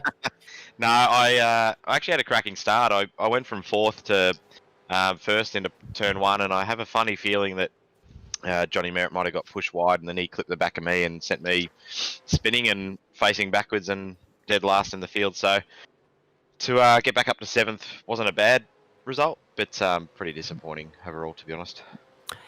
Indeed. That being said, what do you make of Barber Motorsports Park? Your thoughts on that circuit? Because it has proven to us in the times that we've raced there, it doesn't matter what we throw on that racetrack, it always throws up good racing. I actually really enjoyed it. We went there in the GT3s earlier this year, and That's right. I actually struggled there and found it easier in the supercar, funnily enough. But no, it was a good track. I actually thought before the race it was going to be tough to pass, but being that I was right back at the back of the field and actually had a pretty enjoyable race, battling a few of the guys. Benny Miller and I had a really good battle at the end there that you mentioned, and managed to pick off a few. So you were able to get past if you could get a good run out of the corners, but we didn't mind it, to be honest. And by the way, just we've had this conversation on air a couple of times before. The fact that we've been a little bit skeptical about, well, I have, about COVID statistics because you've never heard anything about influenza A or the general cold or anything like that. Can we just get that in writing that it is the general flu for you, and that way it might actually help balance out the statistics at the moment because everything's the Rona. Yeah, no, I've actually got a super duper going at the moment because it's nice on the throat. So That's exactly, yeah, good boy. Go well. What do you, well, we'll let you go quickly here because obviously we appreciate you sticking around even though you're full of the flu. But quickly, some quick comments with regards to the next stop, which is Spa. yeah, I really enjoy Spa. I think the next couple of the tracks, I've done a little bit of practice there before, which is nice. So I really enjoy Spa. I tend to like the more traditional circuits rather than the the more European tracks and these tighter circuits that we're on at the moment. So to go back to a few wide tracks with big long straights and sweeping corners is where I tend to be a little bit more comfortable. So no, it should be a cracking race at Spa, I reckon. Indeed, it should be, and well done again tonight, mate. Even though it wasn't the result you were hoping for, it's points in the bank and 3 rounds to go. Let's see what you can salvage. Cheers, mate. Ta. Good stuff. Michael Unger's there for us. We'll let him go. Let's throw through the conversation here. Kester Ward, you were in the thick of it tonight. So there were a couple of moments there where you were on screen. In the end, you've ended up down in 16th. Happy? Not happy? Well, just quickly before anything, I believe that Dennis actually drinks West Coast coolers, so if everyone could buy him a carton, that'd be great. Excellent. Now, yeah, no, I mean, I'm pretty useless at these things if I'm completely honest in terms of outright pace, but I know I can defend, so I've been practicing trying to get them off the line and getting that track position, which my start on that was actually pretty good. I think I got 7 or 8 people before turn 1, so was pretty happy with that, and then I realised how slow I was when everyone came storming past me. So, but all in all, it was a bit of fun, and I had a good battle with whoever I'm on the screen with here. I think Simon. I didn't quite catch the name. I was too busy watching him in my mirror there. So there was honestly, for being that far off the pace, but being able to have a great battle with someone, which went for most of the night, I was pretty impressed with that and a lot of fun. Indeed, no, it looked like a lot of fun, and obviously looking forward to next week already. Now, earlier in the evening, were you on the grid for the Podcar race as well? Yeah, I was. Got caught up What in did you some think mess, about that? and the first, like lap 1, usually as by my previous nickname of Moses, I'm usually pretty good at dodging lap 1 incidents. However, I got caught up in one, and I was a lap car, and I mean, I was actually pretty disappointed with the way some of the guys were, acting towards lapped cars, seeing as the rule is for somebody being lapped is to stay on their line, and they were sort of a bit of not pleasant conversation over the radio. So I just went, no, it's not for me tonight. I'll get out of there before I say something. So wasn't overly happy with that one, but win some, lose some. So Moses has run out of luck, unfortunately. But hey, onwards and upwards, as you say, win some, lose some, but that's all good. Thoughts on next week, mate? Because there's some good tracks ahead. Mate, to be honest, I don't even usually pay any attention, and then I load it in Friday night and go, oh, wow, that's where we're racing. So like tonight with this track here, I've done, I think, 5 laps in a Porsche here once before the race, so still figuring out where I was going, but we'll see. So do you get that from Trent, or does Trent get that from you? Because it seems to be a common theme with the Skid Control boys, with Dennis being the exception. Oh, I don't know. Maybe we'll just make out that we're important, busy people, and we don't have the time. We'll go with that. All right, fair enough. I really don't know. Dennis, any truth to the rumor that it's West Coast coolers? Look, yeah, I don't even know what that is, if I'm being honest with you. Well, you weren't here for a couple of minutes ago because we were asking David Kirby, and he said, "Look, I don't know what we can do to get Dennis off the grid next week and Brenton as well, but that might be my chance to win." And I said, "Well, maybe a carton of the grog might help. Whatever he drinks, I'm not sure." So that's where Kester's chimed in with West Coast coolers. Well, all I'm saying is I've had a few tonight, and I think I was sobering up as the race went on, which is where that 23 came from. So I mean, it's working so far. I have a rule, so it's like 3 beers is the optimal blood alcohol content level for the fastest lap. Anything more than that, you start getting slower. Anything less than that, you start getting slower. So it's got to keep yourself in the zone, you know. So in other words, the joys of sim racing, ladies and gentlemen, you can drink and drive. How about that? Fantastic. I don't know if we should be endorsing that, but why not? It's a Friday night and it's past 8 o'clock on the West Coast now as well, so we may as well. Let's throw the conversation around here because now that David Kirby's got the intel that he needed, he'll be happy. Brady McHugh, let's go back to you. The drive through the field was fantastic, mate. Obviously, we knew you would have been a little bit disappointed after what happened on lap one, not only the start, but also turn one. And now that we've seen that it was two separate incidents, that makes it even more interesting. But I described it as you driving through the field with the bear with the sore head. You had tremendous lap speed. You could have matched it with Dennis gone all the way to the checkered flag. It wasn't to be. But then the closing stages there, you and Rick Sibber, I mean, it was the difference between a top 5 finish and a top 10 finish was 0.04 of a second. That was just cracking stuff all the way. A little bit of rubbings racing, a little bit of bump and rub, but pretty clean in the relatively scheme of things. Yeah, mate, it was epic. I got a drive through for an incident on lap 2, so I served that and came out of the pits back behind Rick and Jackson there about 7.5 seconds. So I had the grip between the teeth to try and catch Rick. And by the time I got there, we were both sort of sliding around a lot. So I got down the inside at turn 1 and couldn't pull it up and redressed. But mate, that was an awesome last lap. That's probably the most fun I've had in iRacing in a long time. And yeah, we bumped and rubbed, but that's what these cars should be made for. And we both gave as good as we got. You certainly did, and obviously we saw from the GT series outing here earlier in the year that you were a star in that you love this track as well. It's an awesome track, mate. Like, it's got a bit of everything. You've got some undulation, and then you've also got some fast corners that you've got to get right. I just love bouncing these things off the curb. It brings me back to the go-kart days, just launching the car over the curb, which I really like. So. I had a setup that seemed to work for me, and it's just good to be back. I haven't had time to jump on the sim lately, which has sucked. So it's good to do some laps. Is that a combination of A, the throttle problem you detailed when we first introduced you, and B, things getting back to normal in the real world? Yeah, mate, just work at the moment, unfortunately, and just on a bit of an intensive workout scheme and stuff at the moment. I've got a promise that I can drive a 70s Tyrrell F1 car if I get down to a weight that I can get my fat ass into. So I'm training pretty hard for that at the moment as well. Hey, that sounds exciting. I mean, 70s Tyrrell has nothing on, 2020 for Red Bull or Mercedes and Renault for that matter. I was going to list anyone but Ferrari, but that being said, still an awesome thing that a lot of people would be very envious of. So go well with the ambitions of getting into that. Stay with me though. I'll come back to you very shortly. Let's throw the conversation around to a couple of people that I haven't introduced yet. Mainly Jackson Rayhana, because the story for you, mate, a tale of two different tapes. A, stock car race was phenomenal until late race drama put you out of a podium finish there.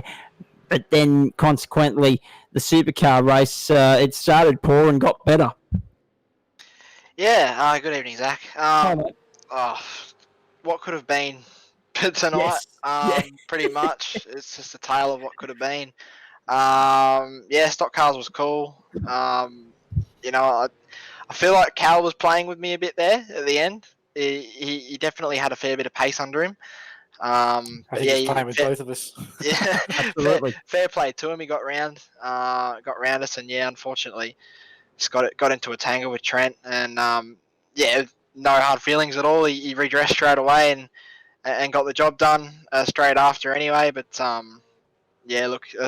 I've come so close to a podium, I think, a few times this season in stock cars, and I've still never had one. It's disappointing. It definitely had the red mist going into the V8s. Yep. And I mean, saw it turn 1.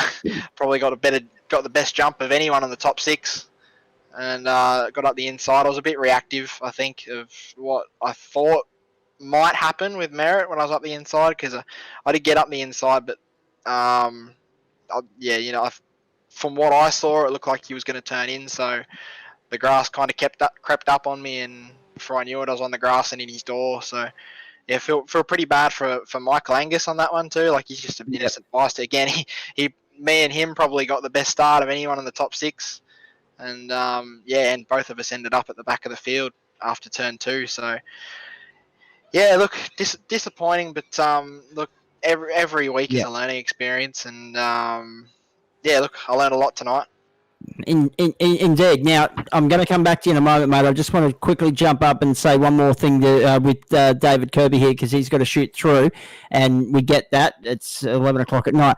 Dave, next week, Spa, initial thoughts?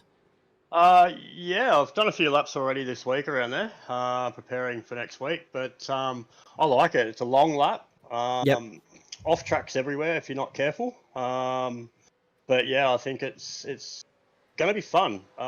As Michael was saying before, those big open tracks will be a big change compared to what we have been running on the last few weeks. So, it should really mix things up. And I think the draft down that long straight is going to play a massive part during the race. All right, beautiful. Mate, thank you for that. Thanks for sticking around as long as you did. We'll catch up with you next week. No, well I done. said, Dennis, let me know, mate. I'll buy you a carton for next week, so you're slower. Yeah, thanks, man. Absolutely. I'll send you my address, man. No, thanks, guys. Thanks for a great race, and I'll see you all next week. There isn't a coast man in the planet, and this is Gold Coast we're talking about, that would say no to a free carton of booze. I am on the Gold Coast as well. Well, okay. Well, then in that case, then you can exchange. You can exchange delivery. Here we go.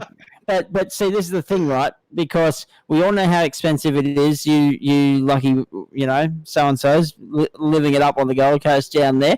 Anything that you can get free just takes the pressure off of the rent. We get it. It's fine. Hey, when the price is right. Well, that's exactly right. How good was that game show, by the way? They need to bring that back. Now, let's straighten back up here and continue the conversation. Awesome. Thanks, guys. Well done, mate. Thank you. We'll catch up with you soon. MotoGP, I mentioned this earlier, boys. The MotoGP provisional calendar for next year is out, and then I'm going to fire the conversation back to Jackson Rayhana. 20 rounds, one to be confirmed, and that would normally be the slot held by the Czech Republic Grand Prix in early August. And they have got 3 reserve Grand Prix venues up their sleeve as well, because obviously we still don't know what COVID's going to do going into next year. Qatar, March 28, Argentina, April 11, so the week after Easter. Circuit of the Americas, the American Grand Prix on the 18th of April, and then they go to Spain on May 2, May 16 for France, May 30 for Italy, the Mugello circuit. That's the night of the Indy 500, so bikes into cars. That's a good double header. Then the Grand Prix de Catalonia on the 6th of June, the Grand Prix of Germany on the 20th, and the Dutch TT on the 27th. Into July 11, Finland. Subject to homologation of the circuit, but that should be going ahead. It was due to go ahead this year. To be decided following that. That's normally the slot held by the Czech Republic Grand Prix. Then Austria on August 15. Great Britain on August 29. September 12 and 19. Aragon and San Marino back to back. And then, of course, we go to Japan and Thailand, October 3 and October 10. October 24 for the Australian Grand Prix at Phillip Island. October 31, Malaysia. November 14 in Valencia. The 3 reserve venues. Portugal, the Algarve circuit, which will host the finale of this championship in 2 weeks' time. And then the Mandalika circuit, the international street circuit in Indonesia, if you don't mind. Now, that was originally due to join the calendar next year, but obviously put back to 2022, but it's a reserve venue for next year. And also the Russian circuit, the Igora Drive circuit, so not the Sochi Autodrome, but the other one. That's a reserve Grand Prix venue as well, pending what happens with bloody COVID. So that's the bike news tonight. Jack Miller on top in practice 1 for the European Grand Prix at Valencia as well. Let's get back to the conversation here, though, with plenty of great drivers still hanging around to have a chat to us here after the fact tonight. Adam Lavis will be getting some championship points to us hopefully very shortly as well. In the meantime, Ben Miller, I want to come to you because we didn't really get much of a chance to talk to you post-race there. What'd you make of the night, mate? Because obviously you were pushing Michael Angus all the way there and then just drifted away in the closing stages. You just couldn't go with him in the final 5 minutes. Oh, it was like when you said to me, I was like, "Oh yeah, I'm happy here in 7th," and didn't even see him coming, and then realised he was there. And sort of once I realised he was there, I started actually having a go, and I was managing to keep about 800ths of a second between us. And all I knew, I was like, if I can just keep going like this, I'll be okay. All I have to do is not make a mistake. And sure enough, made a mistake, but I seen him coming. I just moved over because I stuffed up, let him go, and thought I'll chase him now. But then made another mistake and another one, and it's just we ended up how we were. But that's all right. I enjoyed it. Like I said, first if I get a top 10, I'm always happy. So yeah. That's the main thing, mate. And as you say, a nice result and good championship points going forward. Still 3 weeks to go. Your thoughts about Spa? I love Spa. I think it's awesome. I hated it at first. I never forget the first time I raced on it. I was like, man, this is a big boy track. Yes.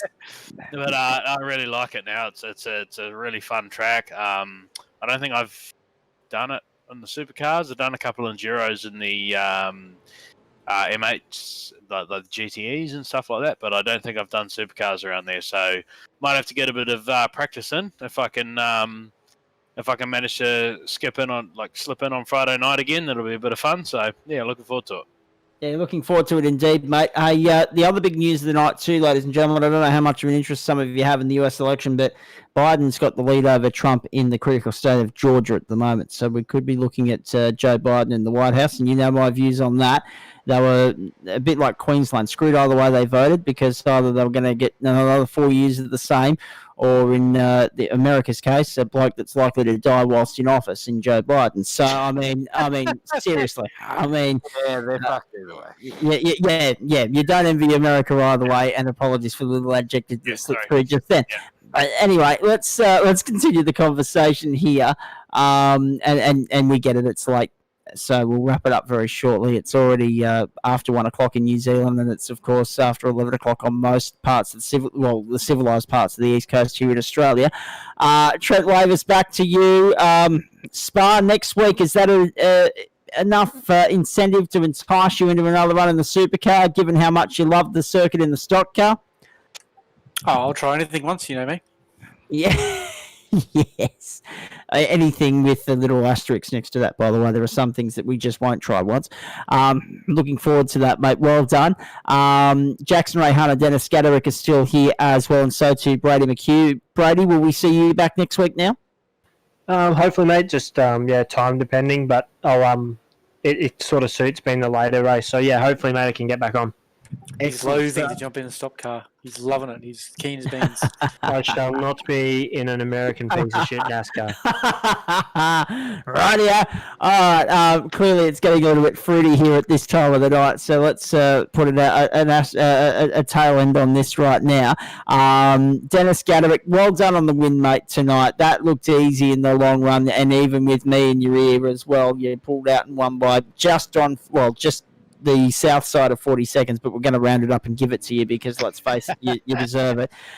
And it was a clean race too, although you didn't get away without having 1X. There was still a few drivers that there was only one driver in the end, I think, according to Chris Kisby, that had no X next to their name. As far as you were concerned, though, this sets it up nicely for an all-out assault at Spa next week, and who knows, Brenton Hobson might be back. It might be you against him. Yeah, absolutely. Well, that's the goal. We like to have a little bit of fun on here. I feel like if he was racing, I probably wouldn't have had enough for him this race. Even though I felt like my driving was pretty great, I was really happy. The quality lap I was actually really happy with. So Brady nailed that lap to sort of get pole. That was very, very impressive. But yeah, at the same time, I think the race pace wise, it would have been really sort of fun if obviously with Hobbo, or maybe even if we had a clean first lap and everybody was there, it would have been really interesting. But yeah, I think I really screwed up my livery for tonight. Hey, I wasn't expecting to be where I was, so I just kind of chose it as a joke, and there we go. Oh, it's a bit, yeah. Look at that beautiful beast. It went all right. Actually, here we go. So, I've just got another piece of news here, folks, that you might be interested in. And this is from the world of Formula One. Apparently, the F2 and F3 championships are going to hold 3 race weekends from next year as part of new cost-cutting measures. So 3 races per weekend, which means that they'll probably have a Friday, a Saturday, and a Sunday. So the weekend just got a little bit busier for Formula 2 and Formula 3. And as part of cost-cutting measures, that'll mean that the series will still be at the same length of races. It'll just be over less weekends or something like that, some garbage. So good luck to Formula 2 and Formula 3 there. Of course, we've all got a little bit of an interest in Formula 3 after what Oscar Piastri was able to achieve this year. What does cost cutting in Formula 3 mean, or Formula 2, from £3 million a year to £2.9 million a year? No, I assume so. Which is pennies and pocket money and small change to those guys, That's but to us, cheap, that's man. a lot of That's the money. difference. Oh, Yeah. yeah, next year. See you later, kiddos. Yeah, right. Good on you. Yeah, exactly. Just racking up the points in iRacing and exchanging it for velocity fly points or flybys or even just cash. Very nice. Hey, Jackson Rayhana, let's go back to you because obviously it's been one of those nights. We love Sonoma. We love Bala. We go to 2 tracks next week that lend themselves well to Friday night motorsport. So initially, I'll get your thoughts on Monza. On Donington Park, because that's where we are Monday night. Monza on Wednesday night for some more Porsche GT3 action, and hopefully that'll go a little bit better for you this week as well. But also Friday night because it's Watkins Glen and it's Spa, so it's a very unique doubleheader next week. Yeah, well, at the moment, I look like I'm not going to be there for the stock cars, unfortunately, just because of work. And V8s is a question mark, so maybe, maybe not. Either way, at Spa, which I think you know my feeling towards Spa, it's not my favourite by any stretch of the imagination. Maybe it's a bit different in the V8. Maybe I'll like it a bit more. Like Barber's just one of those tracks where I love it in any car. Like it's, I was going to say, it doesn't matter what car. Yeah, any car you put me at Barber, it's I usually do all right. So Spa, other end of the stick. So hopefully we can turn that around in the V8, and we'll hook in and have a go as we always do anyway. Indeed, that is the case, and obviously some serious GT3 racing to get to before we even worry about Friday, even if you're not here. Yeah, Donington. Look, it was last time I was there in the GT, I had a pretty decent pace, albeit that was on a fixed setup series. That was just before the race, and the race I kind of got bullied. I got pushed around, so. But this is a gentleman sim racing club, so hopefully there won't be too much of that going on. And it is an open setup, which I do tend to struggle a bit with, especially in the GT cars. So this weekend, might try and put some more time toward that and getting a setup at the moment. But focus is at the moment actually in Formula 3, because myself and Angus Cook are doing pretty good. I was going to say, just give that a little bit of a plug because it's not part of our broadcast series, but you guys are flying the flag for the club. Yes. The F3A, the Australian Formula 3 Championship. So, last night we took the team's championship lead, and I'm currently second in the drivers. So, 3 rounds to go on that, and we're doing all right. Gus is doing really well considering it's his first season. Team's championship. That's well and truly on for us. So pretty good. We're ahead of Altus Esports at the moment, which is pretty big. They're a pretty big team. So we're doing well. Dennis, 3 weeks out from home, are you going to jump back in the stock car at any point? Is there a circuit left? Obviously, it's Watkins Glen, Charlotte Roval, and Daytona International Road, NASCAR version. Is there anything there that entices you to get back in for leg 2 of the triple header, or are you just going to focus on leg 3 for the next 3 weeks?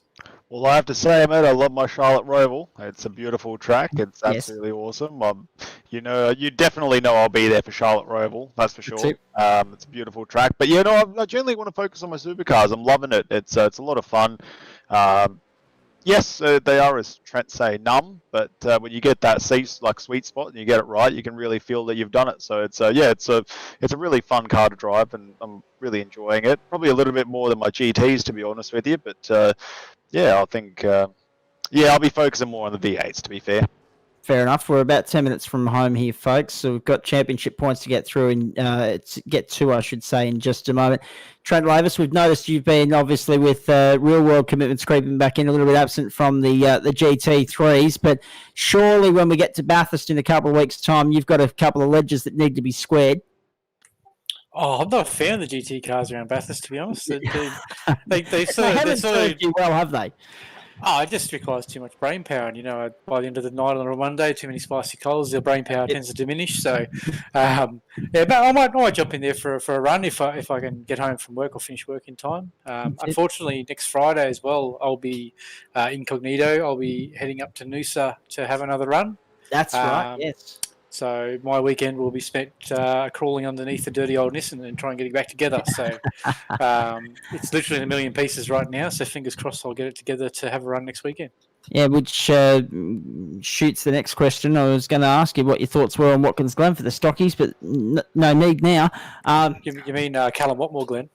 Yes. Yeah. Well, yeah, exactly. I mean, after what he was able to do tonight, I wouldn't rule it out. Him pulling off the treble over the next 3 weeks. There's no doubt about that. He's in fine form. But no, it's been a great night here. We've enjoyed bringing it to you. We hope you've enjoyed it at home as well. Of course, Paul Nichols and Nico Pop have already shot through, leaving me here with the arduous task of going through driver of the night statistics and everything else. Nick said to pass this information on. He said, driver of the night, stock cars, Warwick Sharp. He said it was a close call with Cal, but because he drove through the field. But Warwick, his speed, his patience, his skills were top level. And the advice from Nick is he needs to go up to the Xfinities from the Arca cars. Your thoughts on that, Dennis Gadderick? Would you like to see Warwick Sharp up in the top split of the stock cars from this point? Absolutely. I genuinely don't know the speed difference between the Arca cars and the wasn't much tonight. Cars. Yeah, no, absolutely. But the fact that he's only let's say he's matching it up. He qualified third, I believe, for the race. So yeah, man, if he was in a slightly faster car with 100 more horsepower, then obviously he'll get a little bit closer as well. So no, really keen to see him in the main series, that's for sure. I think we all would, and no qualms about that. Good stuff. Let me go through the championship points because Adam Lavis has got them ready for us, and I'll get some final comments from our drivers here in just a moment, including, of course, Jackson Rayhana. Thanks to all the other drivers that stopped by throughout the course of the evening as well. In fact, there's one more driver just standing by in our green room at the moment, and I apologise because I only just seen him there. I'm not sure how long he's been sitting around for, but Kim Forer's in the house. Hello, mate. Hey, brother, how you going? I just wanted to quickly announce that Stone Cold Racing is throwing Indy cars on at Oran Park for a quick race at the end of Friday night right now. So do your thing, do your commentary, and then get the hell to Oran Park. Kimbo out. I was going to say, here's the thing, right? 11:30 on a Friday night. How keen are you guys? Fantastic. Well, I don't know. At this time of the Friday night, it's already sim racing or bust. So you might as well do sim racing. That's my theory. I'm in. Count me in. Dennis is in. I would be in, but I don't have a sim rig and I'm hopelessly uncoordinated. But more than that, I'm absolutely spent. So the next stop for me, I had a friend that wanted me to call him back tonight. That's going to wait till tomorrow. Sim racing, Oran Park, Indy cars. Get around that. That'll be nice and quick. That'll be good stuff. And just quickly too, mate, how's the Monday night stuff going while you're here? Look, GT3s was completely new to a bunch of us in our team. We sort of got into it for the V8 supercars. We wanted to learn and do well at it, I suppose. We're all improving, which is really cool, and some of the members are showing us lines and helping us with gears and that sort of stuff, us older guys. And this is what this club's all about, mate. It is absolutely fantastic. And so the GT3, I'm racing the Ford GT this year, which she's a bit of a beast. Absolutely. But in the straight, I sort of get my little moment or maybe a couple of seconds of glory of going quite quick in a straight line, and then it all sort of comes undone after that. But very entertaining. Once again, on Discord with the guys. It is what I really look forward to. But the Friday nights, like tonight, we had a fat time in the development series. We had a couple of newbies in, absolute first-timers, downloaded the track, got a new car. We talked them through Discord and the setups and stuff. And, mate, that is what it's all about. We've got new guys coming in and joining all the time. And the camaraderie and the commentary is amazing. So, really, really happy again. Just speaking of Monday nights, Dennis, I want to come back to you. Your lead is still 45 points in the GT3 series. Given that it's likely to be around about that number once you take the second drop round into consideration as well, are you inclined to take the next 2 weeks off, or are we going to see you for either Donington or Sonoma and then Bathurst as well? Well, that's the thing. I haven't quite really looked at it, to be absolutely honest with you. I think, is it down to 45 points, is it? Yeah, it's 45 points according to the sheet here. And, of course, you've dropped one round of 0. You'll drop another round of 0. So, depending upon what happens around you, that lead won't diminish too much, I wouldn't imagine. So you've got the option of either sitting out a third week or just coming back in and re-cementing your dominance. Yeah, I think to be fair with you, if the gap's that high, then I might just wait out the 3 weeks essentially, and then just come back for that third stuff. To be fair with you, I'm studying now, so it's getting quite crazy at the moment. So it's I've got to do what I've got to do in the real world essentially. But exactly. Yeah, obviously I like my Bathurst, and obviously maybe being out of the Audi is not exactly that great of an idea, but we'll see how she goes at Bathurst, and I'm keen. It's gonna be good fun. And that being said, it is double points, and the other fact that you need to take into consideration here is you don't want it all to go to pear-shaped and then be thinking, oh, hang on, I should have actually raced last week. So there's a whole different schools of thought there. Championship points, let's get there because we need to wrap this thing up. It's 27 after 11 in civilised parts of the East Coast. Brenton Hobson leads the production car series still on 174 points, 152 for Michael Hammond and 120 for Simon Ferris. Grant Gill on 98, 94 for Jonathan Turner and 84 for Paul Nichols. Ben Kyle on 83, 76 for Simon Francis, 70 for Josh Thomas and 61 for Adam Lavis. Also Tony De Rossi in the top 10 there. De Rossi on countback sits 11th. The stock car series, well, it's the Cal Watmore show at the moment, but he's only leading by 17 points once you take in the drop rounds into consideration. 169 plays Brenton Hobson, 152, and Michael Schreier, 140. 135 for Trent Lavis, 117 for Adam Lavis, and then 115 for Ray Harner. Jackson's sitting there pretty in 6th place. 108 for Nico Pop, 98 for Kester Ward, 47 for Michael Cracknell, and 43 for Dennis Gaderick. So, even though you've missed a couple of stock car races, Dennis, you're still sitting in the top 10, which is testament to how that's going for you. The ARCA split, I apologise. We didn't have a chance to get to this earlier with regards to the pre-event points, but the post-event points see Warwick Sharp on top on 160, with Connor Brown on 108, 104 for Josh Thomas, 89 for Julian Muckey, and 77 for Dylan Gray.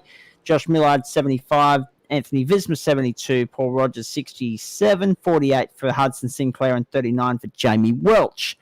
The other, as we say goodbye to Trent Lavis, he's just disappeared. The other point of interest is, I apologise, we haven't run through the results from the second split for the supercars with the boys ducking off as they did. I haven't had a chance to go through them, but unless Adam Lavis has got them on him. But the fact of the matter is the championship will run through the second split for the supercars and update you on the championship standings there in just a moment. But the top split, Brenton Hobson still on top, 177 to David Kirby, 121, 116 for Dave Trevathan, 115 for Jackson Ray Hunter, 115 also for John Merritt, 114 for Michael Schreier, 105 for Michael Angus. So look at that. 7 points separating 5 drivers, 2nd through 6th in the top split here. That's exciting stuff. Michael Angus, 105 in 7th. Rick Sipper on 108th. 95 for Dennis Gaderick. He sits 9th, and that's not too bad considering he was a late bloomer of the series, and 86 for Timmy Harris making up the top 10. The second split, the lead still sits with Tony De Rossi. Just having a look through here on the results board that Adam Lavis has put together with regards to the championship standings, and looking well down the order actually to even find a winner tonight. I apologise, I just couldn't even locate a one in there, but that's okay. They were at Barber Motorsports Park as well tonight. The race, there it is. Aaron Cooper got the win tonight. Second to Tony De Rossi and third to Daniel Birchnell. I was looking at the wrong column for some reason. Tony De Rossi, therefore, continues to lead the championship after 7 rounds on 129 points, 110 for Chris Anderson, 108 for Joe Baldwin, 98 for Daniel Birchnell, 84 for David Johnson, 81 for Aaron Cooper, Reece Blitho on 76, Lee Williamson on 74, then Stephen Kennedy on 73 and Anthony Visma, and also Stephen Birchnell on 69 points, making up the top 10 in the points standings. Wow, what about all of that? It's been a big night. Let's get some final thoughts. Dennis, your final thoughts on all of that, mate? Again, congratulations. Very nice performance in the supercars. Towered them up Brenton Hobson style, or Dennis Gaderick GT style. And that stock car race was a cracker as well. Yeah, absolutely. It's good fun, mate. It's why we do it. It's at the end of the day, competition can only go sort of, let's say, so far, which is what makes the night so awesome. Everybody's in it for the exact same sort of thing, so it's good fun. But yeah, as for the championship, I'd like to see where I sort of finish after only a few sort of races, let's say. So it's a bit of a challenge of mine. I'd like to sort of, regardless, still finish quite well. But yeah, no, it's I suppose it's all shaping up towards the end, isn't it? That's exactly right. Jackson Rayhana, great to have you on board as per usual. Probably not the greatest night at the office, but not the worst either, because you was able to salvage some pretty good results there in the end. I think it was 2/4, was it not? Yeah, so, I mean, depending on the way you look at it, just outside the podium. And in that V8 race, we were actually we were flying home. You were, yeah. At second and third. So, yeah, look, as I said, what could have been, but mate, I don't lose, I learn. So Exactly, one of those glass half empty, glass half full moments, but that's okay. Quick task for you, because I know you work within the aviation sector. Just find out for me, because I want to add it to the argument, how much the aviation sector loses by not being able to schedule 9 p.m. Brisbane to Sydney passenger flights during the summer months because of the curfew at the Sydney end. I'm very interested to learn that, and I only say that because you might have seen it earlier today.